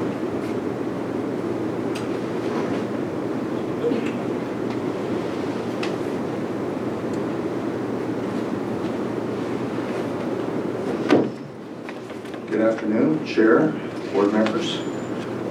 Tim Saxon, Sheriff. Just like to let you know, save the date, June 2nd, 11 o'clock. We're scheduling our ribbon cutting dedication for the new jail. Thank you, outgoing CAO Coons, for your hard work on that, as well as retired Director Tippett. We're very, very happy to be able to get closer and closer to that goal. So a lot of the issues that we've been having with the completion of that seem to be getting closer and closer together, so that's a really good thing. We recently signed on one more cadet from the Siskiyou Academy, so that makes 4 potential deputies that we'll be hiring from the graduation on June 28th from the Siskiyou Academy. That's very exciting. We currently are going to be having testing for correctional deputy dispatcher on June 27th, And it's pretty exciting that right now we seem to be showing 12 applications on file for that position. That's the most applications we've ever had at one time in recent history that we know of. So things are moving forward on that. It's an exciting time. That's really all I have to keep you updated on right now. Do you have any questions for me? Any questions? Great, thank you. Thanks, sir.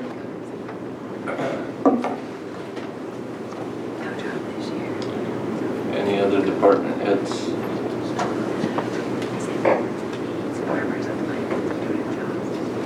All right. I have no raised hands and no chats.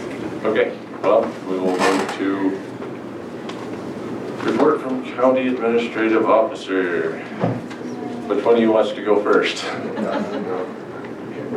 do they do when they defer their time, or they yield my time? I will yield my time to Well, I can honestly say it's been quite a journey these past 2 weeks, but I really appreciate the guidance and support that Dr. Coons has provided me in educating me in a lot of the history in the cannabis program. It's a lot to take in. Although I have ventured out into some other areas of responsibility, which include being involved with the strategic plan, which I'm really excited about, as well as being, as Ed reported, sharing the venture of the general plan. So I'm really excited to get that done, because I know with all my years of working for this county, that was in much need. I also have reached out to Craig Goodman to kind of touch bases on the fee study. That is another task I really want to focus on completing for you. So I hope to have something to you, in the near future. I have been reaching out to CPS HR on the recruitments for this position and the position of Director of Human Resources, because I believe that's another position that we really desperately need to fill. And it's going to be really hard to fill the void for Director Nelson. But I do hope we can find some candidates there. Shelley and I are actually having a conference call with them on Friday to discuss the process and any responses to the recruitments. And as we all know, budget development's coming along, so Susie Hawkins and I have been having conversations about different budget items. And again, I've been reaching out to some of the department heads, which I've enjoyed, because some of them I've worked with before. And I have been reaching out to some of you board members, and I appreciate your time in connecting. And again, here we go. Thank you for this opportunity again. Thank you. Anyone have any questions before we move on? All right, doesn't look like it. Reports from members of the Board of Supervisors. Oh, we start with you, Supervisor Gogan. All right. I didn't have a lot. Went to 2 TMC meetings in the last couple of weeks. Fish and game meeting a couple nights back, which was really interesting during fish and game. Besides that, it was a pretty easy week. Anyways. All right, well, I did not have much this last go round either. I had one meeting that I attended that I was trying to remember what it's called. It's the Governor's Wildfire Resilience. Forest Resilience Task Force. Yeah, that one. I went to that meeting. It was I attended via Zoom, so it was limited. I'm hopeful that the next one I'll be able to attend in person so I can actually engage in some conversation, because Zoom just doesn't work. So, and then other than that, I had no other meetings. I will have a meeting tomorrow, Thursday in Eureka for the North Coast Unified Air Quality Management District. I have had all my regular meetings, nothing notable to report out. Okay, so I did go to the Forest Resilience Task Force meeting in Santa Rosa. And it was good to meet and talk to a lot of people. The actual discussions were a little disappointing, but the ability to meet with people on the ground was good. I will say that that task force has an overabundance of focus on prescribed burns and very little focus on mechanical means. So for Trinity County Forest, I would say that mechanical pre-cleaning is pretty important before you start doing prescribed burns. Had the disaster council. So one thing that they brought up is the Fire Safe Council has made this nice little pamphlet that's going to be issued out.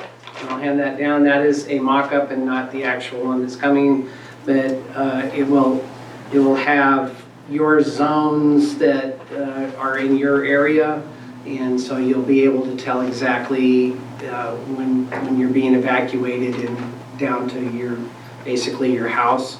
So that will be coming out soon.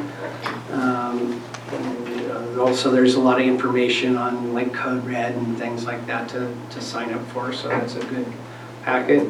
The other thing that I learned there, that is sort of, well, it's important to the county, is there's some sort of merger going on between the hospital and the ambulance service.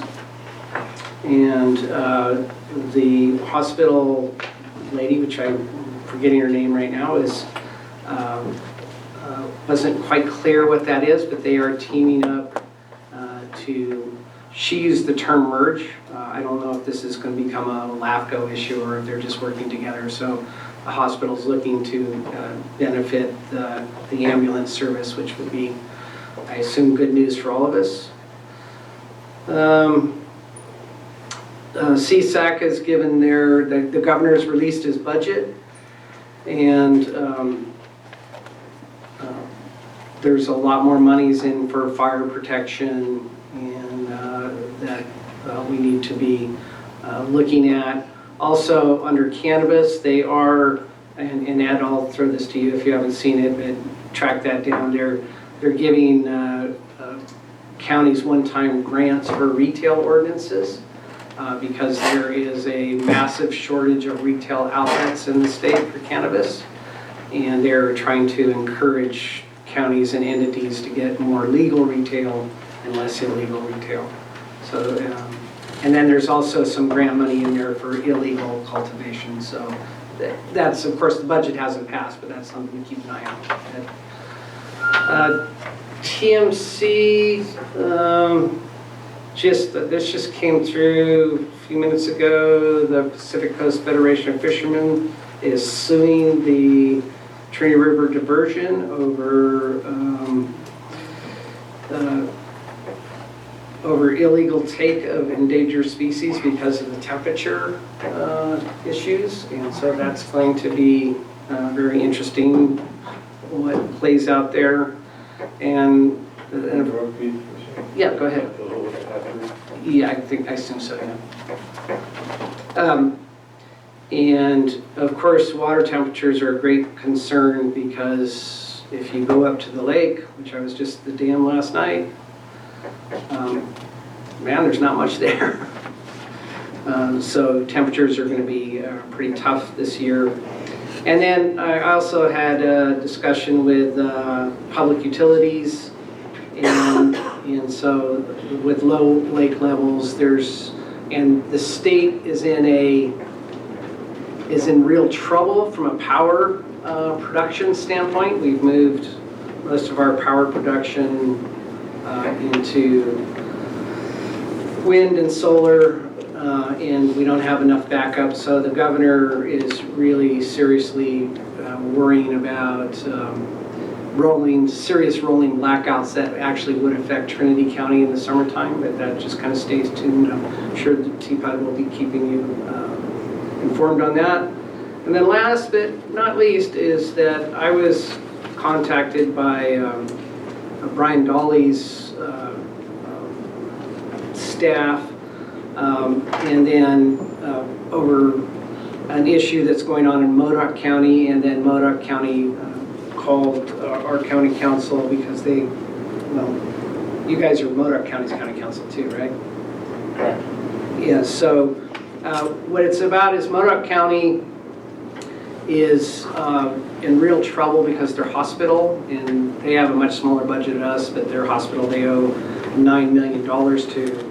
But they also know that the county has a large hospital debt on our books that has caused us problems. So they've asked us to team up together and send our representatives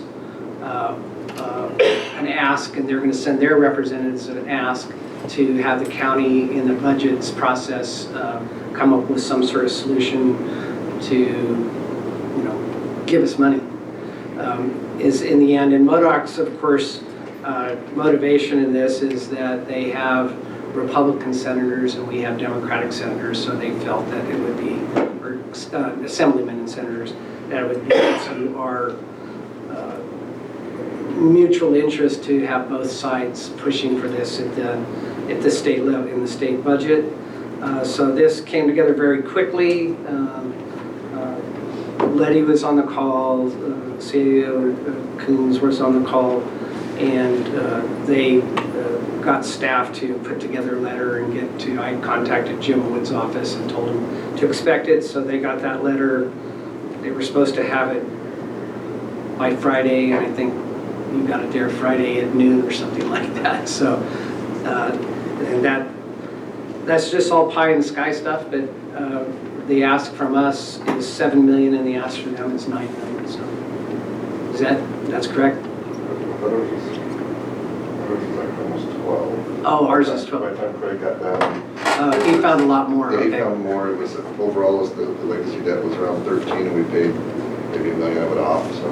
Okay. But yeah, by the time Craig completed, I think it was closer to 12. Okay. So anyway, just so you know what's going on there, and that's the end of that report. All right. Well,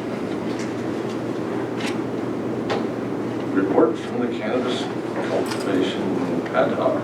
So,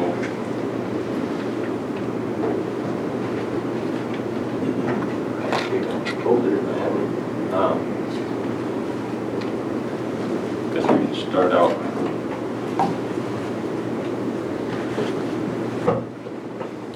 Well, Sean discussed the numbers pretty well. Yes. Today. Is the board interested in knowing why there wasn't being noticed, the notices got pulled? Okay. So, Richard, do you want to explain that? What was that? Why the notices got pulled last week? Yes. We noticed them. This was a week and so 10 days ago, so it was the last Wednesday. Sean had noticed them, put them in, and then we received a call from our consultants that had some questions on the licensing and how they're supposed to be reviewed. They were interpreting them from the settlement agreement, not taking into consideration the EIR that had been created after the settlement. So it made us a little nervous to want to make sure that we were correct and they were reading it wrong. So we met with our county council, we met with Derek Cole and Ascent, and they all agreed that we were interpreting it right, but by the time we got that confirmation, it was too late to get it back in the notice. So those that were supposed to be noticed are in this next batch, and then it sounds like Director Connell has some more. But we just wanted to make sure we were covering the county because if they were correct, it could have set the program back, believe it or not, farther. But they were correct, but not in the terms of the current EIR being completed. So. Basically, and again, the ad hoc was not part of any of this decision making. I did not know about it until Monday night. To tell you. Yeah, thank you. After I had made a statement at a public meeting, and the newspaper came to me and goes, "You better, those got pulled today." Uh-oh. So basically, they were worried that each project would have to have its own basically CUP, and that the EIR really had no value. It's the reality of what they were looking at. It was, I think, Dr. Coons, out of abundance of caution, wanted to make sure that we were getting things right, because that would have, if that was true, that we would have kind of crashed, the program would have crashed and burned. But anyway, so that's why they're back in. Of course, in the ad hoc, there was very uneasiness about not having those in after we said they were in, and the frustration, as you saw today, continues to boil. I will say that I think, I mean, we have to really be honest here that we're not going to get 200 through the CEQA process and licensed for people to grow this year. How many we get through, I don't know. But I mean, the reality is, you know, we have thrown the dates around that, you know, you're looking at August or September to try to hit that 200 mark, and I would think that would be a huge success from our standpoint.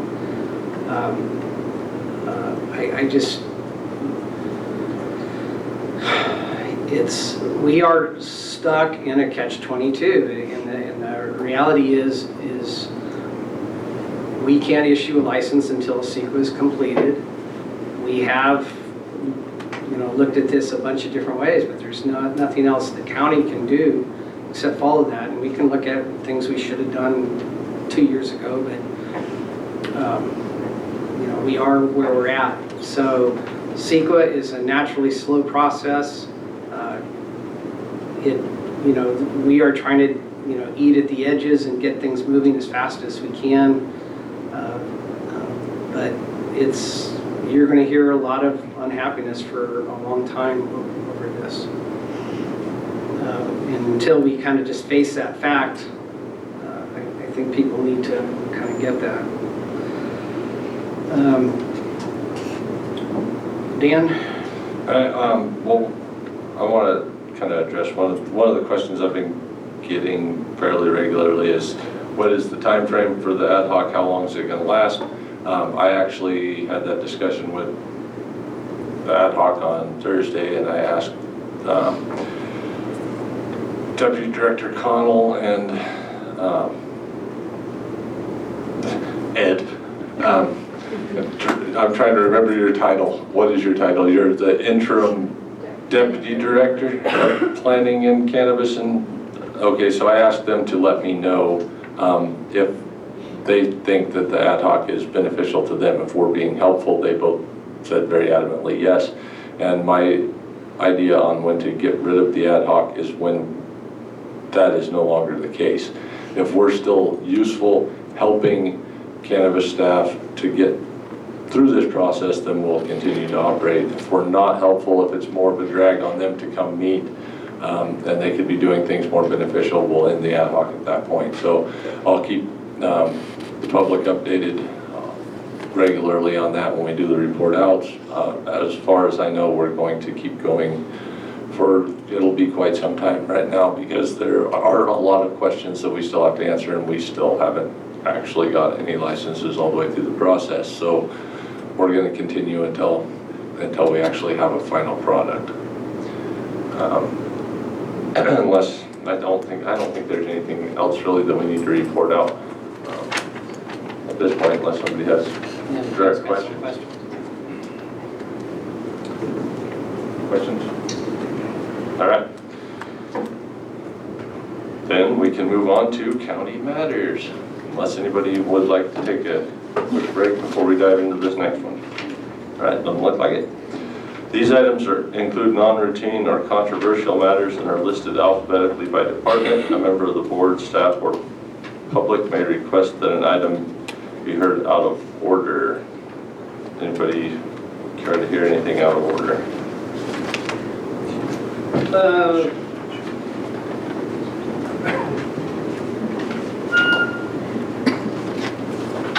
No, I'm fine.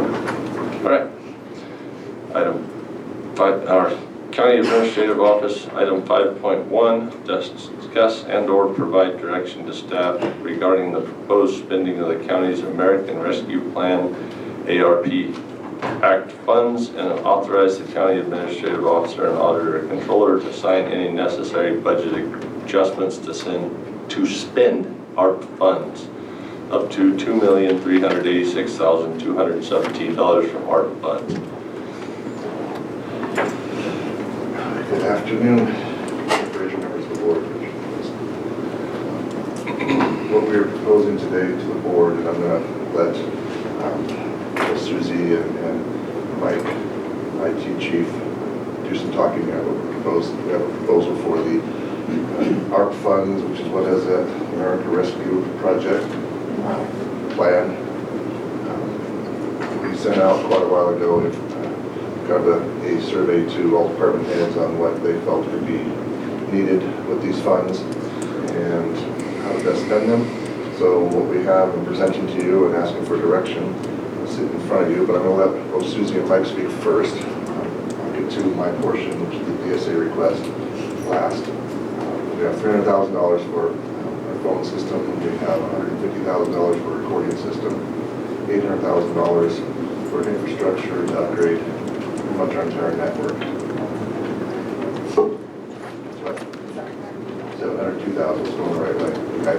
And then optional helping to assist in some of the jail shortfall. And then the final one I'll discuss, but I'll let Susie take over with a few of them, and then let also Mike speak. Yeah, I was going to say, I don't really have a whole lot more to report. Our ARP funds have some specific categories on how they can be spent. This recommendation uses the revenue replacement category, which is the least restrictive, most streamlined reporting processes. And then it funds some one-time upgrades and improvements that are needed,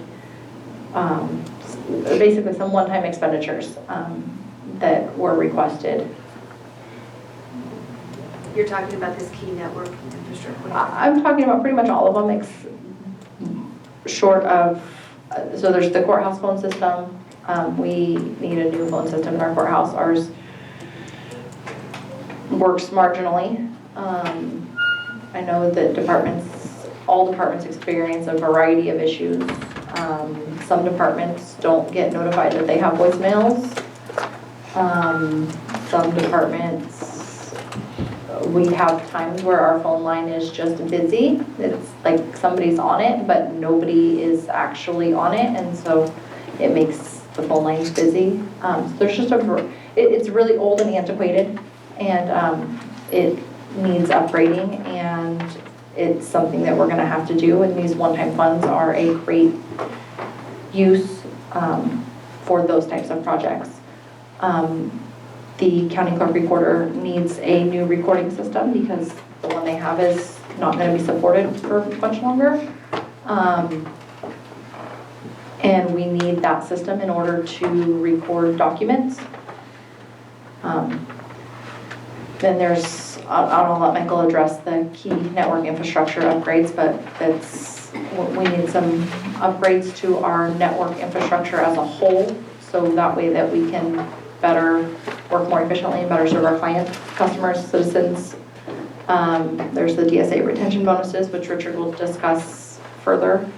And then we still have a shortfall in the jail construction.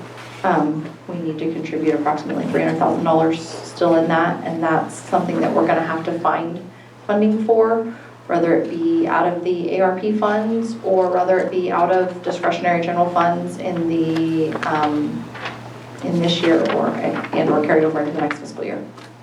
So that's all I have, unless you have specific questions for me. I'll pass it on to Michael.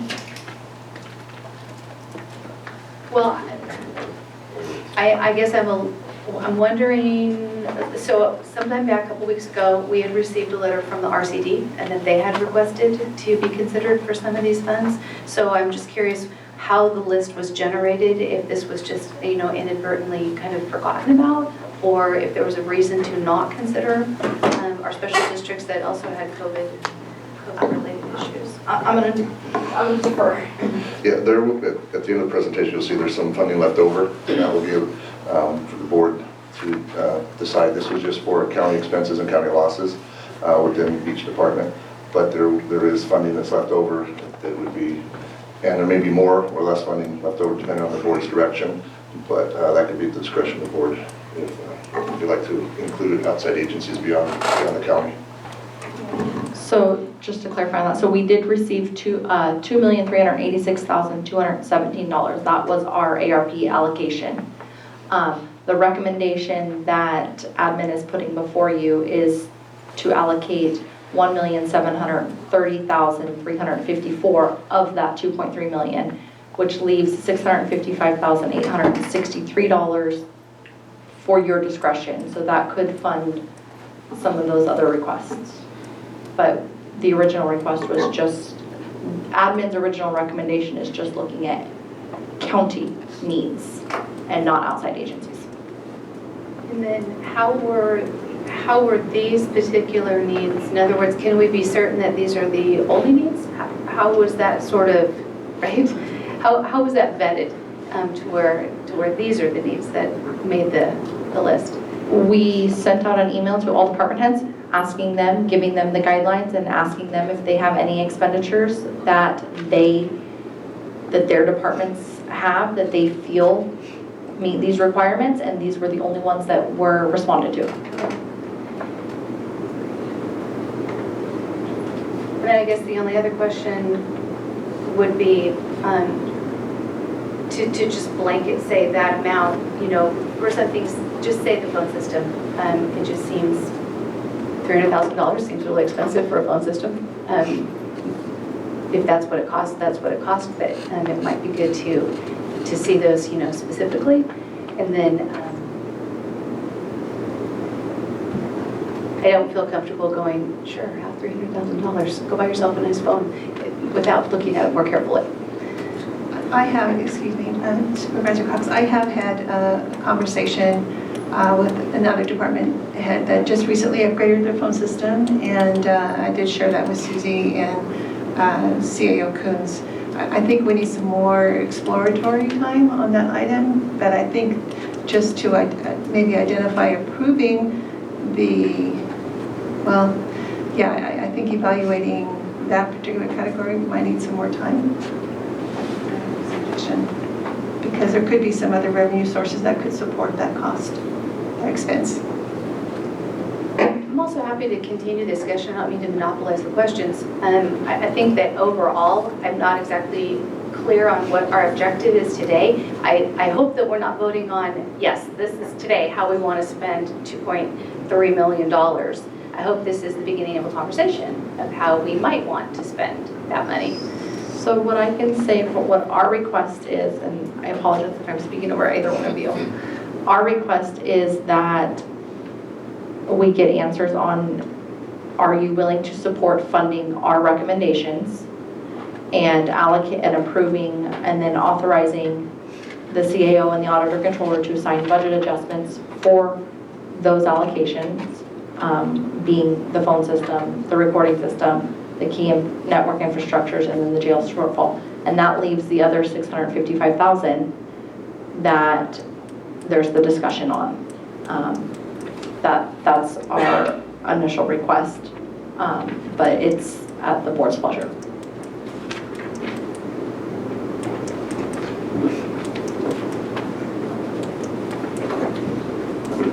Not at this time. I was just going to throw one more question in there because we do have the request for the DSA retention bonuses, and I received emails from a lot of other department heads that said, hey, we'd like retention bonuses for our department also. So I'm wondering how that fits in. If we authorize this, should we pull out that DSA retention bonus, and then that would be something to look into further where we could spread that across all the departments, or do we want to give the DSA bonuses and then hope we can find money for everybody else later, would be my concern. And again, that'll be the pleasure of the board. I know this gives Susie a lot of heartburn because we try not to use one-time funding for ongoing expenses.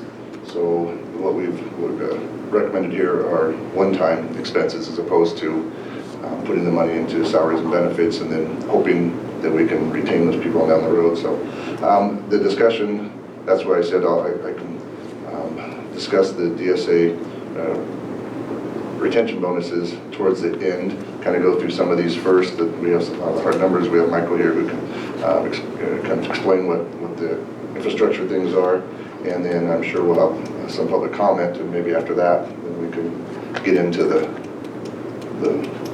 that part. Okay. So, Lenny, when you spoke about the phone system for the courthouse and you found out that it could be done at a different cost, was it lower cost?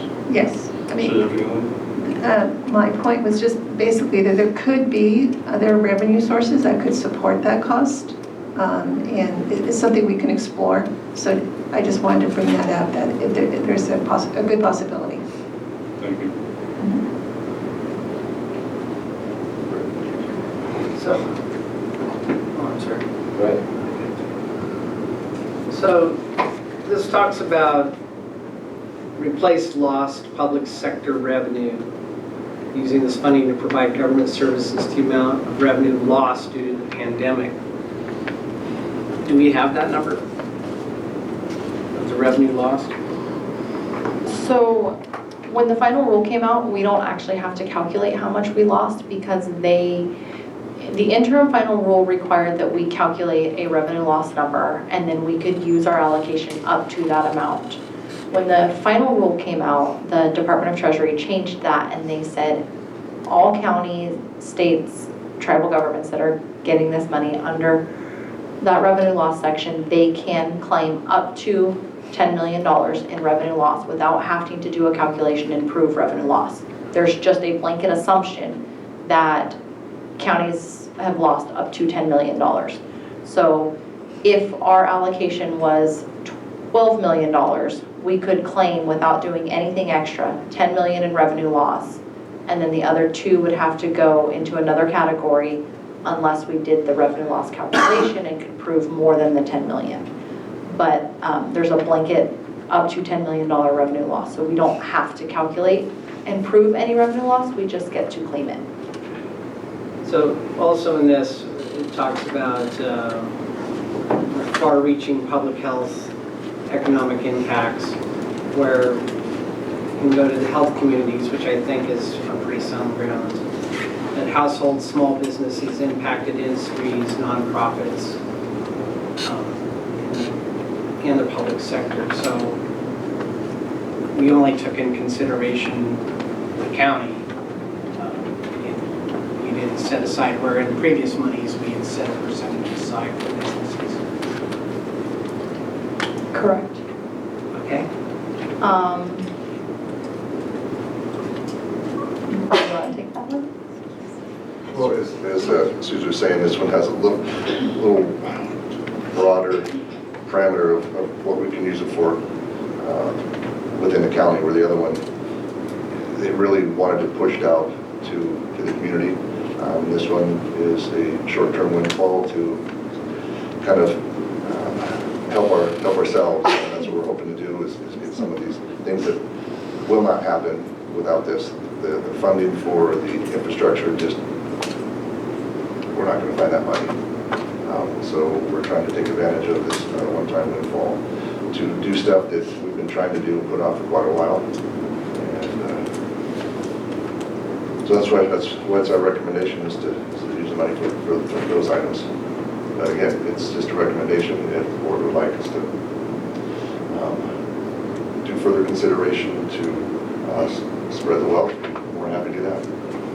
And I'm not seeing it right now, but I think I remember that we have until or might have sounded expended by December 31 of 2026? So our funds have to be obligated by December of 2024, which means we have to have either purchased the item or incurred the service that we're going to pay for by December of 2024, and then we have a 2-year window to get that check cut, basically. That's that difference between there.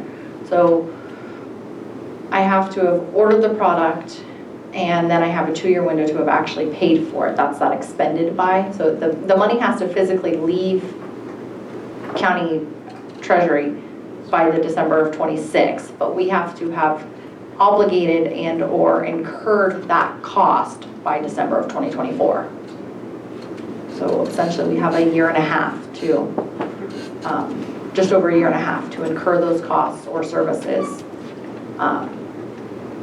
for these funds. I do think that there is a sense of urgency in respects to the DSA retention bonuses, and I'm sure that's one of the main reasons why we presented this today, is because that you know, based on information from Sheriff Saxon, you know, there is an urgency due to the vacancies in his department. But the other items, you know, we could consider reviewing those later, but I think right now there is an urgency for those positions. So I sense that urgency because we've been talking about that urgency for some time. But when I see other items that I don't feel an urgency about something I have heard about for a day. So I think it's important to talk about how we're going to, this is to us. I mean, to other counties, you know, $2.3 million might just be small potatoes, but to us it's not. And I think that we need to be careful and thoughtful about it. Also just running out and just spending it right now. Is there any way to set aside amounts and create a vesting schedule for the funds so that we can look at doing some retention for other departments as well as our DSA? And that would qualify, in other words? I would say yes. I think between Susie and I, we can put together a spending plan and present that to you. But again, I just know Sheriff Saxon's anxious to address the needs of his department, which I know you know that. Yeah. But, and as well as, I know other county general departments as well, they need the same attention as well. But there is that sense of urgency for the Sheriff's Office. So I'm surprised that those didn't come from other departments. I don't have the letter in front of me, but I know we got a letter from department heads, as someone else mentioned. So I just feel like there's more discussion to be had. So I would like to jump in real quick. There is a slight sense of urgency in that some of these projects would need to be built into our budgets, and with it being budget development time, departmental budgets are due back to our office by the 27th. And so we're being in that budget development process. It is something we can add later on in the process, but we can't. I would request that we don't push it off too long, because if some of these things have to happen within the next fiscal year, regardless of whether they come from the ARP funds or we have to find them out of the general fund. So if we're not going to fund them with ARP funds, then we're going to have to find those funds in our budget development process. And I don't want Craig, Letty, and I to spend a lot of time looking for $300,000 for the jail or $150,000 for a recording system for our clerk recorder, and cutting other things to then come back and go, oh, we can fund that with the ARP, and we're going to do that because then we've cut different things. So I just want to put that out there, in that, is there urgency for it to be approved today? Not necessarily, but within the next couple board meetings, I think there is some urgency in that. Yeah, especially the jail shortfall, especially because we do need to get that open. That would be a priority. So Susie, with the way it's spelled out here, the 1.73 and funds remaining is 655. I don't want to use this as a revenue stream for the other departments. Would there be some way to give a one-time bonus to some of those folks. Not actually a pay increase, but a bonus. With that 655, I know that the retention bonus is going to use up about,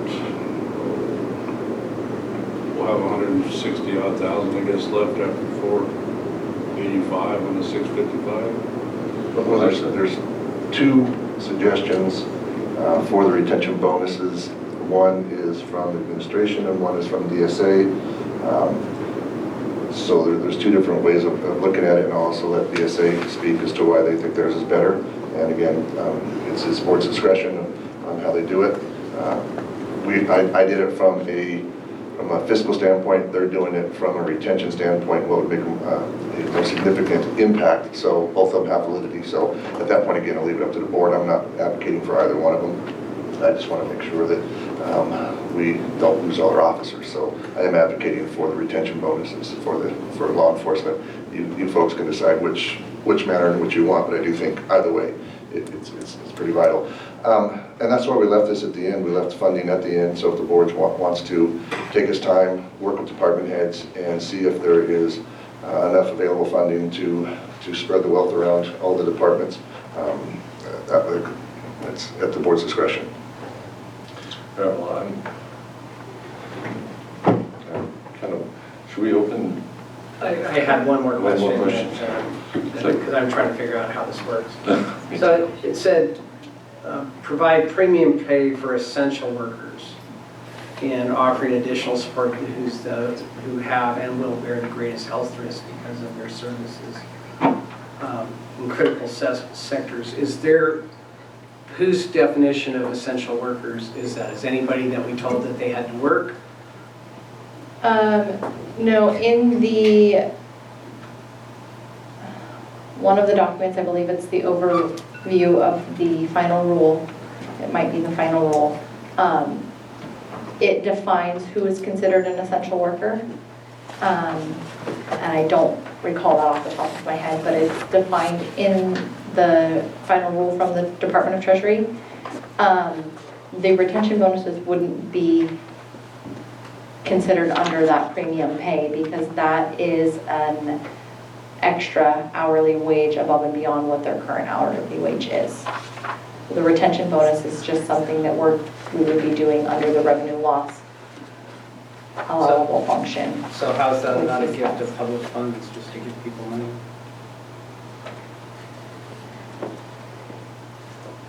That's where we'll turn to county council. We both have Shauna and Margaret's on the line too. I can read the paragraph that's mentioned in the final rule. What would be like? It's a small paragraph. It's on page 5, and it's the last paragraph.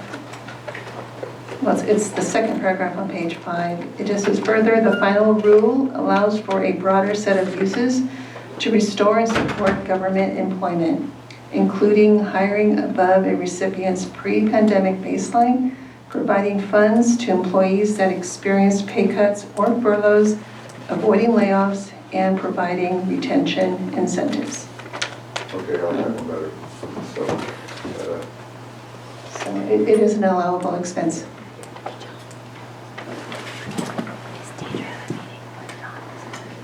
They just wave their wand when it comes to people, I guess. And is there nothing in here, if we're talking about employees and we're talking about COVID, is there a discussion anywhere about our HHS department and the work that our nurses and our medical staff there did?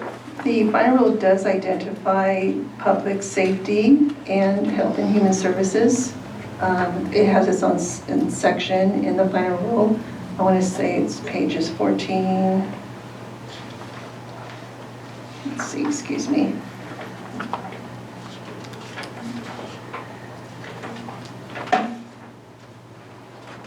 It mentions behavioral health, such as mental health treatment, preventing and responding to violence, medical expenses. So it does a really good job explaining the different areas of the response to the pandemic, which would of course lead to safety, which is law enforcement, public health, and mental health, which I... maybe I just wasn't paying attention. How was environmental health involved in, I mean, I just feel like everybody was taxed to the maximum with everything that we went through, and it seems like that was a component as well. Environmental health includes like food safety, Yeah. restaurant. There was so, okay, so here's my struggle, I'm just gonna say it right out loud. When I think back to what we all experienced through all of those months of unknown and change, and we have to do this, and all of this stuff is going on, and then we get a lump of money to help us with what we experienced, and I look at, and I'm not saying these aren't needed, but I look at, an infrastructure upgrade. I go, it doesn't feel like it backfills what we experienced together. And so I'm just struggling with that. And I'm not saying that we can't look at it or think about it or that I wouldn't get there. I'm not there today. It just doesn't feel fitting to what we went through. And our IHSS workers, what did they go through with having to deal with the patients that they care for when COVID was hitting all of us, and our businesses, I don't know, it just, I think that we're struggling. I think we're starting to get into discussion though. You're right, sorry. I think we should probably save this for. Just to answer a little bit of what Supervisor Cox said, the reason we have this Zoom stuff was because of funds like this. We invested in our infrastructure because of COVID. So we can discuss whether it is COVID related or coming out, will it still benefit the county? So yeah, I understand what you're saying, but at the same time, we kind of went through this process once before and determined that some of the infrastructure with that funding was where we need to put it. So anyhow. Do you guys have anything else you would like to present before I open public comment? All right. I will open public comment on item 5.1. Do you have any public comment?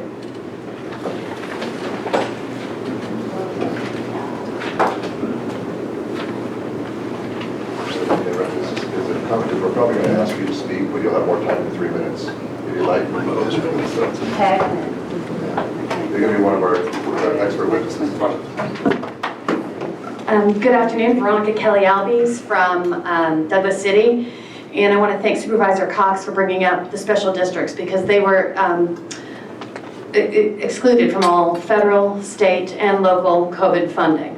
I was happy to be part of the California Special District Association's lobbying efforts in California so that they did finally end up with a little bit of money. But we received, Parks and Recs, we received zero COVID funding, state, federal, well, until we got that federal, state, or local money. But I want to talk specifically about the DSA and these funds. I was hoping to hear Michael talk about the key infrastructure upgrades because I had questions. I would love to see what that would be as well, better definition. And I guess the $300,000 that you guys did do for businesses came out of the the first round, because you guys did put that out there. I hope that was wildly successful too for our local businesses. And I want to thank the staff for the work they did to identify. It's difficult to find things that go within certain parameters of grant money in any format. I do really want to advocate for the DSA bonus structure. Every department in this county deserves some kind of retention bonus. I see my friends, coworkers work hard every day. Law enforcement has a special, I believe, function. They are the first line of defense for everybody. I don't work for the county, so I can speak as just a citizen who appreciates having strong law enforcement in my community. They're the ones that are showing up at aggressive situations. They are the ones that first line at fire. They are the ones that strap on a gun and leave their families every single day and hope to return that night. And we are feeding other counties around us. I mean, counties around us are paying $15,000 to $20,000. I did a little research. So making sure that we can retain solid law enforcement that knows our county and is here to protect the citizens. And there are ones that don't want to leave, but they have to. I heard earlier, food in the belly. They're trying to put a house over the roof of their families as well, and they need to have something that makes them be able to stay and be part of the community and protect the community. And I think that makes them uniquely qualified to be considered first on bonuses, and that would leave, if you were to use the money that they're proposing, $448,863, if you continue to use the other numbers here, that could be used to consider retention bonuses for the other departments who also so well deserve that consideration, and special districts or other needs within the community. But it is important to look at the county and be able to build things here with this money. They're right, one-time shots don't come along very often. And so thank you for all the work that you put into looking at that, and my time is up, so thank you.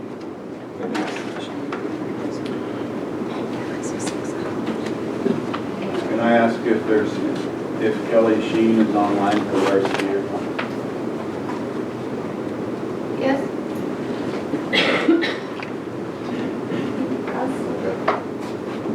Do I have any other public comment from the room?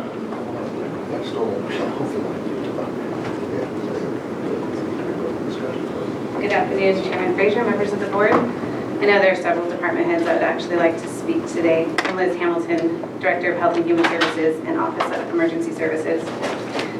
Thank you, Supervisor Cox, for acknowledging the letter that we did submit, 9 of us last week. We appreciate and support our DSA staff, our law enforcement staff. Safety is a community priority.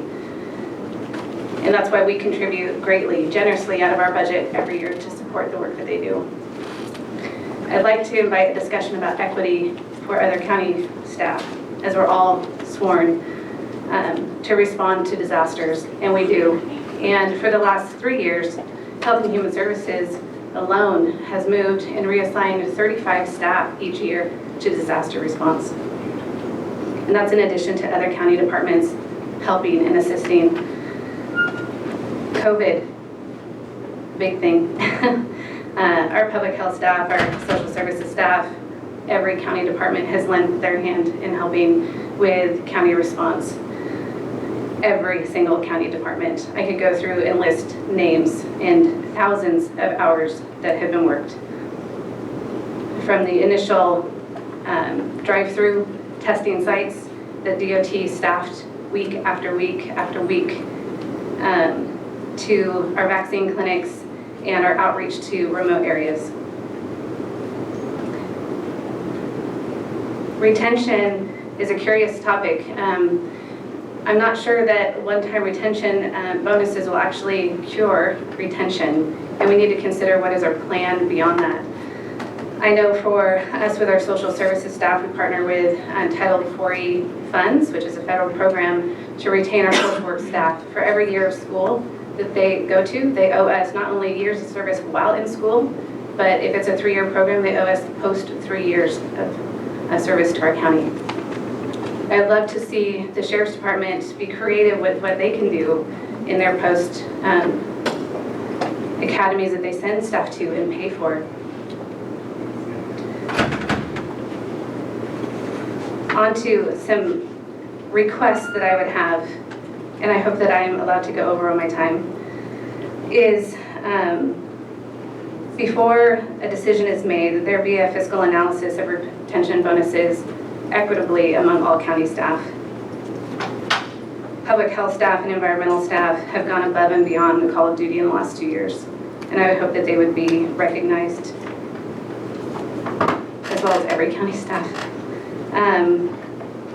I would hope that the board would consider funding and backfilling our last and final year for our public health officer, his base salary of $50,400, as we've had to use other funding to pay for the overtime and hours spent during COVID response. I would ask that we look at creative ways to retain our staff after money is provided, and that could include over the next, if this money needs to be spent by 2026, that it is dished out over the years so that we're retaining staff instead of providing for relocation. I think that I will leave it at that. I'd just like to say thank you to my staff and all county staff for their hard work. Thank you. Thank you.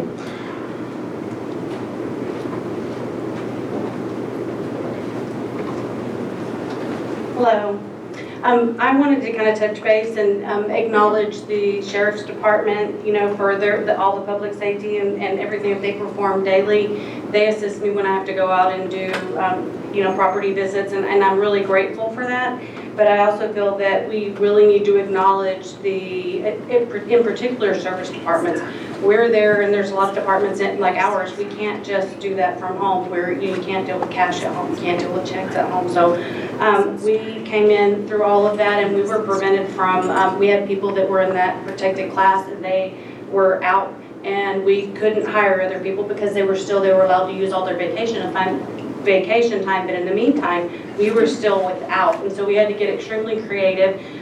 We were told we could get a new position, and then we couldn't because we ended up they gave us a program instead of getting that new position for the cannabis. So we've been, our team has been extremely, I'm very grateful for them. They've been very flexible and done everything that they can to, you know, be supportive of us, and they're rolling with the punches. But I just ask that, you know, we consider that and make it, you know, equitable. So something, whether that you spread that amongst everyone, because it's not specific to just the sheriff's department, it's all of us. I've had a couple recruitments going for quite some time, and they haven't been filled or they're not qualified. And frankly, whether it's the sheriff's department or our department, when you get somebody that's qualified, either you're sending them to post or you're getting them from another county. It's typically not going to be that's just typically how it's going to be to have that experience. But I know that, I think Liz kind of stated all that stuff kind of eloquently there, but I just wanted to touch base and just, you know, tell my staff also thank you, and just please keep that in mind. So that's something that we were all there through all of that, and that was a long couple of years, and I feel like we're still having some of the backlashes from some of that. So thanks. Thank you.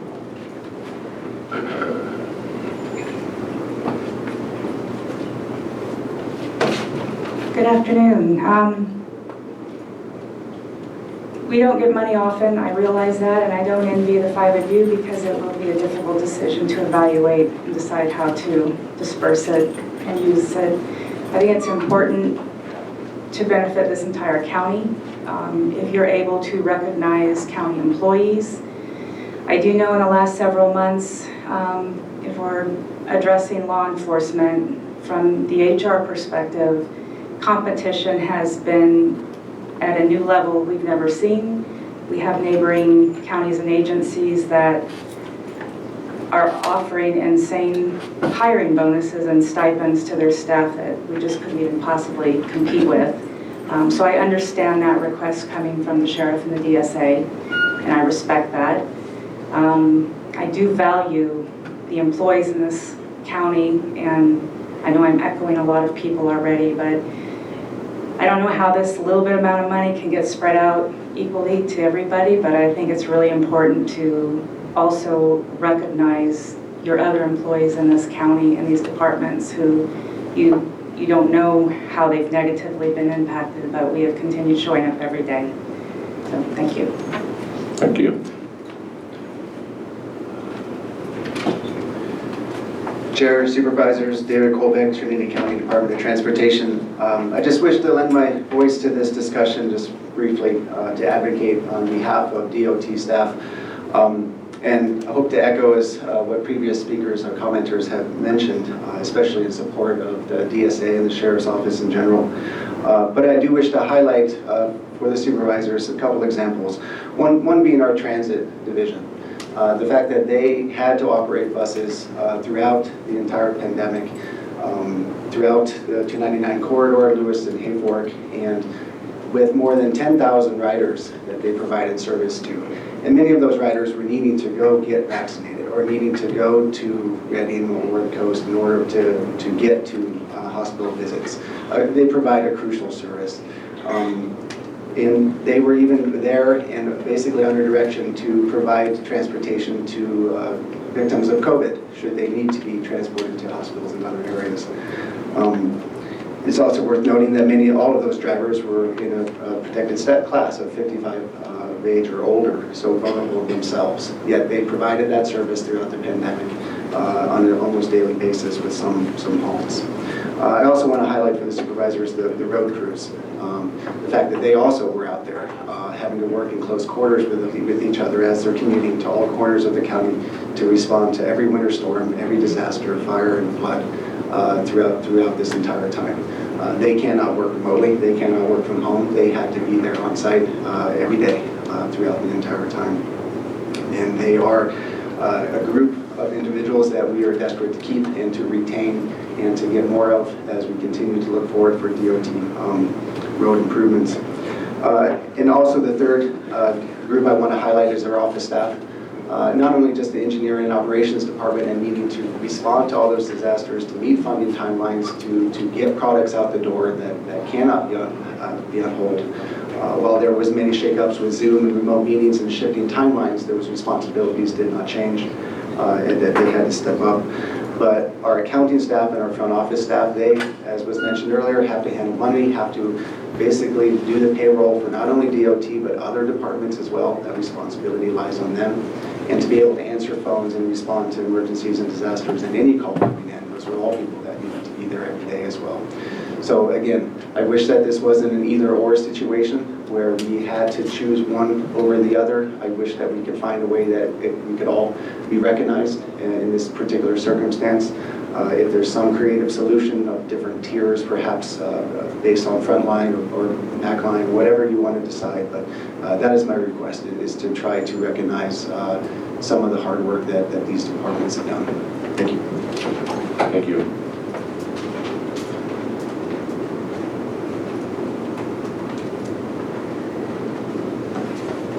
Ed Presley, Interim Deputy Director, Cannabis, Planning, Environmental Health, and I think she's going to speak for herself. But I would recommend any of the division directors that want to speak, please speak up. So I was in OES for the last 4.5 years, and so what I saw, and this is kind of a different perspective, what I saw was county employees from all over this county going out and doing things that need to be done. And if it's a DOT person, worker that's sitting on that roadblock, they're out there, but there's also DSWs that go out and help with that. When there was a clean air center that needed to be set up, or a cooling or a warming center, whatever needed to be set up, this whole county has been involved in the response over the last 2 years that this pandemic has begun, and then carried through, and then seemed like it wouldn't go away, and we're still worried about it coming back even now for those that watch these kind of things. To have this kind of money that comes out, I don't think it's going to change anyone necessarily. I don't think a one-time here's $5,000 and it's going to make you all of a sudden change your whole mind and your whole perspective, and all of a sudden you want to work for the county. I think it's something in everyone. If this is home and you really want to stay here, because I have talked to deputies, and they do say, I really, really want to stay. If I could just get a little bit, if I could just get something. And I really don't have any discretion over any of that. But if you're talking about standing up in front of everyone and pleading with the board to just consider the whole county, not just one group, law, fire, and emergency medical services, I think you got to have them to have any kind of civilization, any kind of democracy, because they protect everything for us. And you have those guys here now asking for that money, and absolutely I think they deserve it. But without a pay increase, I don't know that a single lump sum is really going to change anybody's mind, because once they get it, and a year from now, they may forget about it. Or in 6 months, they may forget about it. That's why I'm an advocate for the approach of make it equitable across the board. That way it can be a thank you, a little bit extra thank you for everyone instead of just one person or one group. But that's all I have. Thank you. Thank you.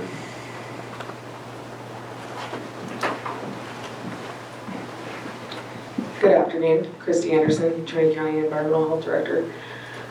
The last couple of years have been extremely hard on a lot of departments, and over the 22 programs we already see for public and environmental health, we were taxed with emergency response for the last 2 years straight.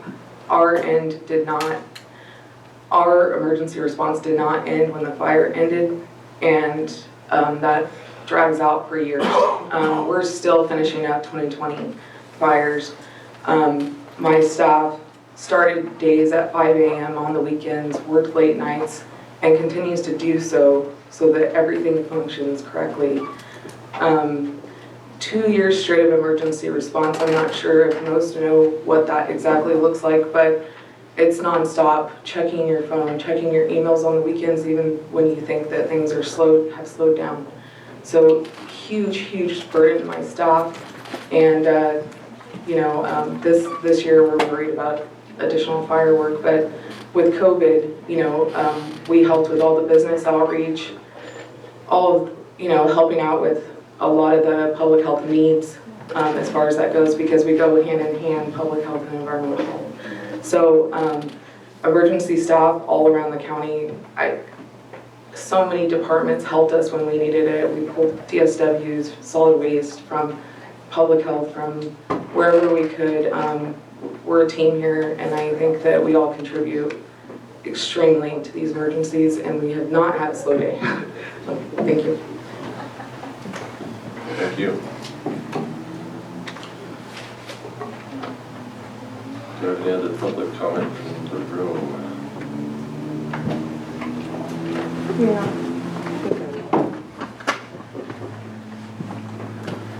Good afternoon, I'm Carrie McEwen. I'm with the clerk, recorder, assessor, registrar of voters. I'm a program manager in elections.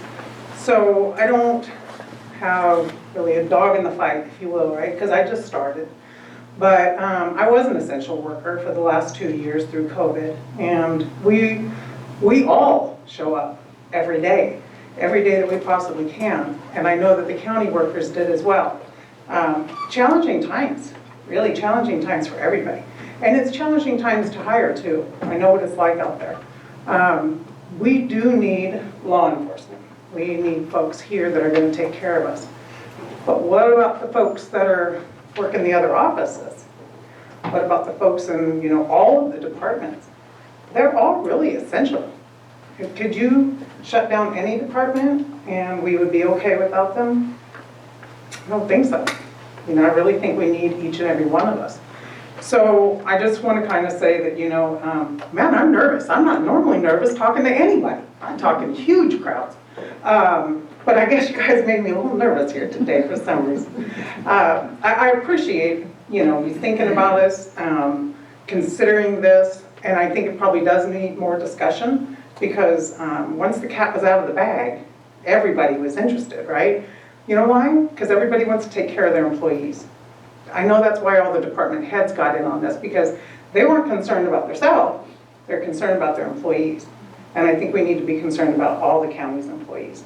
Maybe it could be divided up a little differently so that we could get more sheriffs or law enforcement here, but the other folks are just as essential. So, thank you. Thank you.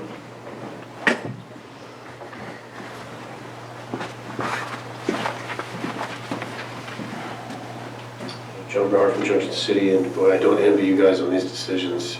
That's why you get paid the big bucks, I guess.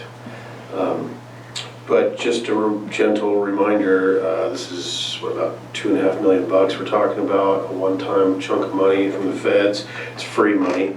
The law enforcement does do dangerous work. Everyone has, all these county positions are important, so you guys have some serious decisions to make. But that $2.5 million adds up to about 10 months of what the county's missing as long as this cannabis program continues to flounder. So, good luck.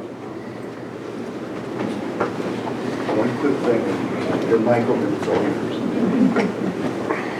I'm sorry, I just want to real quickly just bring this thing full circle all the way back around. And that being is, when I originally brought this forward with the DSA, it was to address one issue, and that was the bleed out from my department. I was experiencing people leaving right and left. I would not be able to have anybody left to open that jail and staff it unless I were to take the remaining patrol personnel I had that are out every single day patrolling the streets and highways of Trinity County, protecting the people. I would have to pull them off of patrol to put them in the jail because that would be my responsibility to take care of the inmates in the jail. It had nothing to do with any of the other hard-working people in this county who absolutely deserve something for everything that they do each and every day. It was to address one issue, and that was the staffing and the expertise of people that were leaving here going to other counties. And that's why I suggested some type of a recruitment or retention incentive. And right now, I have people who, because they know that there's a possibility of this happening, have pulled their backgrounds, going to other agencies right now, and they're waiting to see what's happening. So from that standpoint, I'm retaining institutional knowledge of people who've been here working in this county for a while, just like somebody mentioned earlier, to be able to train those people that are wanting to come into Trinity County and work here. I have non-sworn staff in my agency who absolutely deserve something for staying here as well. That has not been addressed with what we originally proposed. I would love to have something for them as well. I support everything that every other department has brought up today, absolutely. But the original intent of what I brought forward again is to retain the people that I have here in the interest of public safety for the entire county. So I just wanted to bring this thing full circle back. Thank you. Thank you.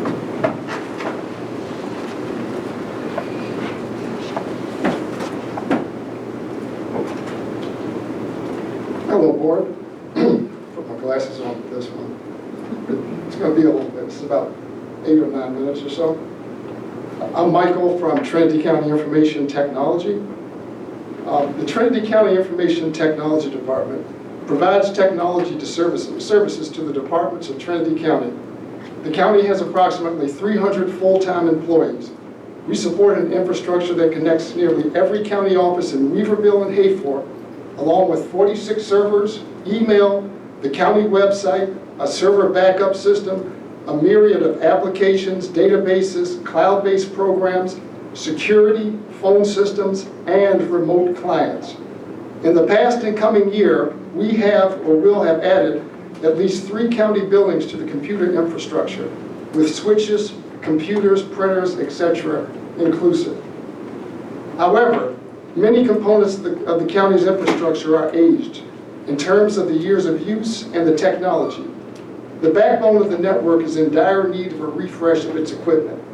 The county's network security also needs to be enhanced to bring us up to a point of being able to meet today's challenges of protecting our infrastructure, applications, operations, and data from malware attacks and intrusions, internal and external.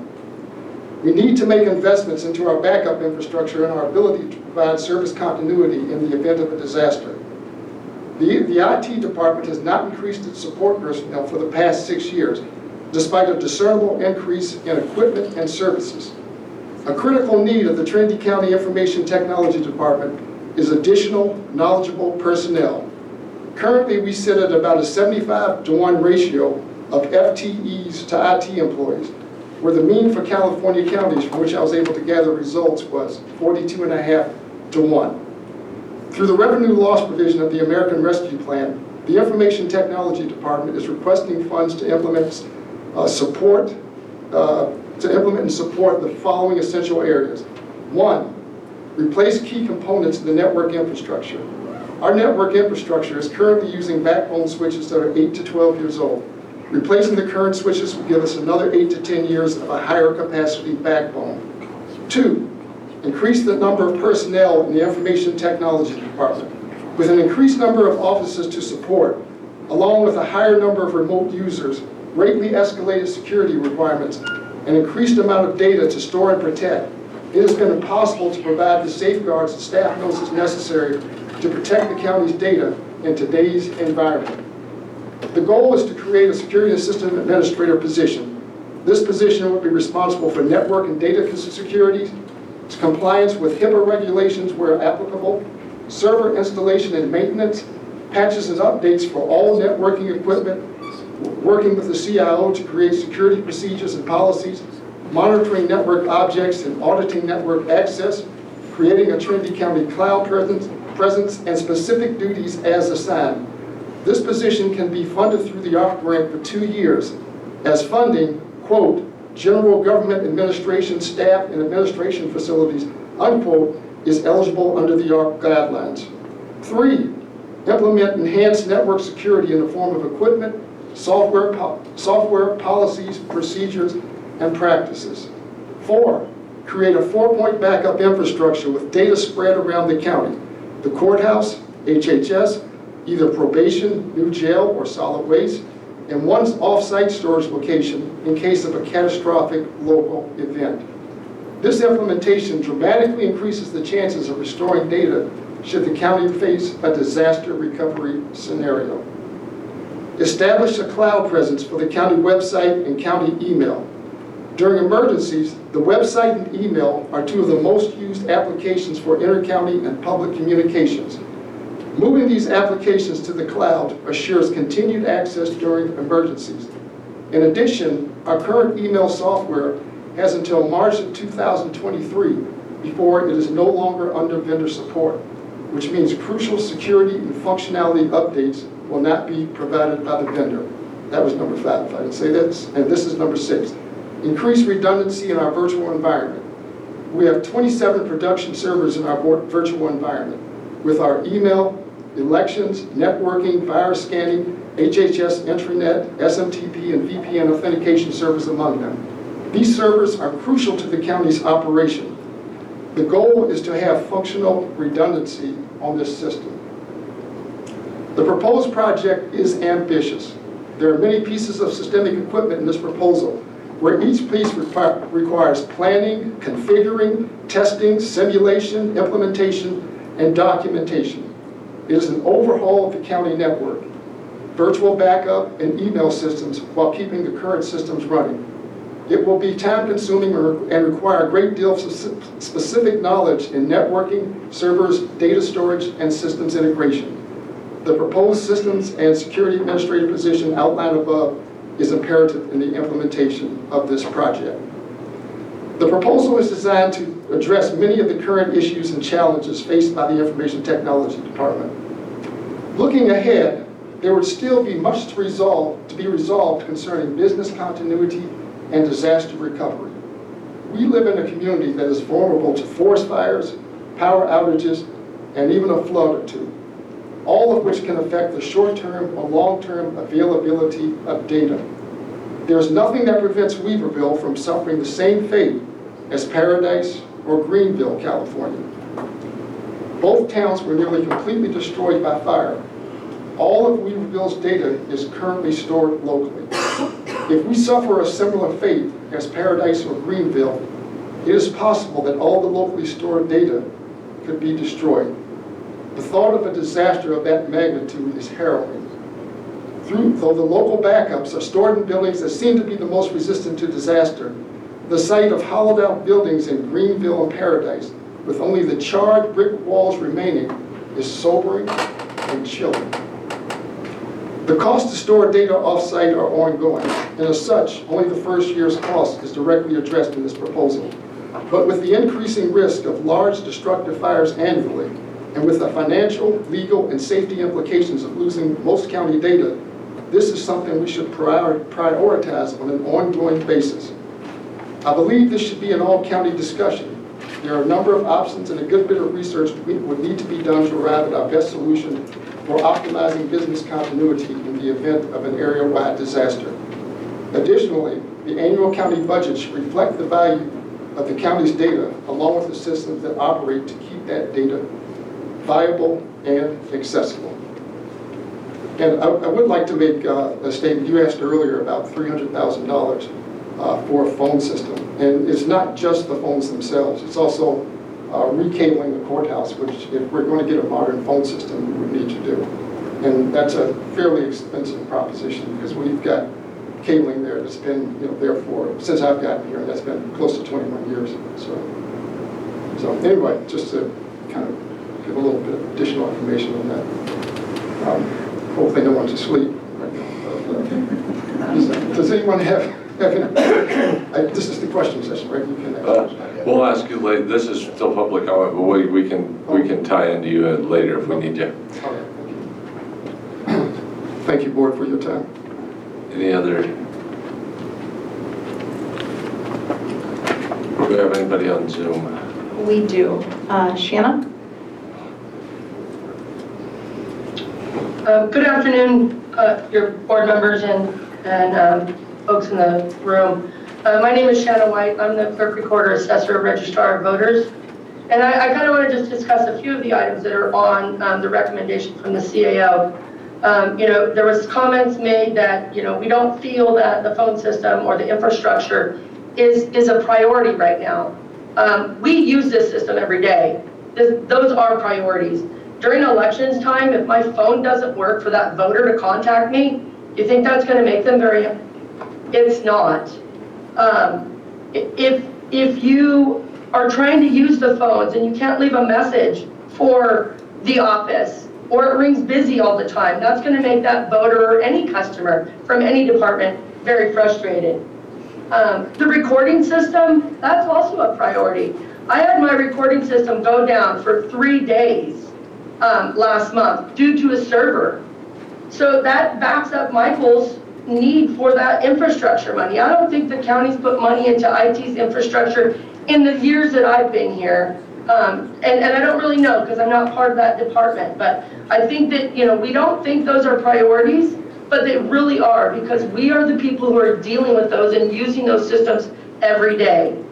The last thing I want to add is the DSA retention bonuses. I think that they are just very, very important, as everybody else has said. So I won't beat a dead horse on this, but I will add my thoughts to it. And you got the letter that we all signed. But the DSA guys, and gals, they are very important, and they are a specialized service. But we have specialized services in every department. Uniquely specialized education that these people have, we all have it. So I really would ask that you consider retention bonuses for all county staff, not just the DSA. And if you want to tier it differently, like I believe Ed said, so be it, but at least please recognize all of our county staff, because I know I appreciate my staff and every other department staff that show up. So that's all I have to say, and thank you for your time. Thank you. Angie?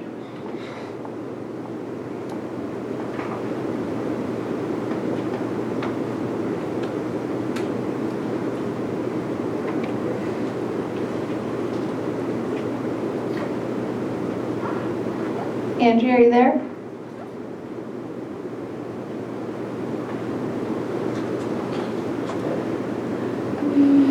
Okay. Yeah. Kelly Sheen? Chair Fraser, Board of Supervisors, thank you for letting me speak for a moment about this topic. I am Kelly Sheen. I'm the district manager for the Trinity County Resource Conservation District, as many of you know. And I am here to represent our special district.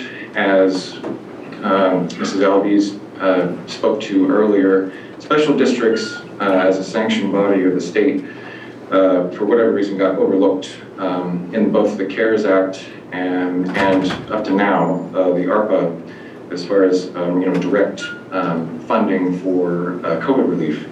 And our district did receive some funding from the state to address some of the expenses which we incurred, additional expenses that were incurred by our district during the initial phases of the pandemic. But by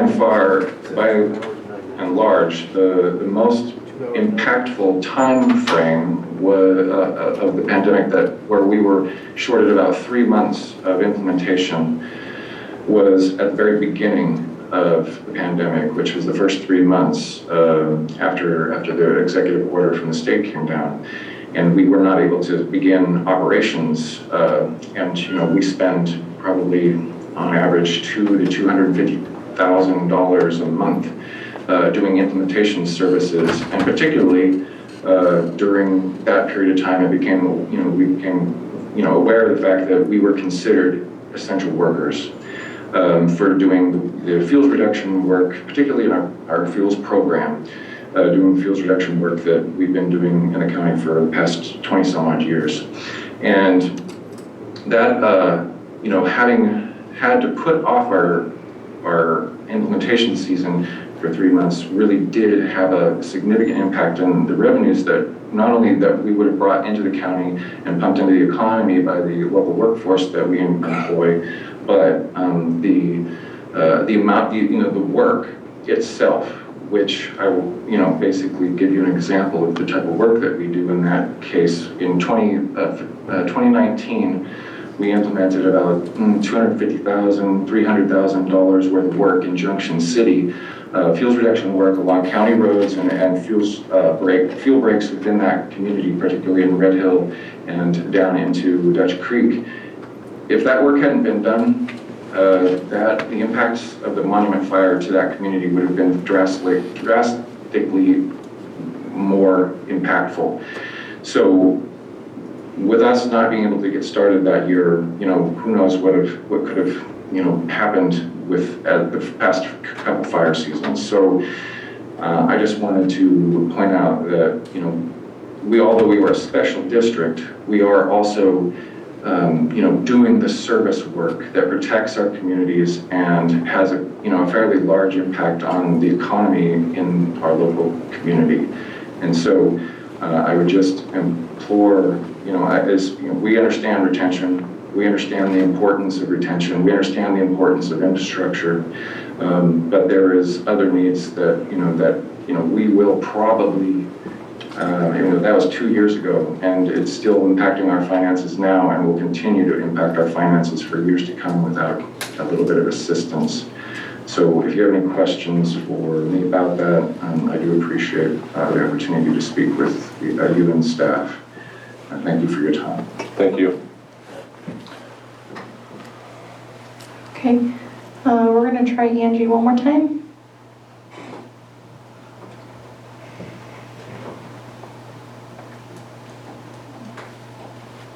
Can you hear me? Yes. Okay, thanks. You're probably going to hear some of the same things you've already heard from other department heads, but I do personally really appreciate the Sheriff's Department, and I respect the job they do, the protection that they provide to me, and this is the Trinity County, and the dangerous positions that they are placed in. I understand that the Sheriff's Department has lost many employees, and I have heard that once we pay for the deputies' training, they leave to go to other counties, which offers signing bonuses and higher pay rates.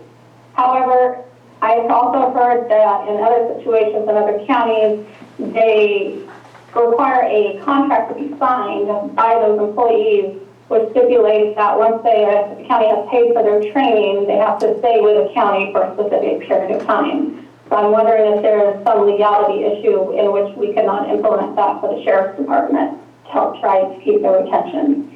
I'd also like to notate on my own office, we are classified as a service department, which means we provide services to all county departments, schools, and special districts. We review and process all financial transactions within these entities. When I first started there were 8 employees, not including the auditor, and now we're down to 5 to perform not only the same prior workloads, but additional mandated requirements. During the past 2 years, while trying to endure the effects of COVID, we were taxed with having to pull down a substantial amount of overtime, working nights and weekends, and we received a ton of requests for expediting warrants in order to obtain supplies necessary for COVID. I look at the entire county as a team. All departments work together to meet the needs of the county. I would encourage you as the board to look at the entire county as all employees, and if the retention bonus is done, then it should be spread among all employees. Something else I'd like to bring to your attention, just so that you have it, is that pursuant to the IRS regulations, retention bonuses are to be taxed at a flat 22% federal tax rate. So if you were to give an employee a $1,000 retention bonus, they would be taxed federally, 22% flat. In addition, they would have to pay their state taxes based on whatever their W-4 is. This would also require my office to do a special payroll run. Because of the 22% flat rate, we could not incorporate it into a regular payroll. This would require my one payroll person to inactivate all deductions and contributions necessary, process the special payroll run, then reactivate everything manually, which is not only time consuming, but it also, you take chance of human error. So that's pretty much what I will have to say.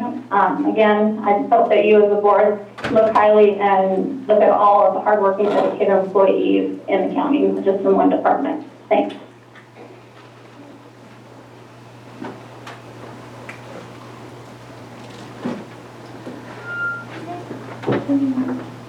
Chairman Fraser, I have no more raised hands and no new chats.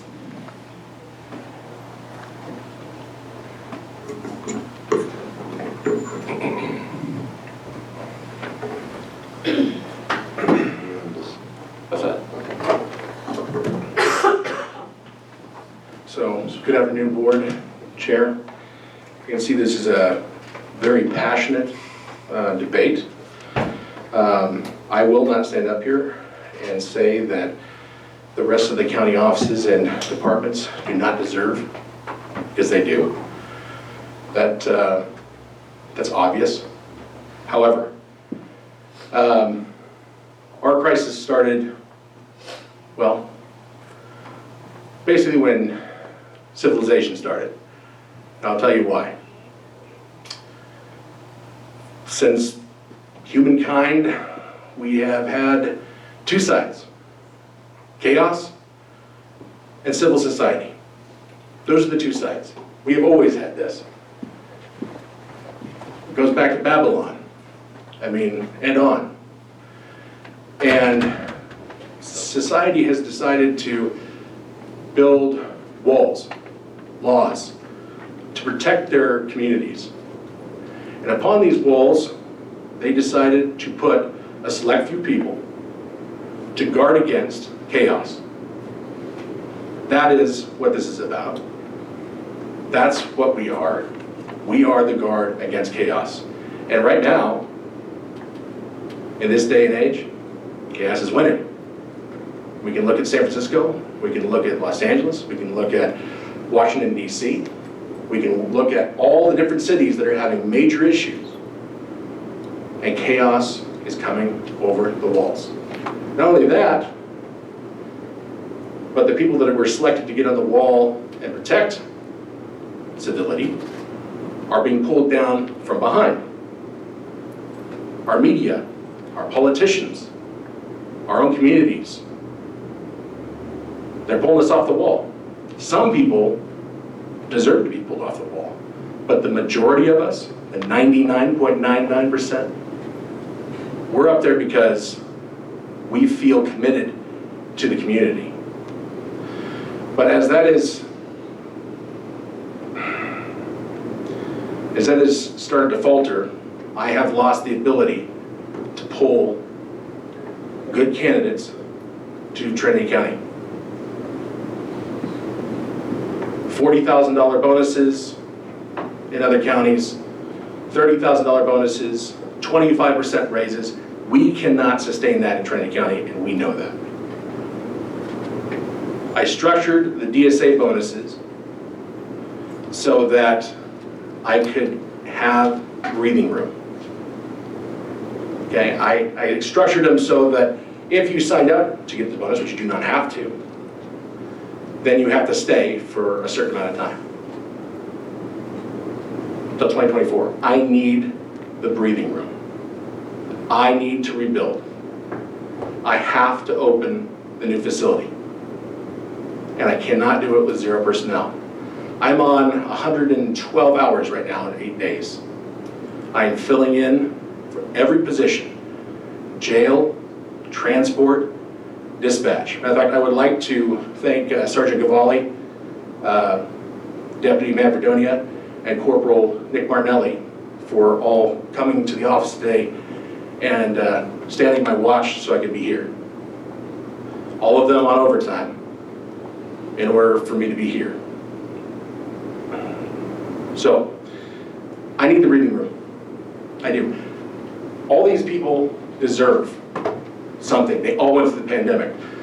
But my guys, my personnel, they've been going through this the entire career. I've been working there 13 years. My crisis never stopped. 13 years. Back surgeries on me, on myself. I've had people lose teeth from getting kicked in the mouth. I've had feces thrown at me and on me. I've had urine thrown in my face. This is not the same job. Inequality is good to talk about, but show me where there's equality, fiscal equality in the United States. Everyone gets paid a different sum. The CAO does not get paid what a secretary gets paid, or what a correctional officer one gets paid, and rightfully so. A judge does not get paid what a DA gets paid. We all have worth. 8.5 years in the United States Navy as a submariner. We got paid more than the surface fleet did because we were willing to do a different job. And everyone is passionate about this, and I understand. But I am passionate too, and I am not here to make friends. I'm here to tell you the truth. I'm here to tell you that if we do not do this, then I'm going to suffer more losses that I can ill afford, that this community can ill afford. We have to have people answer to 911. We have to. This is the truth. We have to have people in the jail. And though it may not be a legal requirement of the sheriff, we need patrol or chaos rules. And look, I will debate that till I'm blue in the face. It is just simply the truth. And I'm sorry for being so passionate. That's a fault of my Scottish heritage. It's always passionate people. Right now, I think that we need to talk about how the sheriff's office operates. Okay? We operate in the make it work arena. That is why I'm on 112 hours, because we make it work. But it is not sustainable. We are just people. We're human beings. We cannot be superhuman. Now, I do it because I'm committed to do it. And you guys may, reclassify me to commander so I no longer get any overtime. That was my choice. But I will continue to do it for this community. But I'm asking to get these positions filled. I'm down 55%. That's what the sheriff's office is down. Now, luckily, we have some other agencies that are helping fill this void. And I will mention just a few people, including Lieutenant Lale from CHP, Sarah Compton, and Jesse Brookins, as outstanding CHP officers that go to almost every call that we have to make sure that this community is safe. Jason Smith from Fish and Wildlife goes to our calls, search and rescue. He helps us make it work. And we will continue to try to make it work, but I need help. It will collapse if we do not do these two items, sorry for being inaccurate, 5.1 and 5.4. My staff's burned out, guys. They're burned out. They are doing above and beyond. And yes, they do get paid overtime, but overtime wanes on you after a while. It just does. They're people. They're not numbers. They're people. Everybody worked through the pandemic as a community, as a team. And I will not, again, say anything bad about any of those units, because as in the military, anybody who knows anything knows that a combat team is about 1/3% combat soldiers and 2/3 support. We cannot do it without the support in the services. We cannot do it without the other departments. But I have to look at the strategic goals of the sheriff's office. If we can't meet the needs of the community, then we need to fold up different things. We'll have to fold up code, we'll have to fold up patrol, and everybody will be in that jail.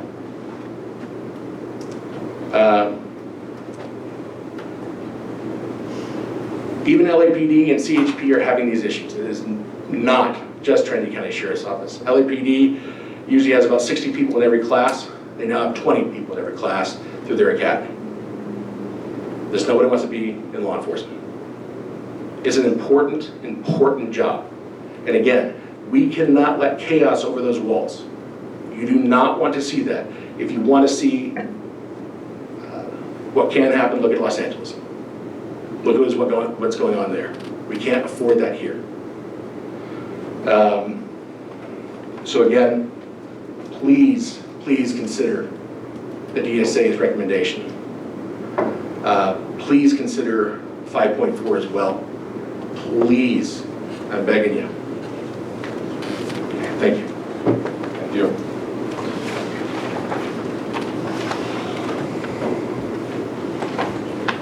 Closing call. I'm going to close and move everybody else. All right, do we have anybody else on Zoom? All right, we will close public comment and bring it back to the board. Go ahead. I'm really glad on my last day, we get to bring an item that divides the county. I should have waited until the 7th and let Letty be the bad guy. This is a very delicate and tough situation, and I don't want to cloud it with we aren't rewarding all the staff for everything they did during COVID, because this isn't about a reward for what they did. Everybody deserves a reward. I would love to make a recommendation that everybody gets something, but this isn't about a reward. This is about competing in an unlevel playing field right now, and that's where we are. Our next door neighbors, Humboldt County, is giving, I don't know, somewhere around $7,500 to $8,000. Shasta's at, I think, $15,000. RPD's at $40,000.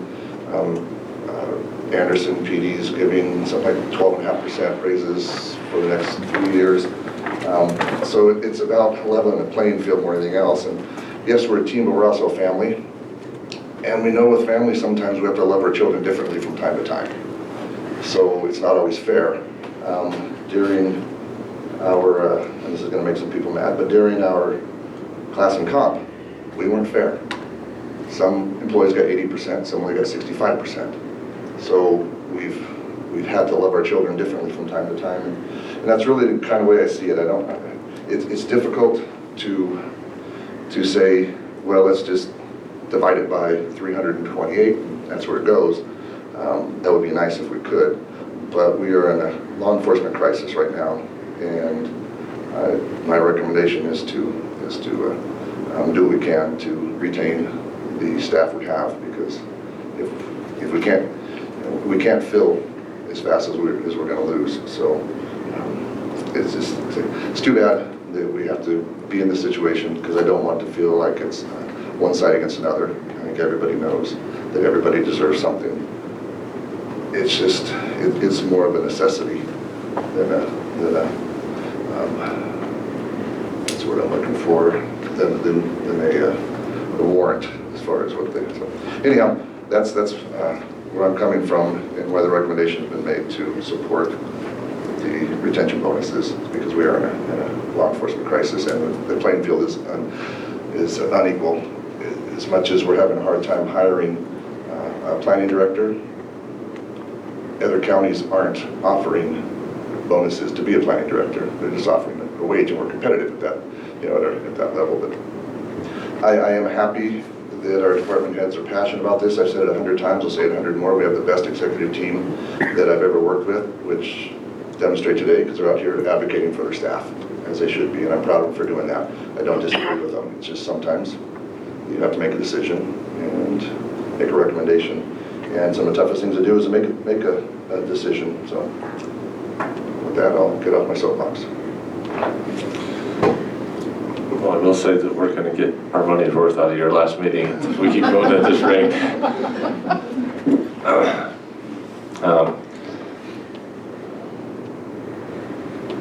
Would anyone care to make a motion so we can? I just have a thought here, is that to try to get this in bite-sized pieces we can work around. To me, the first decision is how much do you want to put in infrastructure, and how much do you want to put in labor? And so... Well, the infrastructure, I mean, if you've all sat in budget development, and especially you keep been around, every single year, Michael puts in requests for improving infrastructure, and every year, somehow, majority of it gets cut.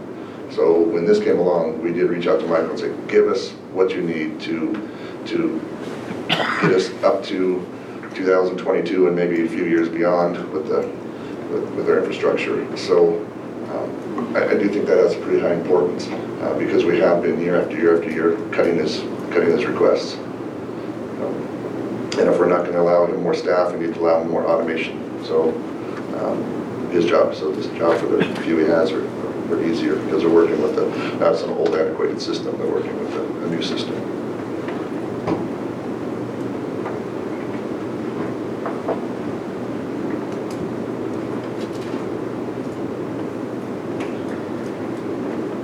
So we can't have more discussion with that motion.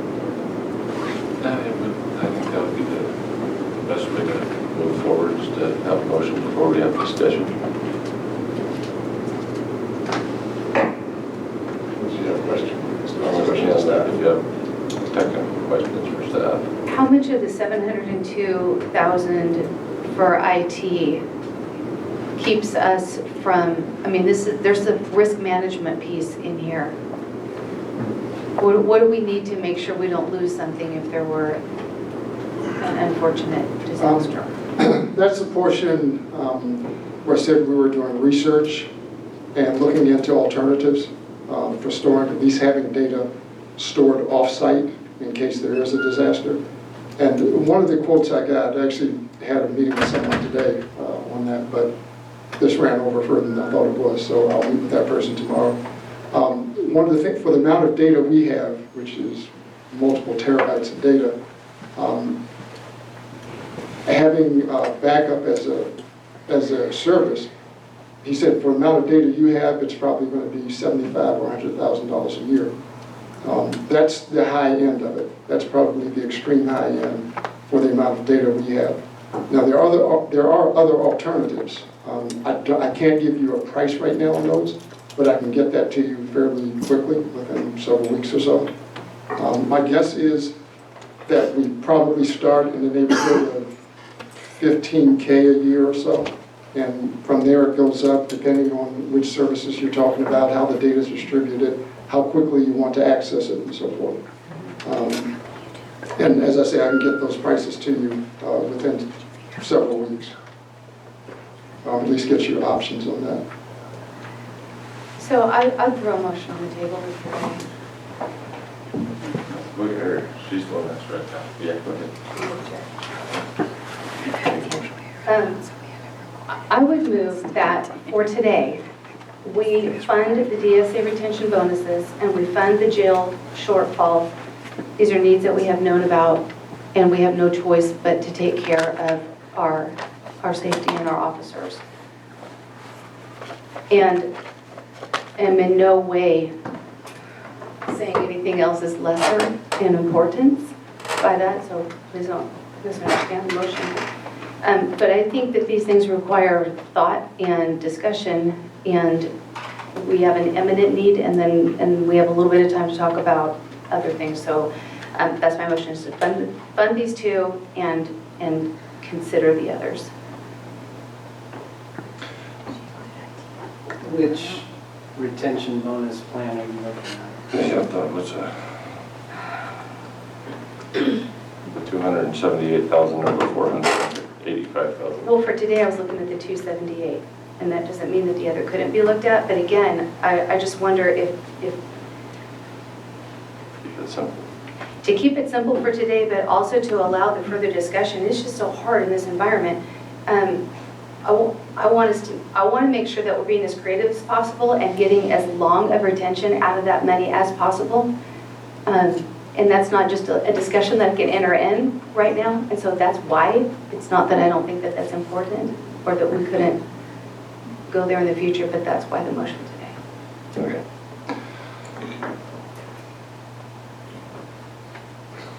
All right, well. Any seconds? I'll second for discussion. All right. So the bonus plan that you put forward, how does this work as retention? Essentially, it's $1,000 per year of service up to 20 years. So it would max it at 20 years. It's not the popular one that they're hoping to get, and so I was going to ask that if we are going to just set money aside, that maybe you set aside for the second one and then work backwards from there, because it's going to be harder to add money to the bonus than it is to take money away from the bonus. That makes sense. But so I wouldn't have thought that. I would have thought it would have been the other way. It's harder to take money away after you've allocated it than it is to give additional funds. Not according to Angie. She's going to have to run special this and special that, and have to take out deductions and the federal, so it'd be more than one check, so it's going to be very difficult for the auditor's office. So it'd be easier to leave the larger sum in and then have the full discussion to see what the board settles on than to go the So other way. I think maybe both are true. Harder for Angie technically, but harder once you promise something to. Technically, in application, running checks potentially, yes, it's harder because we may have to do 2 check runs. But I think that it is harder to allocate $400,000 under one plan and then come back later and say, nope, we looked at it again, we're not doing that, we're only going $278,000 under a different plan that provides for a lesser bonus amount. So it's good for that to have a salary savings. We allocate for so many, and we have salary savings in the year. Okay, well, that's because we allocate to a department an amount of salaries that they can spend on staff to hire and fill those positions, and then they're unable to hire that position for the entire year, so there's a salary savings. Right now, in my opinion, if the board approves the $485,000 retention bonus plan, then they're saying to the members of the DSA that we're going with this plan structure, and then if they come back later and they say, nope, changed our mind, we're going with the other structure that was recommended by admin, then you're taking money back from staff. That would be like telling staff, we're giving you a 2% raise. Nope, just kidding, we're giving you a 1% raise.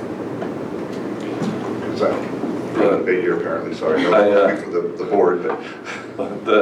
And that's, I don't know, that still doesn't answer Keith's question for me. Is how does it work as retention? Because it's one thing to give a bonus, it's another thing to give a retention bonus, where it's like, you only get this if you stay here. Right. So how is the 280, where's my $278,000 number, how is that structured to retain people? How's that set up? So we're not just going to cut everybody $1,000 check so that they can rent a U-Haul. It would be under the same parameters as the DSA's proposal. They can opt in or opt out. If they take the check, then they have to stay here for until 2024. 2024, yes. We'd work with council to draft some sort of an agreement that they would have to sign, saying that if they opt into that, then they're committing to being a Trinity County employee for whatever duration of time is deemed reasonable. And that's what the 278 does. Well, that would be with both. If I heard Ryan correctly, that is their plan. Under the model that they had presented, there would be also that retention agreement that staff would sign to state that they're going to stay on for a certain amount of time, and we would apply the same plan. And that agreement structure would be applied under either retention bonus funding model. So can we have better clarity of the two models? Do you know it well enough to just lay out both of them side by side? I think I can do that for you. I think it's in your backup. Well, It is, and the one is in the backup, but there might only be one in backup. So they're both kind of spelled out in there. So under the $278,000 recommended model, that gives every employee in the DSA $1,000 per year of service, up to a maximum of $20,000. And a year of service is defined as 0 to 1 equals 1,000, 1 to 2 equals 2,000, and so on, up to a maximum of $20,000. Under the structure that is requested by the DSA, they have $10,000 for employees who have 0 to 5 years of service, and Ryan, please correct me if I got this wrong. $15,000 for employees who have more than 5 up to 10 years of service, and $20,000 for employees who have more than 10 years of service. Did that clarify that for you, Joan? Did I get where you were? I can read that. The The 278 doesn't look like it's spelled out in there. Well, So that would this be the part 1,000 per year That's option. 1,000 per year, that's the, Okay, all right. that's the paragraph statement that says employees will get $1,000 and then an additional $1,000 for every year of service after that, up to a maximum of $20,000. You will need to add the effective date as of June 1st, for example, Yeah. if you've been here 1 year, you will get $1,000. You know what I mean? Because someone could be getting to 1 year July 1st. But yet if we make this June 1st, they're entitled to the $1,000. Does that make sense? Just So The 278,000, number, those years of service were calculated based on a July 1st, 2022. yeah, whatever So, was decided. But yes, we would want, We need to clarify Find out. year from. yeah, on either plan, there we need to have an effective date.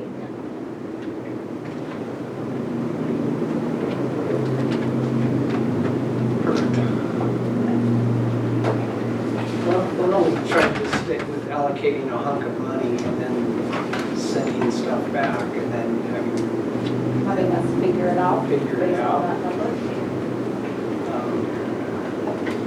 Because if we decide to give a sum of money to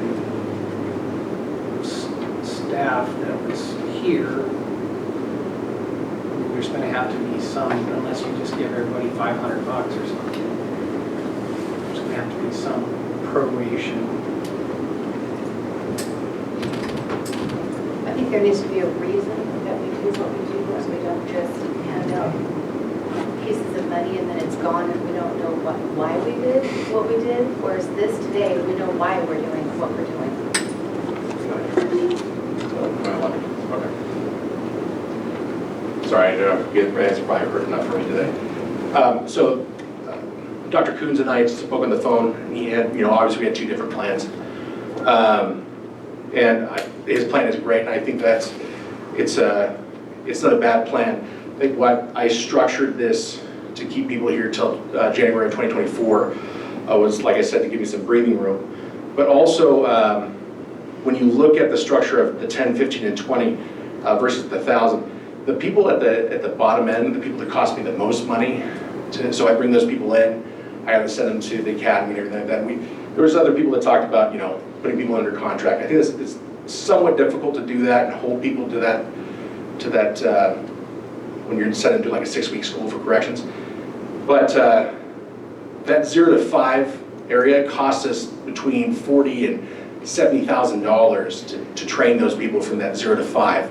So $15,000 to maintain them and keep them is actually fiscally more viable, and it's something that they would sign up for, to stay. I thought, 0 to 5, you're looking at, maybe $1,000 to a person who just started. That's not necessarily going to keep them till 2024. It's just not enough money. Back in the day, it was a lot of money, and I think it's still a lot of money to a lot of people. But when you're looking at all the other things that Dr. Coons has said, and addressing the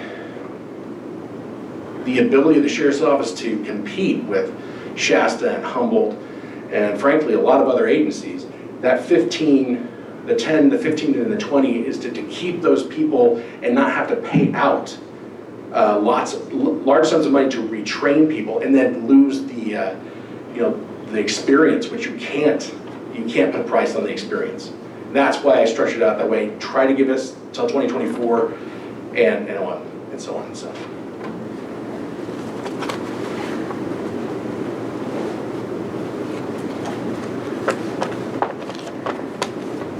So I'm going to withdraw my motion. I don't want to just go for the 278, so somebody else can take a stab at Right, so yeah, let's leave it out there so we can keep discussing it. it. So what's your thought about other employees? Jim? I want more time to think about it. I want to have to decide right now. There's so much. I hear Dr. Coons, what you're saying, you can't treat everything the same. I get that, and I appreciate and value that. I also still stand by what I kind of felt initially. This money was handed to us because we all went through an enormous crisis. And to walk away from that and go, well, we did it. That's what it was here for. And I feel like there should be some value left in that. However, I think that overall, this county is hurting. We need stuff. We need people to feel appreciated. We need there to be better salaries so people can feel comfortable living here. I mean, I feel like today's discussion just really opened up, this is what the need really is, and this is hard. So the responsibility to be really careful with this is high, and I just think we need to think about it. I mean, I agree with you, but I also sympathize with the person that didn't have a job. You know, all our team got to keep their job. They suffered and worked, but there's a lot of people out there that got nothing. This was back to my original talking about, into the whole community as a whole. And I guess I'm just talking here and not really making sense. Yes. So, I don't know how to be the buzzword heckler.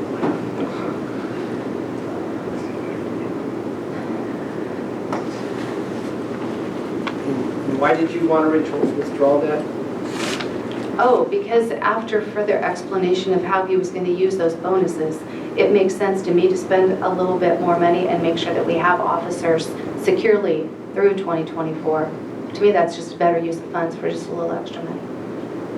Yeah, and that's why I was encouraging to go with the larger amount, because I do think if we're using them for truly retention, it's probably a better solution, because as he explained, the cost for the first 5 years is much more than that. So I was doing mine just as like what's fair and equitable and saves us some money, but sometimes that's not always the best solution. So no, I'm proposing it. It's not the one I'm supporting. Okay.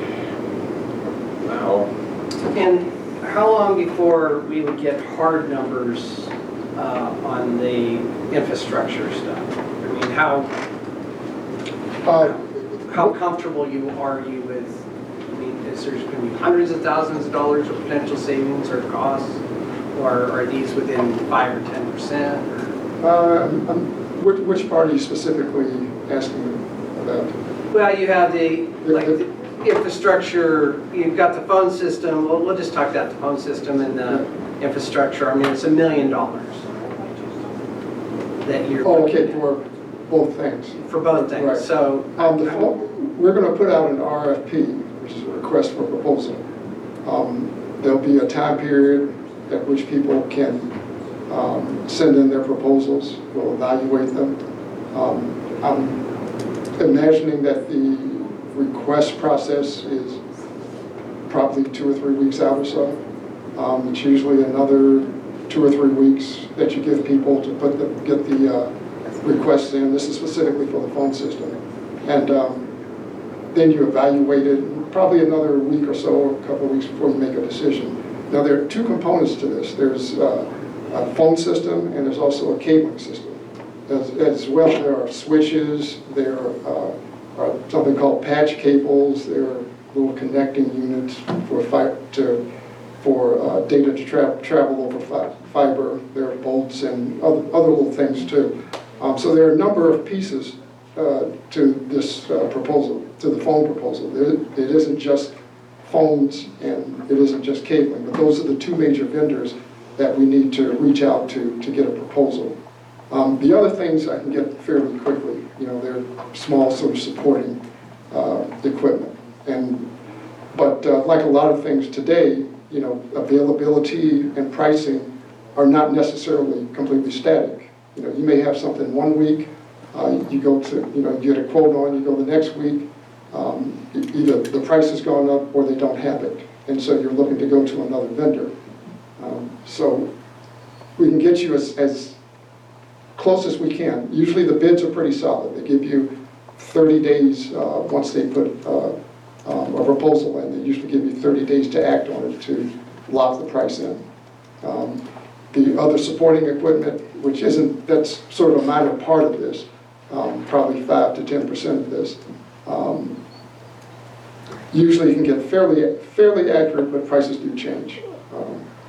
So I would say to get you the full pricing on phone system, cabling, I would say 6 weeks to 2 months or so. And that we may be able to get it done quicker. I need to check with my employee today to see where we are in the RFP process. And I can get back with you on that. Is that? Yes, no, thank you. That's Okay. perfect. Okay. In my mind. Okay. And that's just the phones, just so you know, that's just the phone system part of it. The rest of it was basically quoted out from a vendor as far as what, all the pieces that I have listed in their costs. Those prices also are subject to fluctuation depending on when you order, also on availability. Well, I'm sure prices will be going down here anyway. That's what we're waiting for. Before we get too much further into this, I've had a request for a short break, so, It's fine by me. yeah, let's come back at 5 o'clock before we have any more issues. See, there's the root of all. I know. I can't.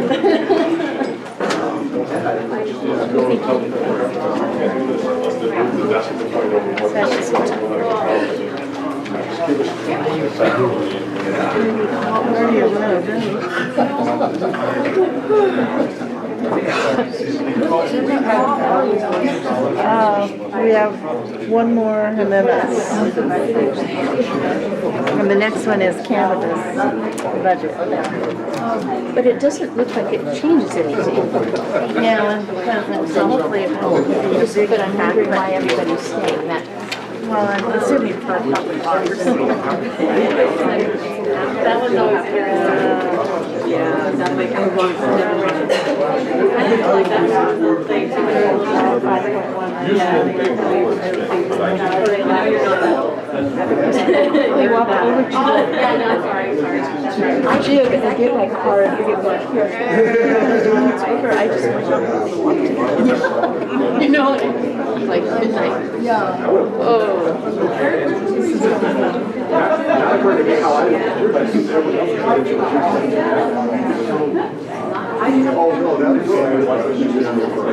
Oh, okay. Oh, share. You still have it? Yeah. Okay. See, I would have liked this. No, he's already. Oh, okay. We had a couple of talks.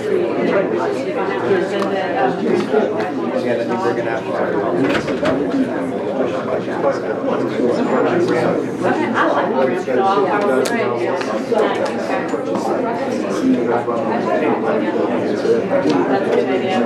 Kind of how, because he wants to, and he wants another piece.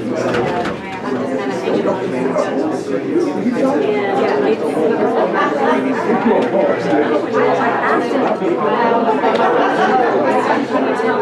That was actually brought up as a joke. Cool.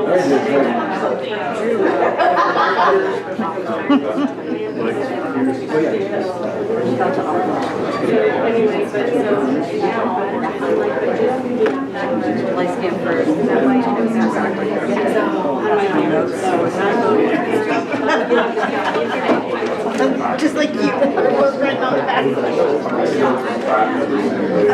My mother said, she said. Just so they don't know. I like it. It's a long day. Okay. it anywhere near done.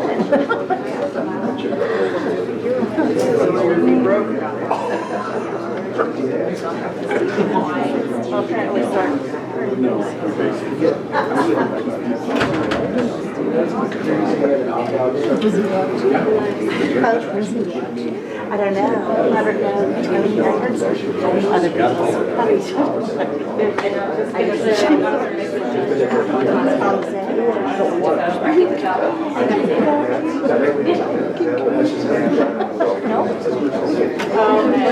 just hanging here for fun.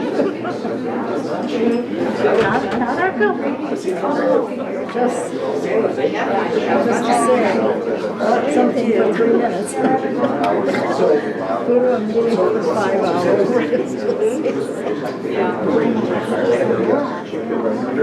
Oh, yeah.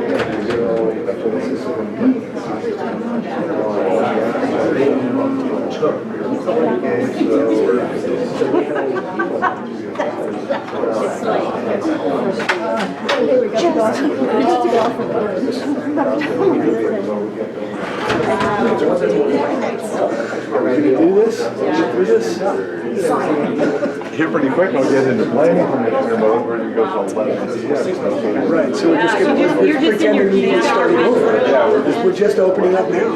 I'm glad we broke the list because I killed somebody. Unlike last year.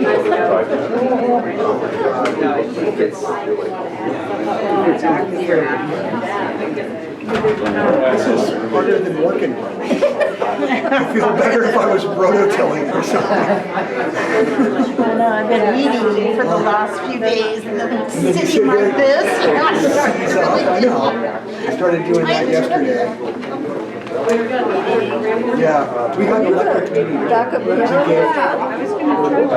I'm learning it slowly. The YouTube is not working since it came back after lunch, and I'm not sure why. But there's, yeah, he'll probably show up here in a bit and school some more. Probably the least qualified person for technology. But I'm the warm body that.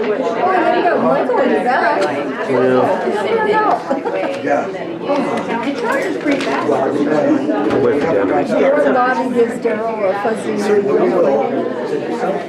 Yeah, it's funny to listen to like. Daryl volunteered for this for years. When you're having to explain in layman's terms what and then year after year, you're the first to get up.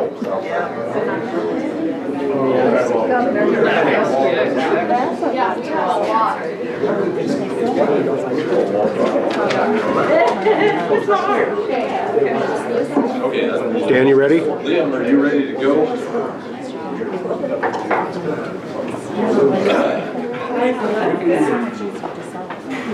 No, you didn't. All right. Let's call this meeting back to order and see if we can remember where we were. So, Supervisor Cox, just for clarity, you want to amend your motion? Okay.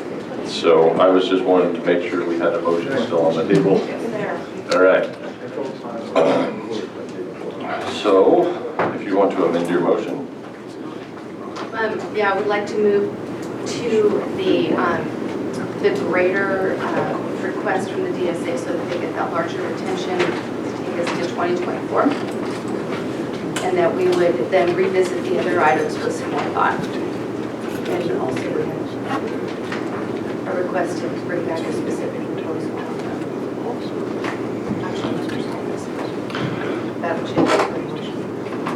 Okay, so are your motion, so that would be for jail funding and for the DSA or just the DSA? And come back with everything else? That's what I did. You mentioned the jail in your original motion, so. Okay. Did you get that? So you did put the jail back in? Yes. And is there just clarity on your motion? Are you you asking them to come up with a plan for the 485? Or are you just Going with the DSA's plan. going out with the PSA's plan? I think we need clarity due to the fact that the letter that was provided from DSA didn't indicate that stipulation of the 2024 date, so we may want to provide that In the motion. in your motion. Okay, so along with the allocation of the 485 requested, we would like to see the specificity of how you're going to take that through. So. No, it's clear, but what date in 2024? Like 2 years from the date of the signing? We wanted a year and a half of, so January, Not 2 so years? June, January. Can you get 2 years out of it? Yeah. So we can do that.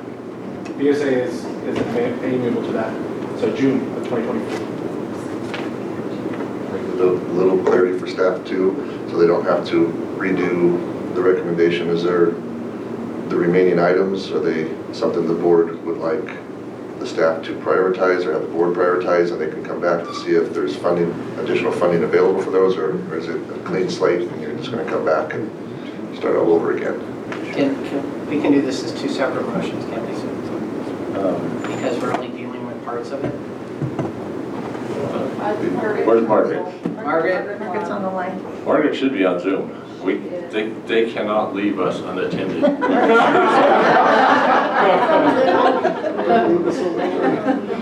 Margaret. Margaret, can you clarify? We would never leave you unattended. I apologize. I'm just trying to find my seat. Could you repeat the question? So the question is that we're looking at doing a motion on 2 segments of the ask, and then can we do a second motion on the other segments? Or is it? She's driving through town right now. You must be in Modoc County? Does this sound reasonable? I'm driving going forward. So the answer, the short answer is? We missed the short answer. Yeah, Margaret, you cut out. We didn't hear the short answer. Okay. The short answer, it has to be one. That's one motion. All right. All right, we need council makes better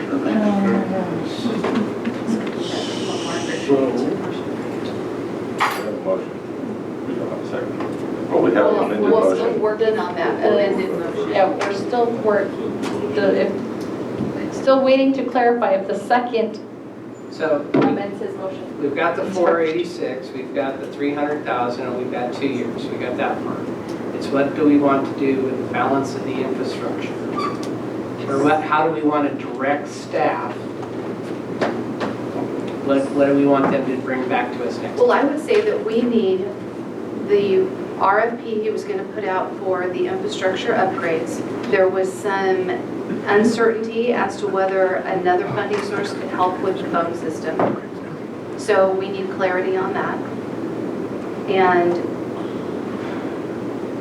I don't know what to do. Can I make I'm going to make a competing motion, I think, while you're still in the process of trying to amend yours. I would make a motion that we allocate the $485,000 for the DSA for retention bonuses, and that we direct staff to go through these other, I lost my list, these other items, and through the budget process, come up with actual numbers, because we do have time, and then we can set them as a priority, I guess, but that we have actual numbers before we vote on them. Did you put the jail in there? I'm not going to put the jail in the motion. I think that they can, that can go through the budget process too, and Susie can jump in and tell me I'm wrong if I am. I would prefer that it be included today because it is a shortfall and we need to finalize all of that with the grant. The state is wanting to make sure that we have funding for the overspend Okay, so then Additional funding there. I would amend my motion to include the jail and the DSA and have everything else go through the budget process and have actual numbers, and then further direct staff to look into how we could use the remaining funds to be used as retaining bonuses for the rest of our county staff rather than just the DSA, so that find us actual numbers, put retaining bonuses on, retention bonuses on other staff, but to fund the jail and the DSA retention bonuses at this time. I would second, and I'm just going to ask a clarity question. So from a priority standpoint, DSA, the jail, then the technology, and then plan for the balance for other employee retention. That would be my, yes, that's my motion. Sorry, so you threw the technology on this. Yeah, all of these, the ones that are listed here, it would be, my motion would be DSA and jail funded now, with the technology and infrastructure being a priority, but we want actual numbers, and then the balance of the money left over to be used for retention bonuses for the balance of our staff. But these top three items are still left for discussion. Those would be, they go through the budget process and actual numbers, so that it would be, we would have a number to vote on when that comes back. Okay. So it's basically my motion with more clarity. Okay, yes. Can you reread that? So here's what I have, is that today we are approving funding the $300,000 shortfall for the jail, approving retention bonuses for the DSA at their requested funding structure up to $485,000. And we are directing staff to, through the budget development process, fund the rest of the items and look into retention bonuses for the remaining staff, excluding DSA, because they're already getting them with whatever funding is remaining after funding courthouse phone system, whatever amount is needed, recording system, whatever amount is needed, key network infrastructure upgrades, whatever amount is needed. Is that? It was coming back for discussion of those things, so I don't. During the budget development what I heard from him was it was coming back for discussion during budget development, so at budget hearings. But then we would actually, gotta make sure we get this right.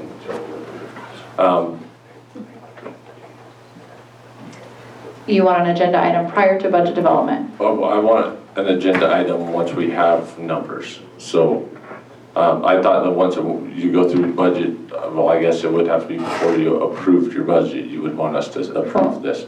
But yeah, So we don't approve the budget, that comes to you guys in September for consideration during budget hearings, and then a final budget resolution comes to you prior to October 2nd for final adoption. So do you want it during budget process, or would you like a separate agenda item prior to budget hearings?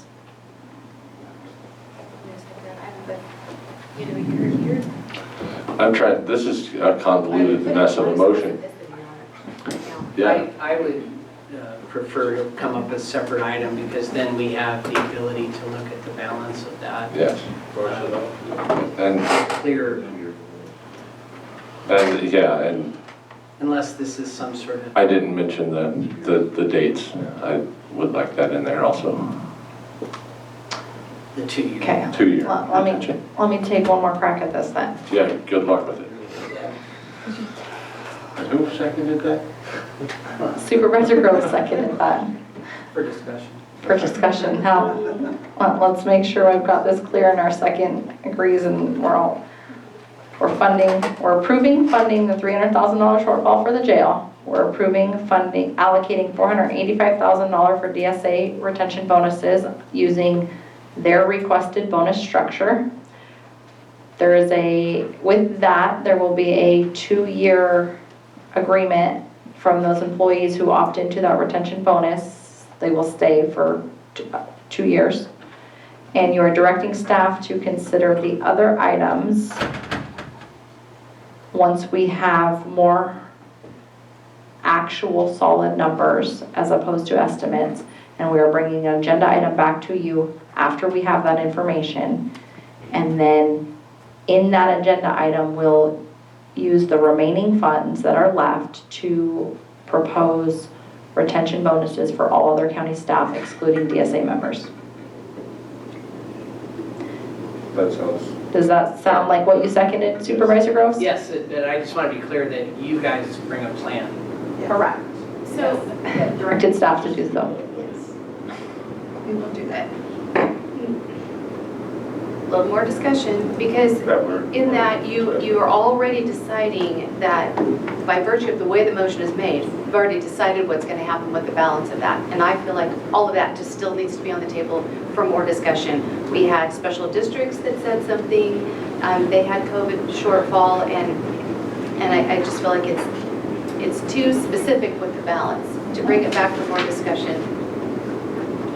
Would you like to make a competing motion that you can be the third and final motion on the floor? Number 3?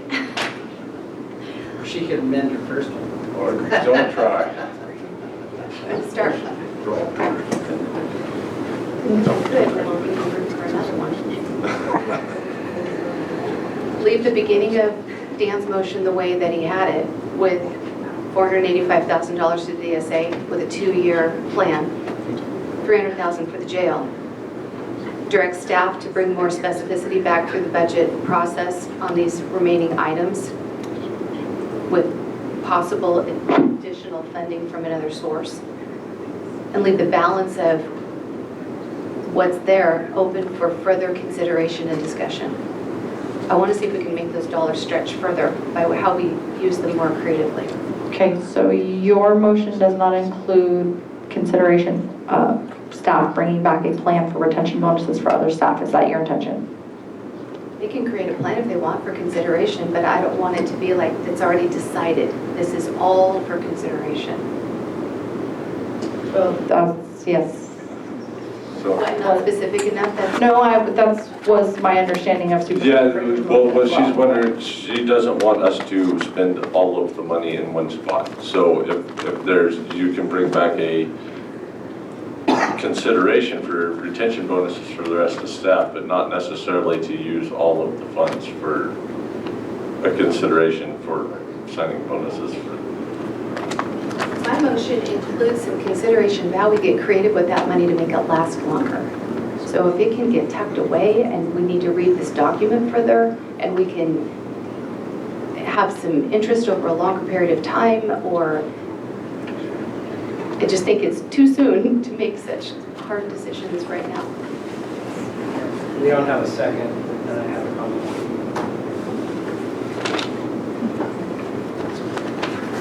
All that work and no second? I'll second it for discussion. Keith wants to talk about it. Now we just have to remember where we're at. I just claim that the first one doesn't make that claim. The first one doesn't say where we have to spend the money. We bring it back with a plan, and then We can tweak the plan at that time. we can tweak the plan or throw the plan out. Like we are right now. I would concur with that. So then you would say we kind of have two identical motions on the table. They're the same. Except the first one has that they bring a plan. For retention. I would. Okay, I'm cool with that. I'll withdraw the third one and we can just vote on the second one. Okay. Do we know where we're at now? There's a lot of blank looks at it.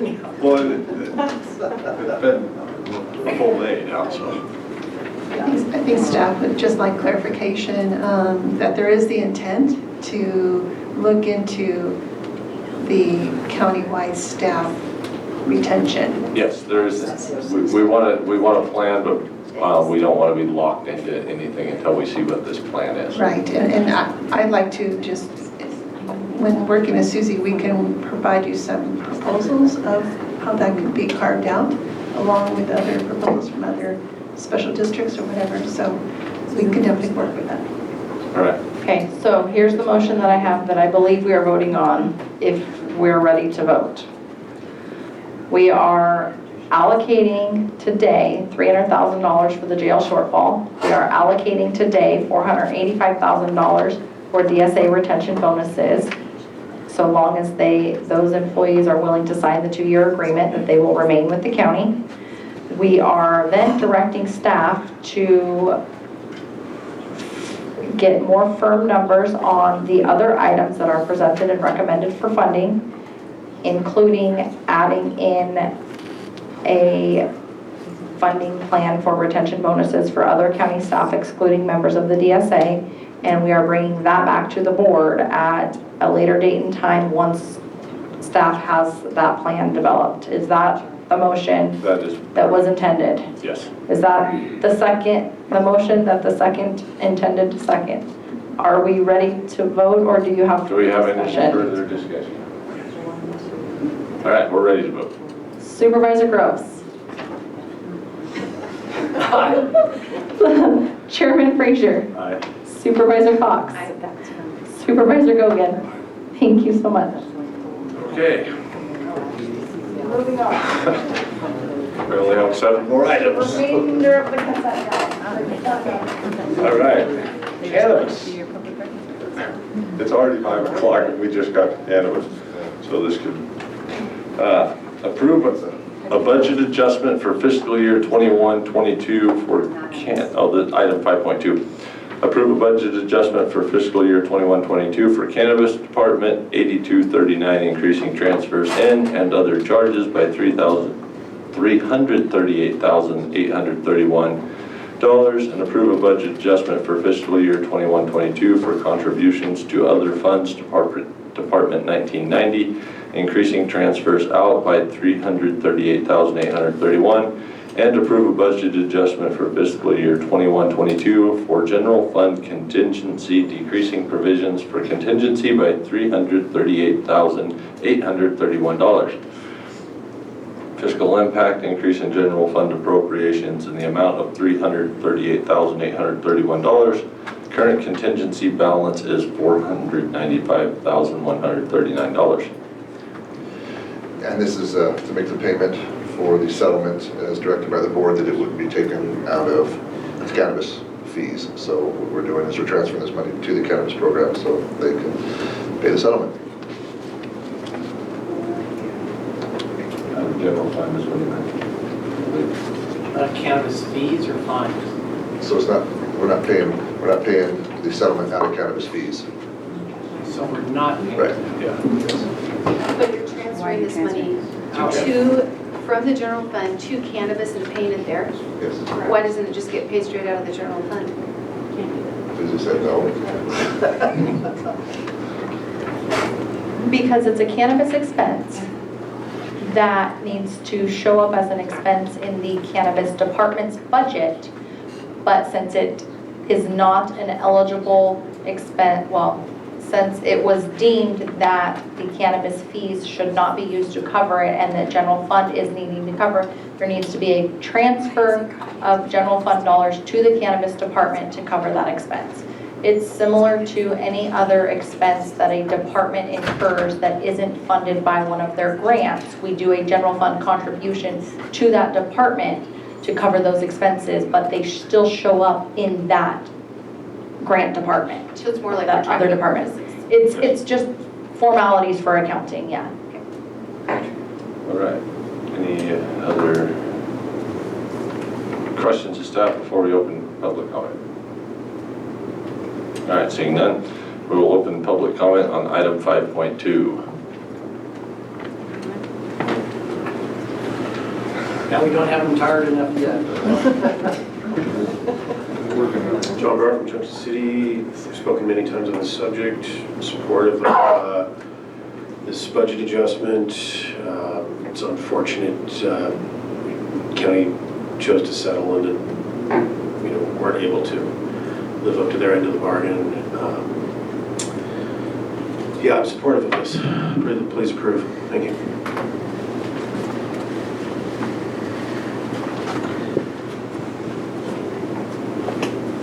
We went out of here, so I'll be brief. Chair, Supervisors Lisa Wright Lewiston.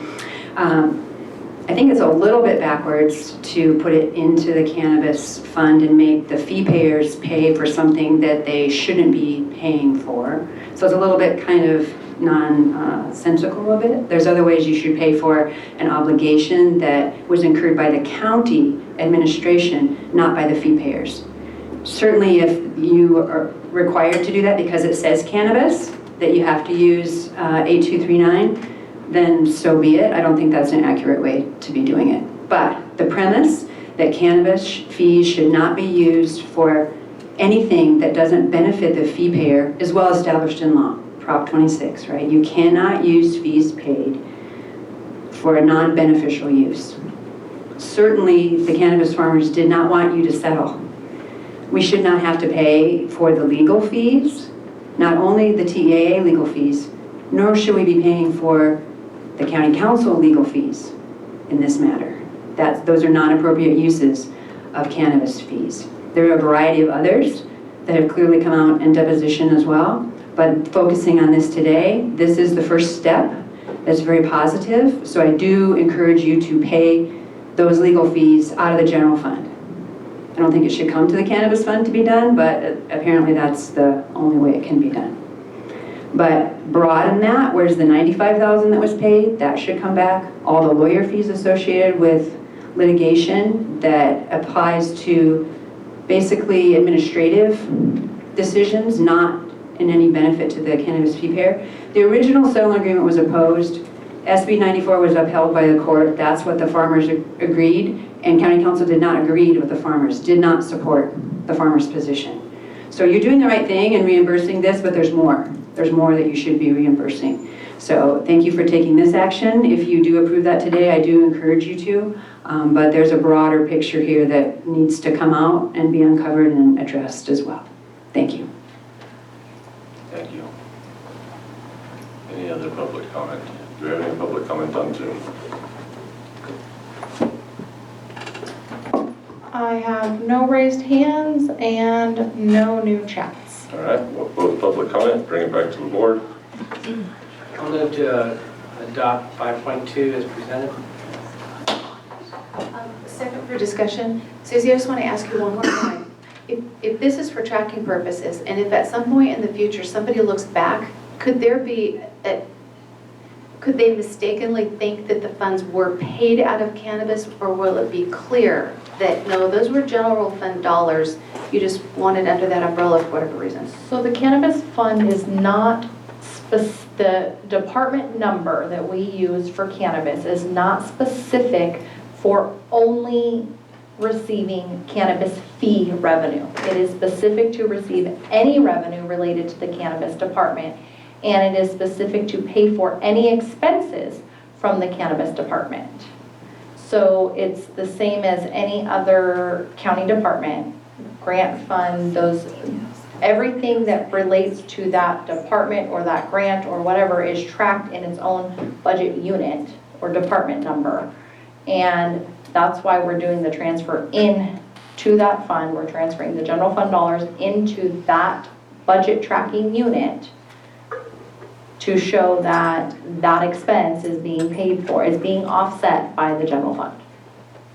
So 10 years from now, if everybody forgot how this went down and they look back, they would easily be able to see those were general fund dollars that came over. They're gonna see a transfer in, and when they look at the journal, they're gonna see that it came from the general fund, yes.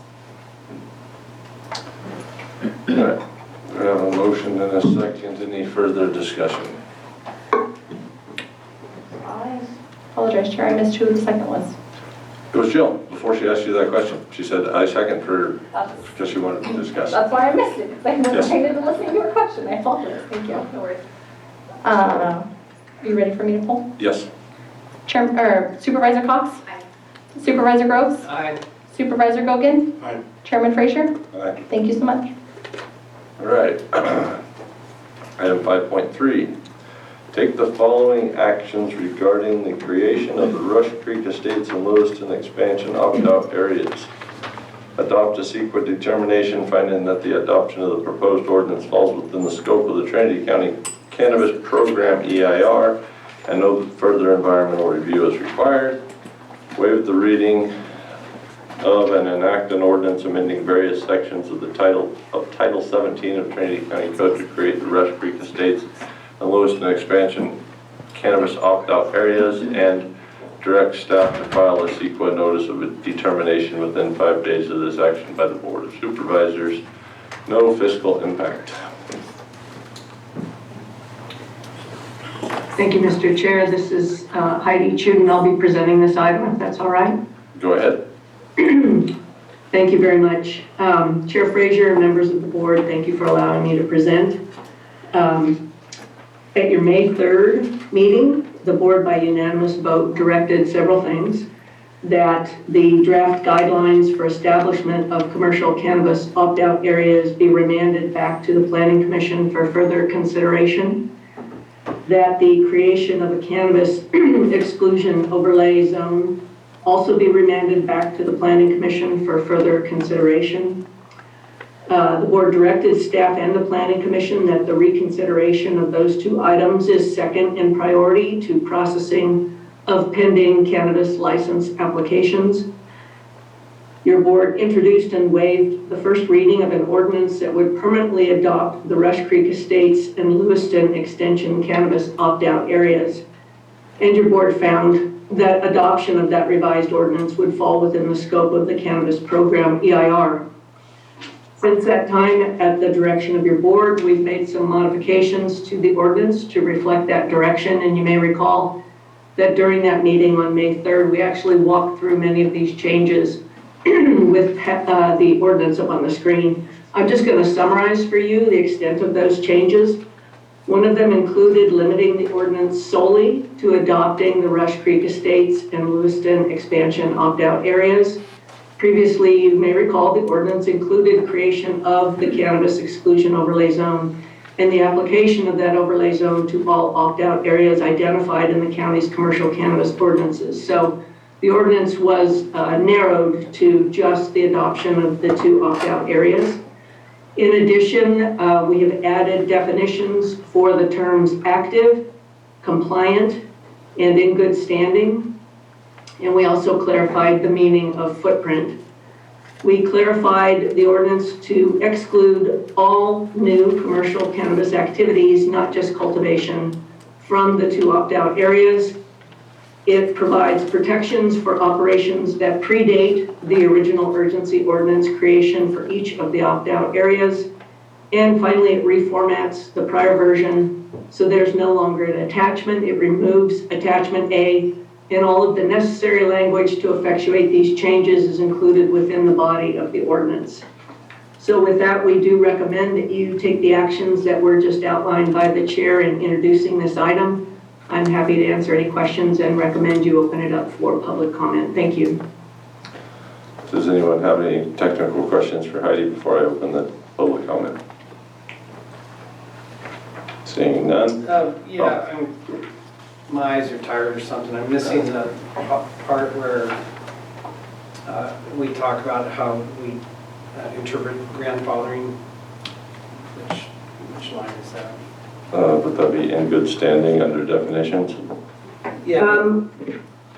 Oh, no. I think there's two areas I believe you may be looking for, Supervisor Groves. So in the ordinance itself, on page, give me a moment here, 2 of 5, if you look at item number 7, that provides the date for the Rush Creek Estate cannabis opt-out area.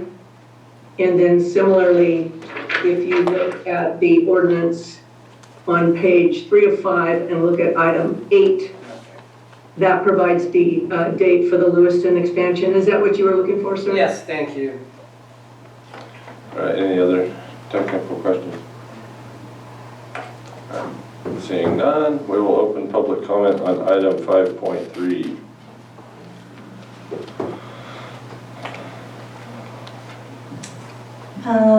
Good evening, Crystal Bell, Lewiston. Thank you for bringing that up, Supervisor Gross. That is what I got here. First off, though, I want to say thank you so much and how much we do appreciate all the hard work and effort that was put into finalizing this at the last board meeting. That was over and above what we had expected. We were very appreciative of that. I think there was just one area, and that was what Supervisor Gross just mentioned, that didn't quite capture the full intent of the grandfather definition. And that is in those two sections, in the findings for Rush Creek, section 3, paragraph 7, and then the Lewiston expansion, section 4, paragraph 8. In those findings, I feel that there needs to be maybe another definition or something to define what existing licensees are.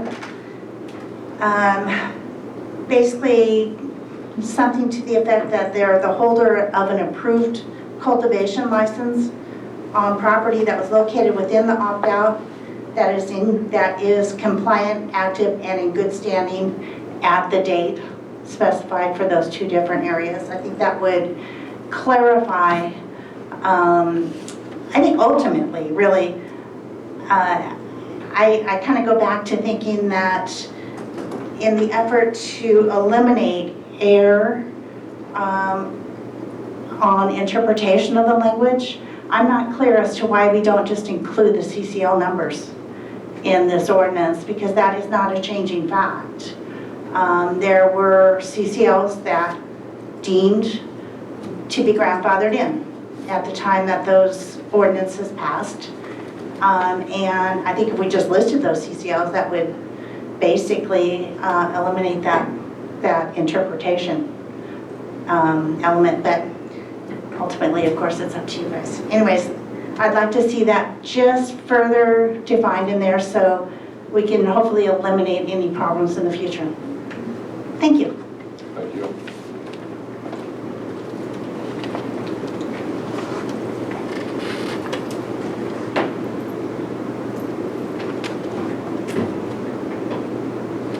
Hello, Chairman and members of the board. Lori Wills from Lewiston. I just want to touch on what Supervisor Gross brought up. Honestly, when I reviewed the draft ordinance, I didn't see it either. So I think the fact that defining who's eligible to be grandfathered into these opt-out areas needs to be a little more apparent. And I know it's been discussed at other meetings, and I would like to echo what Crystal just suggested, and either we identify those, because there's so few, that we either identify them by CCL or APN number for the few that have been grandfathered into these opt-out areas. And I would also like to thank you for being in the hot seat. It's been a very long day for everybody, and I really appreciate your civil service, and I'm very sympathetic to all the farmers who came here and spoke today.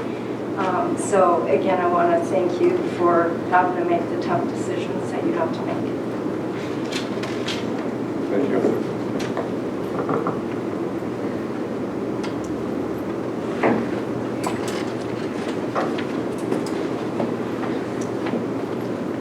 Adrian Keys from Hayfort, Chair, Supervisors. A lot of those last few comments, from my experience, and I think from many people's experience, the CCL numbers can be a little bit fluid, frankly. And so if there is going to be an identifier, I think an APN would probably be a better way of doing it. And then however the people are qualified, they're there, it's the APN. The license numbers have changed periodically for people. If there's license numbers up to like 600,000 or 600 something, it's clearly a rolling number. And so when we go back into our renewals, or maybe if it changes hands or something, there's probability that the license number would change. So I think an APN would probably be a more consistent factor. I really want this ordinance to work right because we've spent so much time on it. And I have concerns. Most of them are about the future, overlay zone ordinance. I think there's some significant issues that still need to be resolved in determining consistent findings. I know we've brought them all up before, so I won't elaborate. I know it's a second reading, so I know that they don't necessarily need to be changed. I think another definition that's missing is, and we did ask for this previously, I'll do it again, is for small. What is a small parcel? 40-acre parcels. It's about an hour left, so. So there's some questions behind that, and again, just for the consistency of this, to make sure that we get it right, so we don't have to do this again. I think that's an important determination.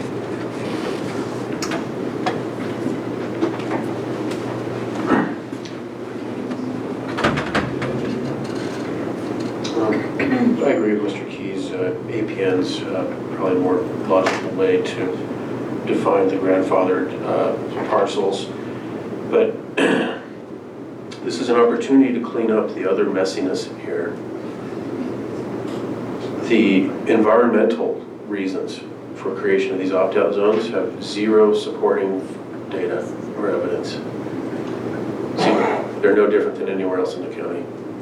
This is based on the desire for these opt-out zones is based on retaining community character as a non-cannabis friendly community, and that's what the prior opt-out zones, that's how they were adopted, and nobody had huge, not too many people had a huge problem with that. I think trying to stretch this into these, to include these environmental reasonings that are already well covered with Water Board, Fish and Wildlife, the state program, the EIR, performance standards in the ordinance is just redundant and could easily be used as precedent to create other opt-out zones in an arbitrary or capricious way, even weaponized at some point. So if you don't mind, page 1 that gets into the findings and the reasons for number 2, the reasons for creation of the opt-out zone. Number 3, I think should be stricken entirely without affecting this ordinance. Number 4, the reasons like illegal pumping from unauthorized water sources is ridiculous if somebody's following the EIR and the Water Board and Fish and Wildlife and the performance standards in the ordinance. It is not possible to do that. So please clean these up. That's my biggest heartache on these are those environmental factors that have zero data to support them and seem to be used in a punishing type way, and if this gets litigated, it's I think the common belief out there is that those reasons are arbitrary and could be capricious, and it seems the county would likely not prevail on those. So please clean those up, move forward, give these people the opt-out zones that they've been promised for a long time. It's an important part of the program, and hopefully we can all put this this era behind us. Thank you. Forward. Thank you.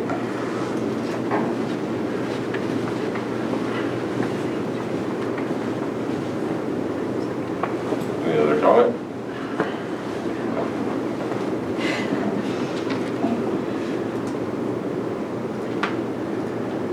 Hello, Chair and Supervisors. Dana from Hayfork. I'm lightheaded because I've been here since 9 a.m., as well as all of you. I think we're past the land use issue. I think we're past that the findings don't match what the ordinance, the carve-out is. But I know we don't agree on that. I wish that this could have been given the time to get it right rather than the speed in which it was created to satisfy, because there was a date. I understand the pressure of the time. It needed to be done in a certain time. Not within like a certain time to do your business and plant, but like a certain time because it would expire and then they'd never be able to exclude a bunch of ag land.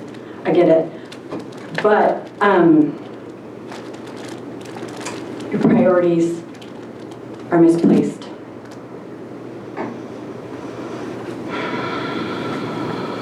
frustrating isn't the word.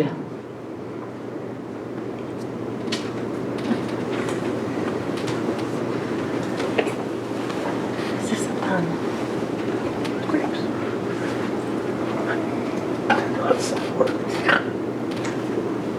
Sally Barrow, Bear Creek Road, part of the Rush Creek Outlet. What I want to say is thank you so much for staying so late on the last meeting without even a lunch.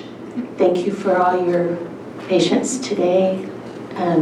Thank you for finally listening to the voice of the residents who are just asking for the power to decide for themselves what their neighborhood should look like. And so thank you for unanimously approving this in the past meeting. Thank you for considering it now, and please, just please sign your name to it and get past this moment so that you can pay attention to these other people also.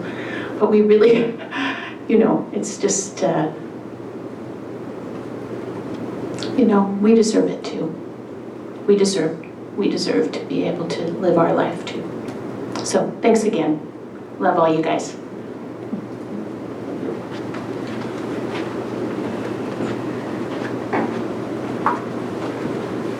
Hello, board. Carl Wobbler, Hayfork. I just want to implore you guys to still have the opportunity to send this back to planning and get it right. You don't need to rush this through. It's egregious land use and abuse of your neighbors. I don't like churches. I'm not trying to shut down the churches in my neighborhood. Why are we allowing people, just because you don't like grows, or you get to shut it down? We all need to coexist. Please send this back to planning and get it right before you pass this. Thank you. Thank you.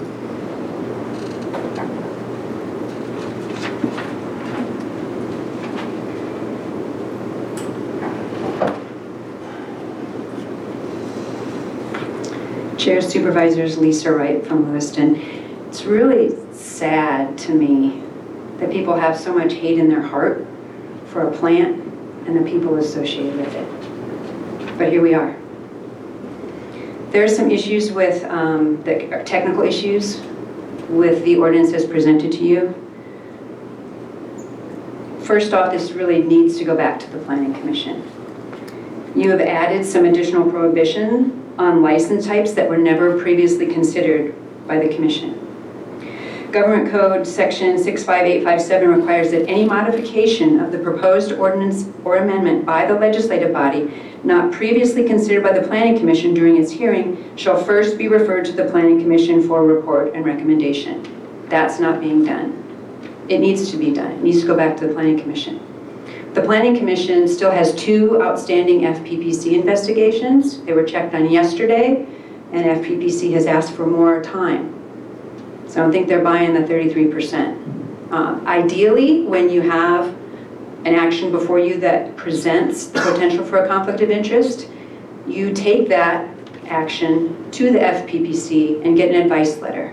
I know that Supervisor Brown is familiar with that and has done that in the past. Second, your proposed adoption of these ordinances places an overlay inclusion ban over large agricultural zone parcels and not just the smaller residential parcels. Why are we doing this? It doesn't really make sense. Give the smaller RRs that are opposed to it, fine. Give them, their carve out, even though it's not good land use practice. But why are you grabbing up all these other acres that are ag zone? Doesn't make any sense. There's no findings substantiated to support that. This proposed amendment or ordinance before you is still inconsistent with the county's general plan, land use consistency policy. So you can't say, if you're following general plan consistency, that RR in this area can't do what RR is allowed to do over here. You need to have a different zoning type. You don't. R1, R2, R3 are already excluded. Those would be the appropriate type of zoning to use, and rezoning or homeowners associations are a more, I would say, potentially accurate way to be doing this.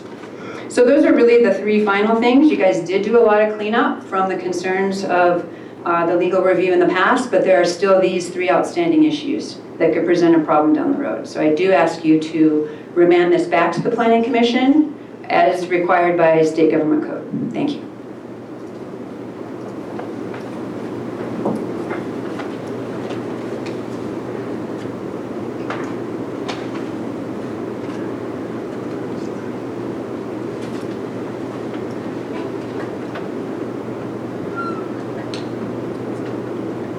Any further comment in the room?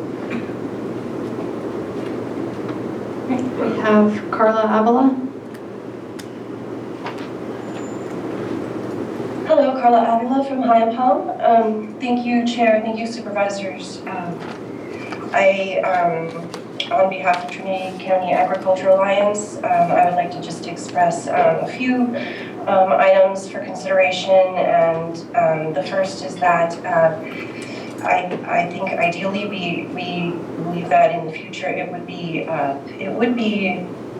ideal to look at our close-in neighborhoods and determine whether some RRs should be R1s and really try and keep our land uses consistent and not eliminate appropriate land uses in RR, but rather look at what is appropriate in smaller parcels, to define small parcels, and perhaps look at the maps a little more closely. 40-acre ag parcels being carved out and RRs maybe being is a concern. 40-acre ag parcels being carved out is a concern, and are parcels that maybe shouldn't be RR. So there's some bigger issues that we'd like to have in the future, but as far as consideration of what's before us today, and if I understand the desire to have these neighborhoods protected and the concern of the citizens in that area, and really we do want that to be understood. I think in Section 3 findings for Rush Creek Estates, we do have serious concerns about finding number 3, impaired roadways. If you're saying, I would encourage you to eliminate the word cannabis from these sentences and just say commercial agricultural activities or commercial activities, or even replace it with the word roosters, and see if it still reads the way it should. Because truck delivery of water resources is illegal on cannabis farms, but it's not for residences. And so what are these impaired roadways? Can there be no truck deliveries, or are these impaired roadways only impaired because of cannabis? But what about other activities? These consistencies need to be there. And then number 4, impaired water resources should be stricken as well, because none of it reads correctly.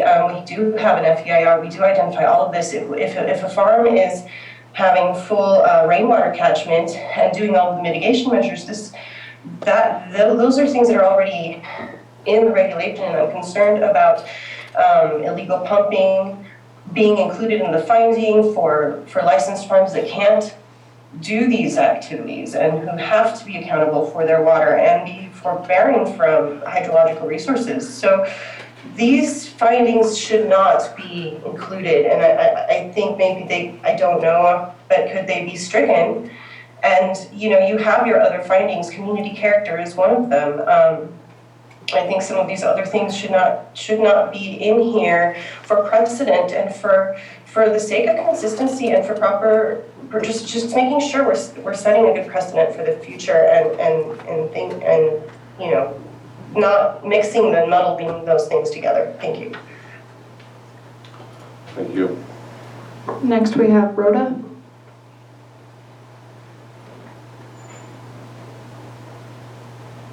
Hi, Rhoda King, Trinity Center. I kind of agree with a few of the last speakers. The language leaves a lot of muddiness for the potential of future opt-outs. I agree with all of those things that need to be removed for the sake of precedent for future opt-outs. If I'm not fighting against either of these particular opt-outs, I just think that it's important that non-land use things should be done in other ways, like homeowners associations, or change your land use designation, rezone. I also am not real sure how we can find that the proposed ordinance falls within the scope of the EIR, considering total opt-outs covering something like a third of the land mass in the county and something like 50% of privately owned land.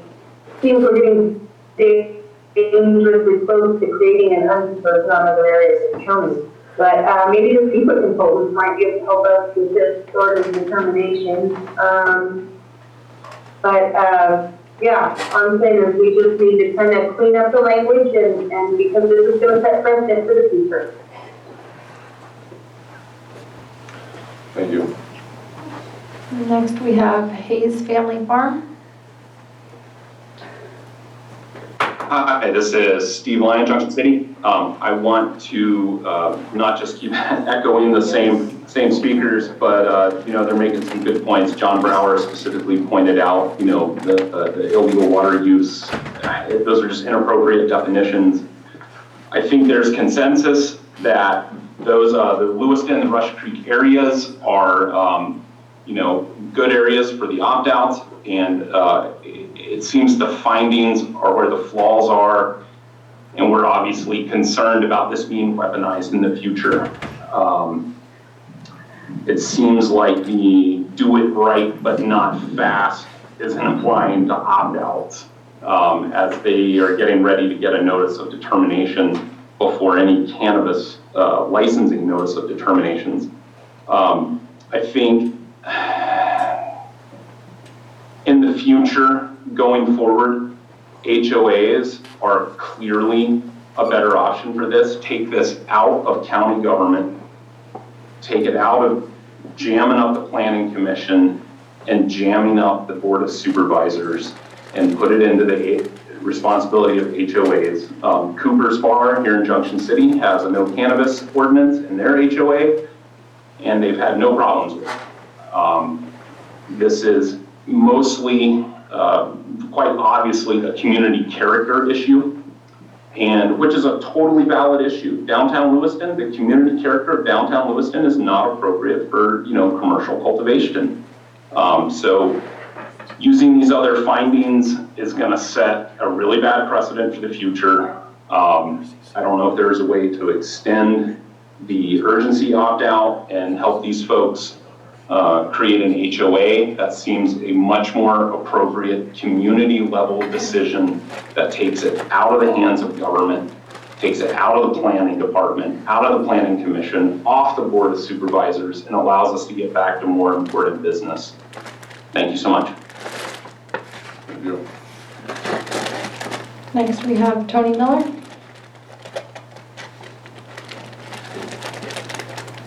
Yeah, thank you, board members. Tony Miller, Lewiston. Just really quick, thank you for all your time today. Clarity, some parts of the interest of these opt-outs are not some part of the clarity issue on definitions. It's why they need to be in there, just to get away from the murky waters that one can read into as they go through these descriptions. On the permit, identifying the grandfathered in the opt-out areas by permit would be preferable. APN numbers kind of moves with the property lines, and potentially through the property line adjustments and different things, it just creates a potential other murkiness if it can simply be followed by a actual permit number. In these cases we're talking about Rush Creek Lewiston, there's very, very few permits that are in question. The layover and future discussions on how that's appropriate. Maybe APN numbers would be appropriate on further discussion on further opt-outs, but we're talking about the expansion and Rush Creek. Again, I promote at least having some identifiers to the grandfathered appropriate through the actual permits that are attached to that APN number today. Thank you. Thank you. Thank you. Next, we have Veronica.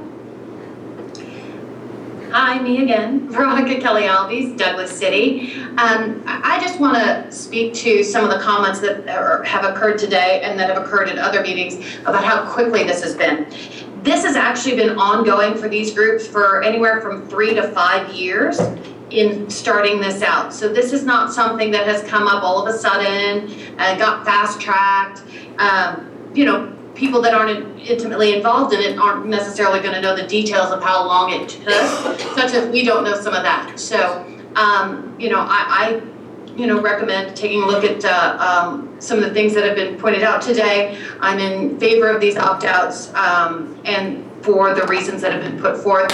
And I just hope that you will take a look at that and pass it. Thank you.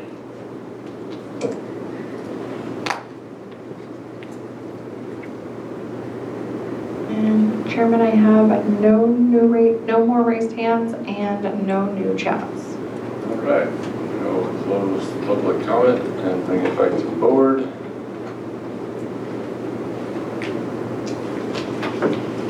I have a question for Margaret. Margaret on. Well, right, this switch time, Margaret is going to switch. I am right now, but yes, I'm here right now.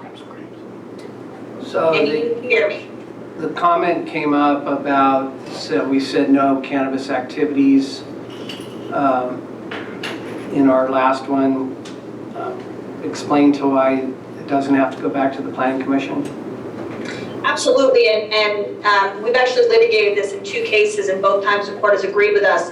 The fact is, opt-outs in their entirety were brought to the Planning Commission. They made recommendations. The board does not have to take their recommendations and does not have to send it back if they employ a different technique for handling the situation. So it has been complete. That government code has been satisfied, and you are able as a board to make any changes you believe are appropriate to this matter. Thank you. Any further technical Yes, I have a question for Margaret. Were we able to split this ordinance up into 2 different ordinances? Send one back to the Planning Commission and then we already did that last time. red line that. But is it legal for us to split a ordinance into as a board supervisor? Absolutely, that's entirely appropriate to do. What you did was you determined part of it was ready to go forward. So you passed that section, had its first reading, today it's its second reading. The remainder of it you sent back in order to get some additional comments and direction from the Planning Commission. That's exactly an appropriate mechanism to handle it, yes. Thank you. Any other questions for council? I actually have a question for Heidi. Okay. What should I have right here? Definition of existing licenses. Heidi, you there? I am, sorry, yes, I'm here. So. Go ahead. Well, we do say existing licenses, and then we talk that are compliant, active, and good standing. So it seems to me that existing licenses would have to have a definition, unless Margaret has a different view or you'd have a different view. I think it might be useful to get some feedback from Sean Connell, Director Connell, or Margaret on this matter. I can certainly add in additional definitions. I believe that might affect where you are in terms of this being a second reading and adoption. But I was also under the impression that there were existing definitions, or at least working definitions for some of these terms, and so I took the direction of your board last time fairly literally in terms of what I expanded. So I might ask for some feedback here from either of those 2 folks. This is Margaret, I'll jump in. So just a reminder in terms of procedure, this is the second reading. If there's any changes that are made at this point, it would then revert back to a first reading. We'd have to bring it back the next time. We want to be very cautious of our timeline for the urgency ordinance that's about to expire. But again, we can make clerical changes or anything that's technical. I do agree with Heidi that some of the definitions are captured other places.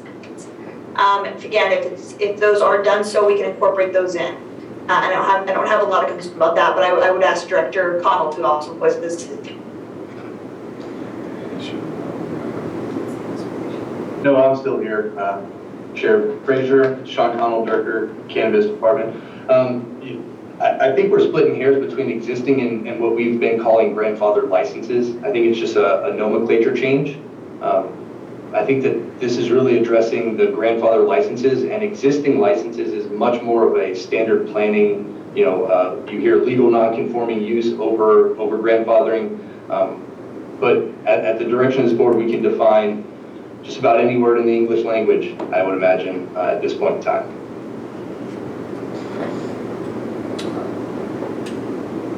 Well, but you didn't answer my question, what's it mean? In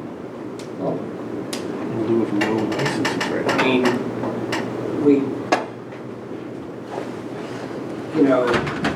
does that mean that the license is processed? Does that mean that they actually had the license and were doing business? We've gotten in trouble with this sort of stuff before.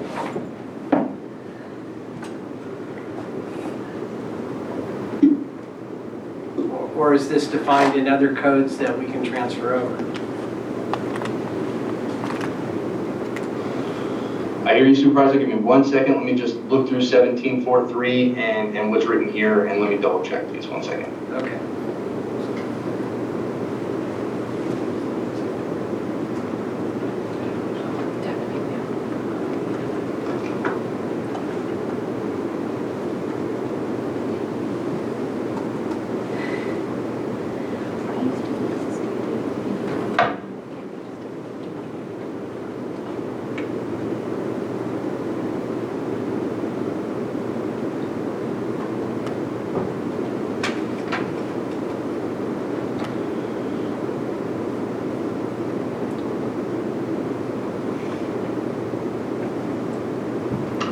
So what I'm seeing as far as how we would be considering existing as it states is those would be the ones that are already in the pool of applicants that we maintain currently.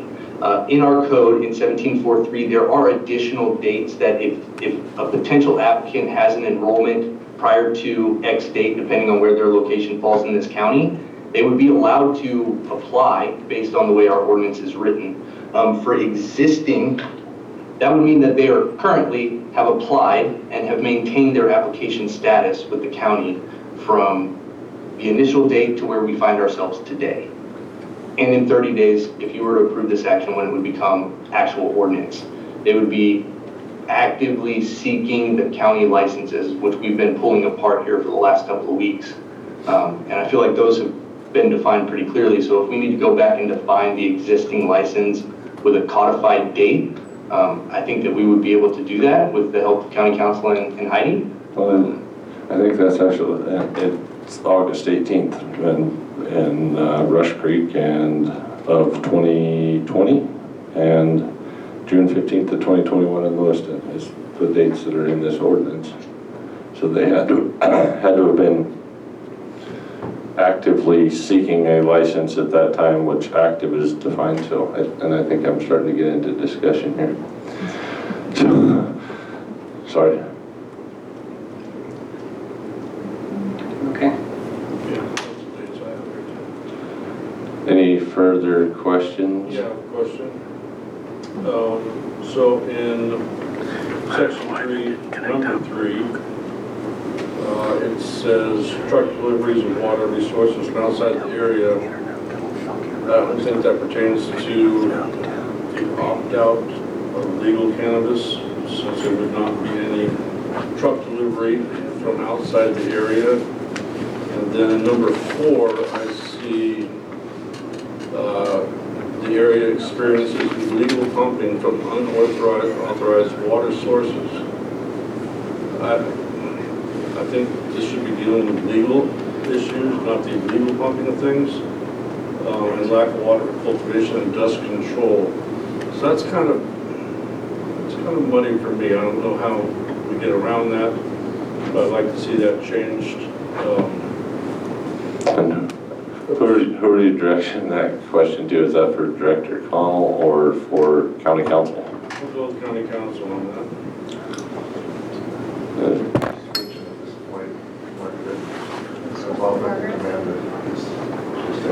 I'm still here for a second, but I am going to have childcare issues. Okay, Margaret's kind of here. Did you hear that question, Margaret, about the concerns with the findings? Do you want me to repeat that, Margaret?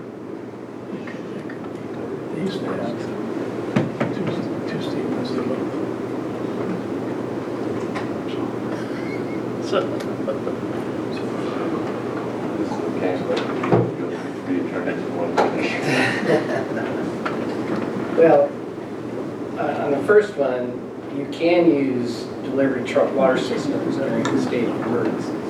Well, That's not what we're talking about here. but That's exactly what you're talking about. do you want to get into discussion on this without county council and make a motion? So we can dive into it? What is the emergency that we're talking about here, Keith? You have a drought, it's in our ordinance, a drought emergency. Look, You can use water trucks. That's not. we're getting into discussion. Somebody make a motion. I don't think this ordinance is discussing a state of emergency. Make a motion.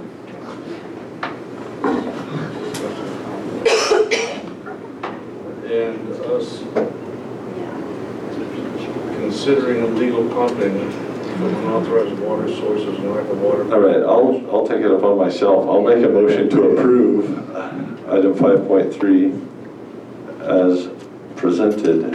Would anyone care to second that so we can discuss? I'll second for discussion. All right, thank you. Go ahead, Supervisor Gogan. So the two things that I have here, one of the things is, someone brought it up, the APN would be a good thing to stick with, I think, to keep the numbers consistent. And the last two things I have here is truck delivery of water resources from outside the area is likely to adversely affect the Stradbrook Road system. Legal cannabis, or opting out of legal cannabis doesn't have any outside truck delivery. Unless it's a state of emergency. Our This cannabis is what we're ordinance, constantly in. our cannabis ordinance does allow for water delivery in emergency situations. And supervisors, we do have Amanda on now. We have our third attorney of the day. So we, the way I'm reading this, and I could be wrong because these dates get messed up in my brain from times I was on the planning commission also, but these findings also predate a lot of the stuff that we have right now. I mean, this Rush Creek opt-out, when they started their going through the planning commission to get this opt-out, these were actually important because we didn't even have a programmatic EIR at the time that this opt-out was started. So I can understand where they had put these environmental findings in there. If it comes to the point where, okay, we can take them out now, I don't have a problem with that, but I do know why they're there. In my mind, it was because we didn't have a programmatic EIR. We didn't have protections for the environmental portion at the time that this was drafted. So that would be my explanation on why it's in there. And I guess we could ask Amanda if we can remove findings from a second reading without having to go back and have it re-agendized and consider this a first reading. I think they got a second reading up. Yeah, can you hear me okay? Yes. Yeah, I think that would probably be actually okay under these circumstances and more of a technical change rather than actually affecting the actual body of the ordinance, not having to go back. Especially since, like you said, this is kind of dating back to a situation where you didn't have environmental review up in place. So I think at this point that kind of takes care of the need for these findings. Thank you. If we do that, Amanda, does that mean that this becomes a first reading? No, she said no, it's a technical change. She said it didn't have to go back to. Right. No, it doesn't have to go back to this. We can finalize it after removing those. That's correct. I consider this more of a technical change and not one that would necessitate taking it back to a first reading. So if we defined existing licenses, does that take it back to a first reading? Think. I know, you're making me think. That's a little bit more of a complicated issue, although I do think it would probably be technical, especially if you're keeping it in line with prior interpretations of what that existing license. And it sounds like that's what we're working on is the existing definition. Creating a new definition, I think that would be problematic. Well, the intent of the board, is my understanding from the last meeting, was existing licenses were functioning licenses on this date, not licenses that had water board. I mean, we purposely went away from the water board on this. And so my understanding of what Mr. Connell talked about was that his definition would be anybody that did the water board license and then we get back into, you had a water board permit, that you were an illegal grower, but then you tried to become, then you sold it to somebody else, and then they're trying to become legal. So our intent last time, correct me if I'm wrong, is that people that had a license and were functioning. Well, and that's kind of the way I read it. When it says licensee, that to me says you have a license, not an applicant. That's the difference in a lot of our stuff says applicant, and it says licensee. So, but then, yeah, we don't have any of those. Correct me if I'm wrong, I don't think that's what Sean said. No, it's not, and so, and I don't know, I think even if we do have to take it back to a first reading by changing it and getting it right, I think it would be beneficial to, even if there is a 1 week class. Yeah, I think it would be beneficial, I think. If I may, the other possibility is to set forth an amendment as far as just the definition of the existing licenses at a later time as well. Oh, as much as I want this to go away.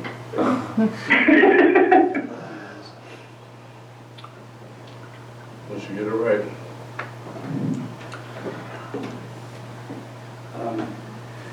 I mean, if we did send it back, then we could cross out a couple of the findings.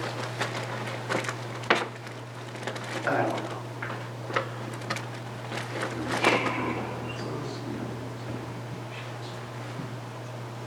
The issue we have with defining licensee, that my biggest issue with licensee definition and why we have so much issue there is because we don't have any licenses issued. So I have no problem with the way it's written if we had actually issued those licenses, but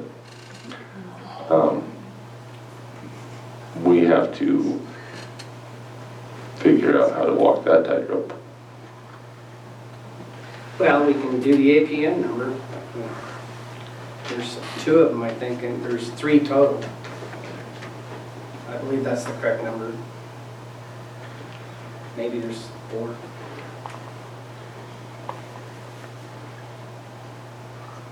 And how would you propose to do that in the existing licensees on APN number?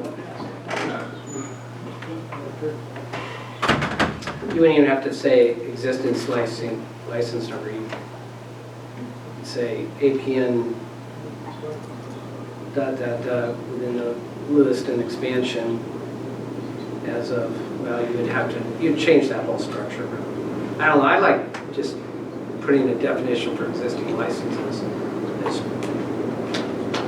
ones that were in operation with a legal license. Well, I kind of think we do have that because it says existing licensees within Rush Creek opt-out area that are compliant, active, and in good standing. And then if you go up to compliant, active, and in good standing, you have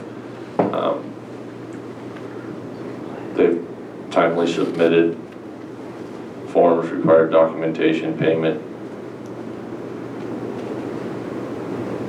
and retain the legal status of their permits on both state and local levels. So I think that if they haven't retained the status of their permit on this,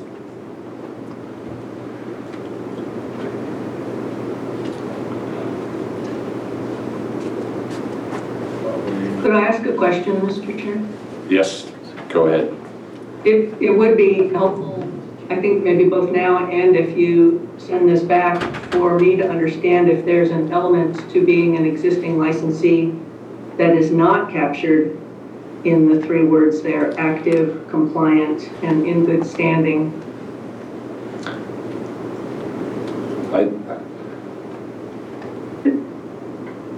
This is Amanda. It also in section 8 does talk about modifying their operation and expanding existing operations, so it does make those references as well.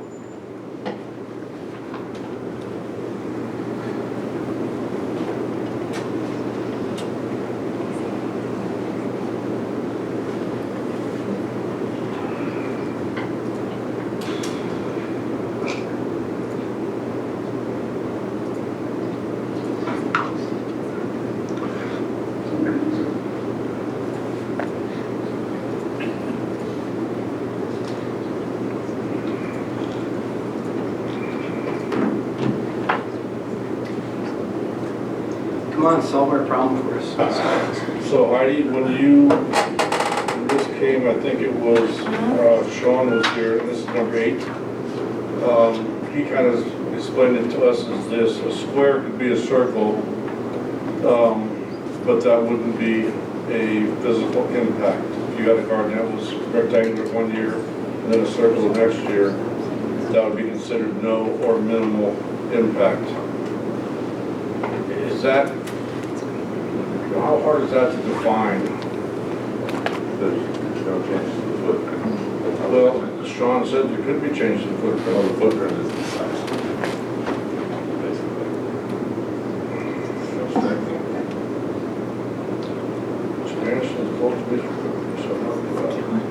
So footprint is defined to equate to the meaning of canopy. That was a clarification that was added at your board's direction in section 2. With regard to section 8, that's my memory as well of an example that we discussed in the hearing, the concept that the shape of something could change provided that there was no net change in environmental impact. And so that was what I believe is attempted to be conveyed there in that first sentence, if that's what you're referring to.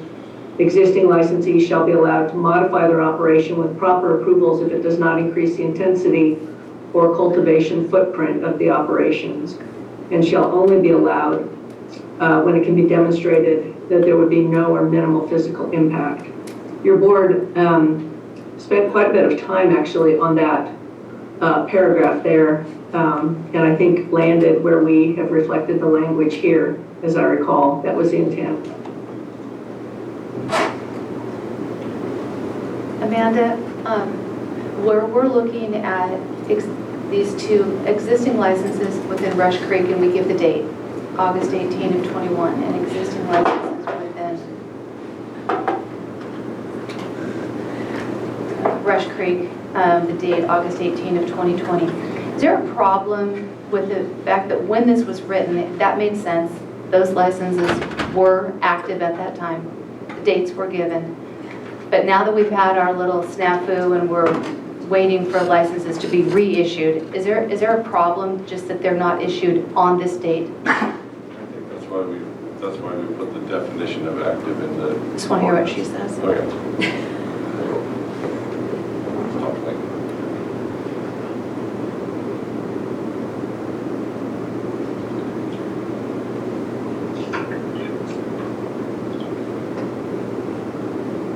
Amanda, are you there? I think we lost her. No, we All right, bring on number 4. Where's our fourth attorney of the day? We got him People sitting there. pretending. How about this wild thought? Oh, wait, no, I think she's back. Amanda? I am sorry, it dropped for some, yeah, I'm back. It dropped for some reason. I don't know why. Apologies. No worries. So, Amanda, there's a little bit of, to me, it's just vague, and I would just like to hear it from you that it's okay. Right now, we've got this statement in section 3, item 1, and the other one is in 7, where we talk about these existing licenses in the area and give a date, August 18 of 20 and whatever the other one was. Is there a problem that right now today, because of our circumstances, those licenses aren't actually issued this day that we create this. At the time they were when this was written, but do you see where I'm going? Is that going to pose a problem? Yeah, it's going to change the status of the licenses. Mm-hmm. Because at the time this is passing, there are no existing licensees. Correct. Yeah, I do think that that's somewhat vague because we're also talking about what that definition means.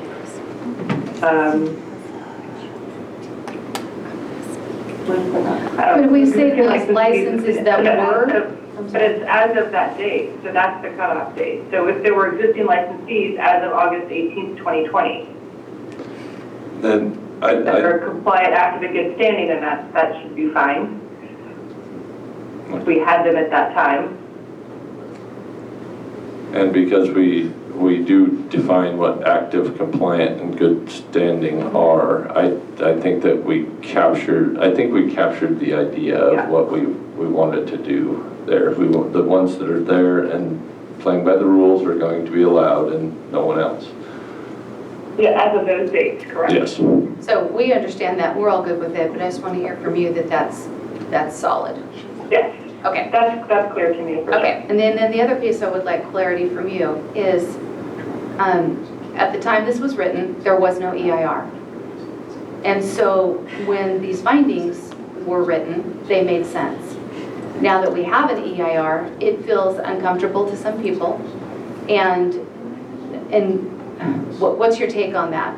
That because it was written... That's what I mentioned before. I think that those are technicalities that can be, if they want to take them out or leave them in either way. I think if the technicality, if they want to delete them, it's not going to have to go back anywhere. These are, like I said, they're not, part and parcel of the body, and they were put in there before you had the EIR. The EIR covers those issues, so the necessity of the findings isn't necessarily there. It also doesn't force the matter back to a first reading. Did that answer your question? It did, thank you. Yeah, so I'm going to make a motion here. Well, that's still light out, I got plenty of time. You still got hours of daylight. All right. Adopt, pass the second reading with the technical changes. Number 3.7. Instead of saying existing licenses, say approved existing licenses within the Rush Creek area. Number 4.8. Instead of saying existing licenses, say approved existing licenses. All right, on 4.3. Oh, somebody's tracking this. Okay. Yes. On 4.3, strike the sentence that says areas experiencing illegal pumping and unauthorized water sources and lack of water for cultivation and dust control.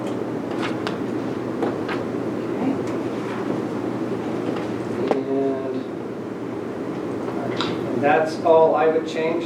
I would say in section 3, 3 and 4, did you catch those ones? Those are also in the finding section for Rush Creek. It's about the same as the one you just struck from Lewiston. I'm sorry, 3 what? 3 and 3.4. Strike the whole. The bottom half of 3.3.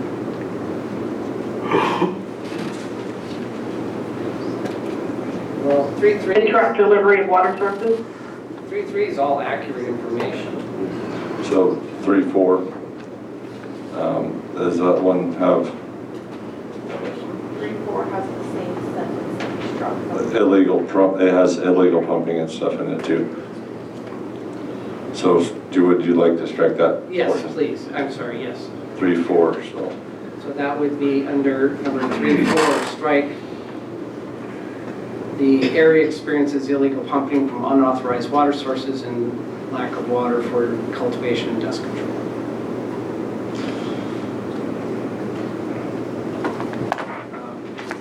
That is my motion. Okay, we have a motion and a second, and I'm gonna, just for giggles, Amanda, are you still on there? Who seconded that motion? I did, Amanda. Supervisor Cox. So, do you, in your opinion, is adding one word to the cultivation or the licensees to add that they're, what did you? Approved licensees? Approved existing. No, I think that's fine because I find it somewhat redundant to existing licensees. They wouldn't have the licenses if they hadn't been approved, so it's a technical change. All right, so you're all right with that, I'm all right with that. So, any further discussion? We only have 2 motions on the table, so seeing none, seeing no further motions. Okay. I'm going to clarify, make sure I have all of the, Last one. I think I have everything, but Last one first. Yes. The motion is to approve with the following changes. In section 3, subsection 4, striking the sentence, the area experiences illegal pumping from authorized water sources and lack of water for cultivation and dust control. In subsection 7, adding approved to the beginning of that statement, so it reads approved existing licenses within the Rush Creek Estates Cannabis Opt-out area. Continues on. In section 4, subsection 3, striking the sentence, the area experiences illegal pumping from unauthorized water sources and lack of water for cultivation and dust control. And subsection 8 adds the word approved prior to existing licenses. So it reads, the beginning of it reads, approved existing licenses within the Lewiston Expansion Cannabis Opt-out area.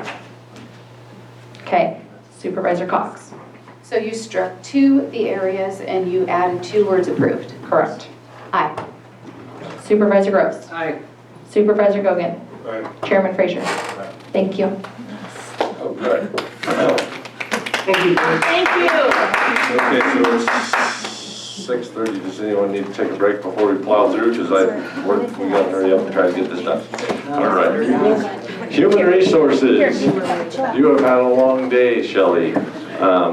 Ratify county lead negotiators. So, item 5. Was under the impression that your motion was to approve the entire item with those modifications to the ordinance. Okay, but So 5 part of my points. motion was to direct staff. Yes. Yeah, that was my understanding.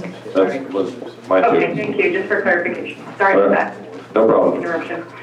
Okay, 5.4, ratify county lead negotiator Sophia Meyer's signature on a side letter agreement with the Deputy Sheriff's Association replacing references to correctional deputy sheriff with sergeant with jail commander, no fiscal impact. Where's Good Sophie? evening. Where's lawyer 4? I think she's floating around somewhere in the ocean. So, Stuck with me. yes, not stuck, Amanda, thank you. So, the board had approved a Deputy Sheriff's Association MOU back in July 7th, 2021. And in closed session on May 3rd, you had approved both a new job classification. I'm sorry, it was not in closed session, I'm getting these mixed up. On May 3rd, the board approved both a new job classification of jail commander and at the same time deleted the correctional deputy sheriff's sergeant classification effective April 1st. So once all of that was approved and changed, we need to update the current MOU to reflect these classification changes referenced throughout the contract. The side letter agreement that was drafted, reviewed by the bargaining unit membership and the county, has been fully executed by the county's lead negotiator, Sophie Meyer, the DSA president, Ryan Lynn, who was the DSA lead negotiator, and UPEC representative, Ron Copeland. So I'm asking for you to ratify her signature. All right. Any technical questions before I open the public comment? No. Any public comment on this item? Any on Zoom? No, sir. Okay. Would anyone care to make a motion? I'll move to ratify 5.4 as presented. I'll second. Any further discussion? Go ahead. Supervisor Cox? Aye. Supervisor Gross? Aye. Supervisor Gogan? Aye. Chairman Frazier? Aye. Thank you. Okay. Item number 5.5. Ratify County Lead Negotiator Sophie Meyer's signature on a side letter agreement with Deputy Sheriff's Association to increase salaries by 15% effective June 1st, 2022. Approximate cost and salary and benefits for fiscal year 21-22 is $42,033, and for fiscal year 22-23 is $610,000. So again, the board had approved the DSA's MOU back in July 7, 2021. You had met in closed session on May 3rd to consider the DSA's request for an increase in salaries due to the current emergency situation of excessive loss of staff in both the jail and patrol. I think that those are technicalities that can be, if they want to take them out or leave them in either way. I think it's a technicality to our. Sorry about that. All right. It's me slamming. I got to see that. Yeah. Turn off the mics. Okay. No, I know. Losing staff and also the inability Not sure of what was happening there, retaining 'cause it staff should've due to been- neighboring communities that have significantly higher salaries, and directed the negotiating team to create the side letter agreement. So it was created reflecting in Article 4, Section 2, salary, to commencing the first full pay period following ratification of the side letter agreement, county shall increase employee salary 15%, which hopefully, if it's approved today, would be for June 1st. The side letter agreement was drafted, it was reviewed by the bargaining unit and their membership, and the county it's been fully executed by both Sophie Meyer, the DSA President Ryan Lynn, and UPAC Representative Ron Copeland. Any technical questions for open public comment? None. Do we have any public comment on this item? Approve. Anything on Zoom? Veronica?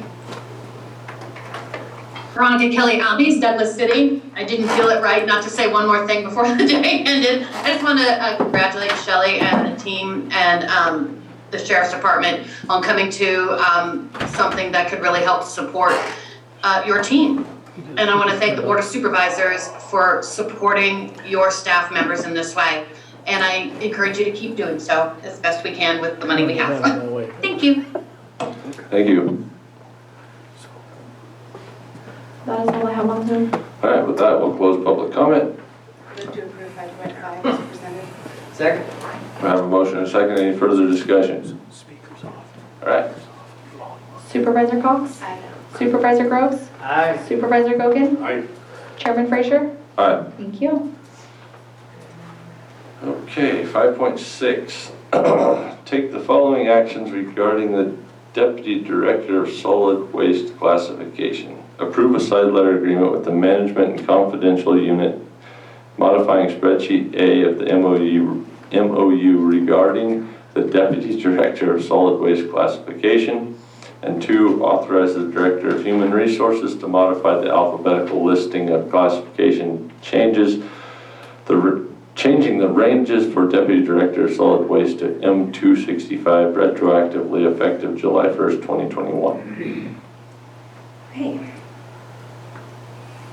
So the board had approved a management and confidential memorandum of understanding, which currently has a 6-year term, and it was approved back in February 4th, 2020, which included spreadsheet A, which is attached to this item, listing each classification and corresponding percentage annual pay increases.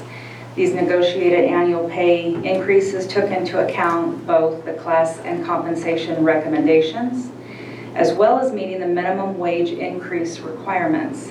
And though it was understood that this would create compaction issues within classification series, it's been discovered that during this fiscal year, the Deputy Director of Solid Waste Classification is actually being paid less than their subordinate manager classification of Solid Waste Technician 3. This classification requires obviously more responsibility, training, education duties, and does need to be corrected. So the range that we took into consideration and met and conferred with the union is to place it at M265. I do want to note that of all the other deputy directors within the county, their classifications are set within M258 to 267.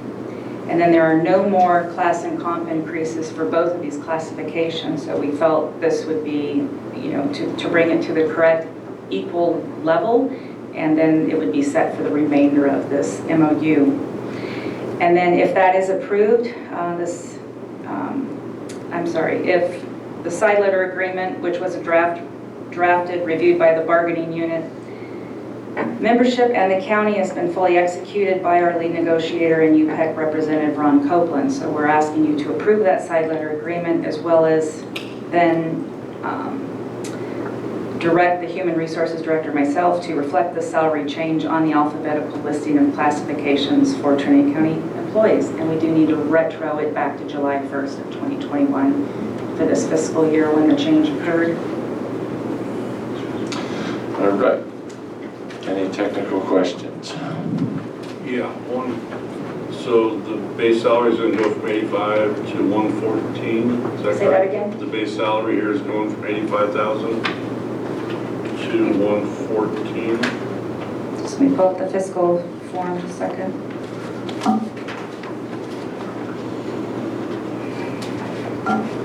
That super tiny font. So it's going from 7131.73 to 9517.33. Is that what you asked? Yeah. Yes. I was actually. He was looking at annual numbers, but yes. So The answer is yes. 85,000 to 114. Correct. Is the increase in pay? Correct. 30,000.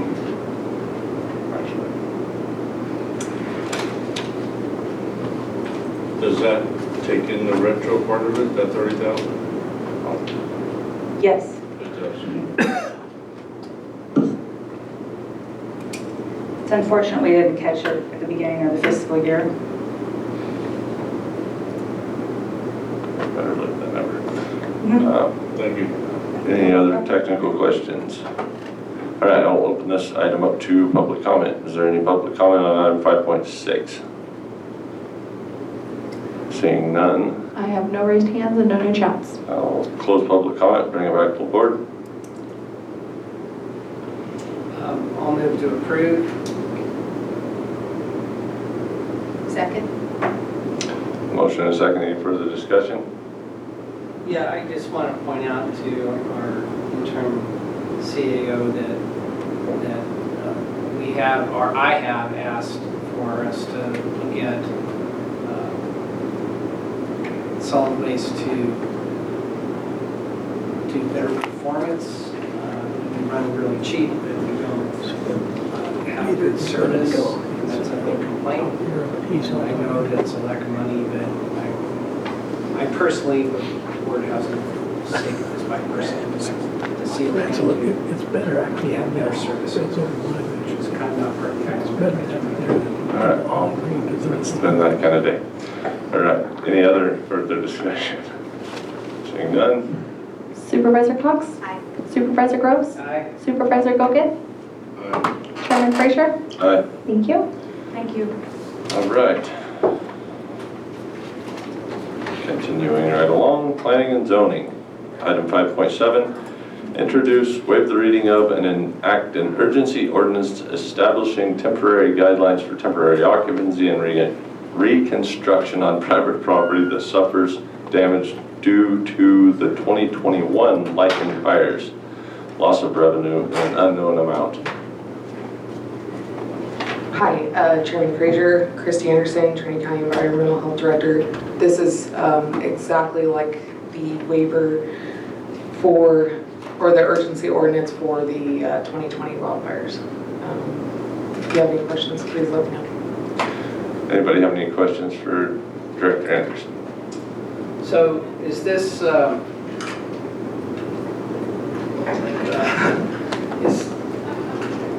do you plan to turn this into a permanent ordinance at some point about during emergencies, or is the plan just to keep throwing out urgency ordinances as we burn up homes?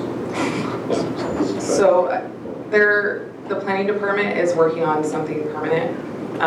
However, I felt that it was urgent that we got something through right away, as we are now at today's date at 45% completion for the cleanup. We want to see our folks stick around, and so getting them back on those properties is really important in my eyes. Any other technical questions? All right, seeing none, we will open public comment on item 5.7. Approve. Anyone on Zoom? No raised hands and no new chats. All right, that we will close public comment, bring it back to the board. I'll second. A motion and a second. Any further discussion? Seeing none. Supervisor Gogan?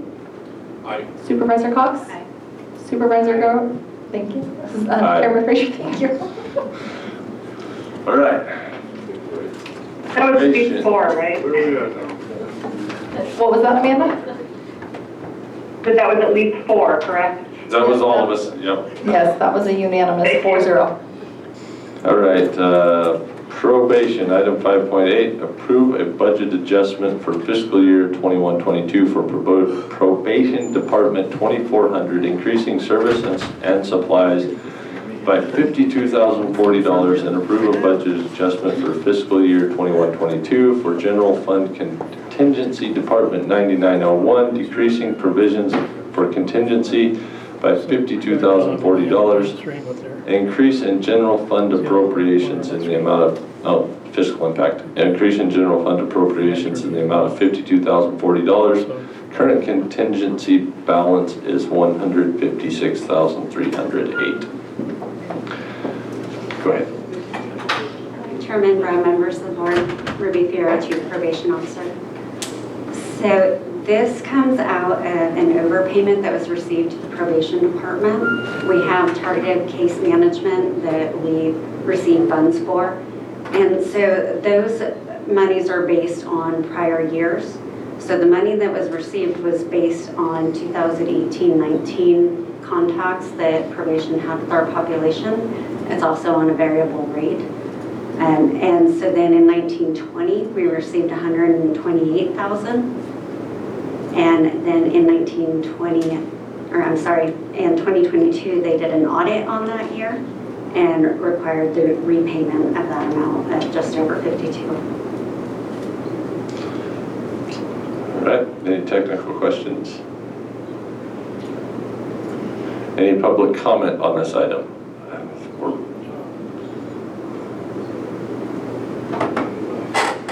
I have no raised hands and no new chats. All right, that will close the public comment, bring it back to the board. Anyone care to make a motion? I'll move to approve 5.8. Motion and a second, any further discussion? Supervisor Gogan? Aye. Supervisor Groves? Aye. Supervisor Cox? Aye. Chairman Fraser? Aye. Thank you. All right. Thank you. So now can we open up the public comment for the... You guys want it retail today too. Yeah, I know, I did.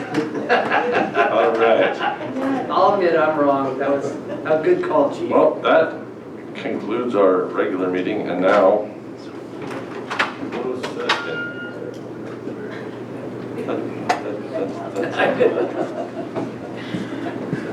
Now, while you're reading it, I'm going to take a walk. All right, so closed session 6.1, Government Code Section 5495.4.5F, labor negotiations, county designated representatives Sophia Meyer and Elizabeth Hamilton, employee organizations in home supportive services. And 6.2, Carlson et al. Versus Trinity County et al., Trinity County Superior Court case number 20 CV 136. I got to go do those separately because we have to take public comment. So item 6.1. 6.2 actually still stays as 6.1. It was just trailed to the end of the meeting. Okay, so you did already take public comment on it. All right, so do we have any public comment on either of those closed session agenda items? I have no raised hands and no new chats. All right, with that, we will move to closed session.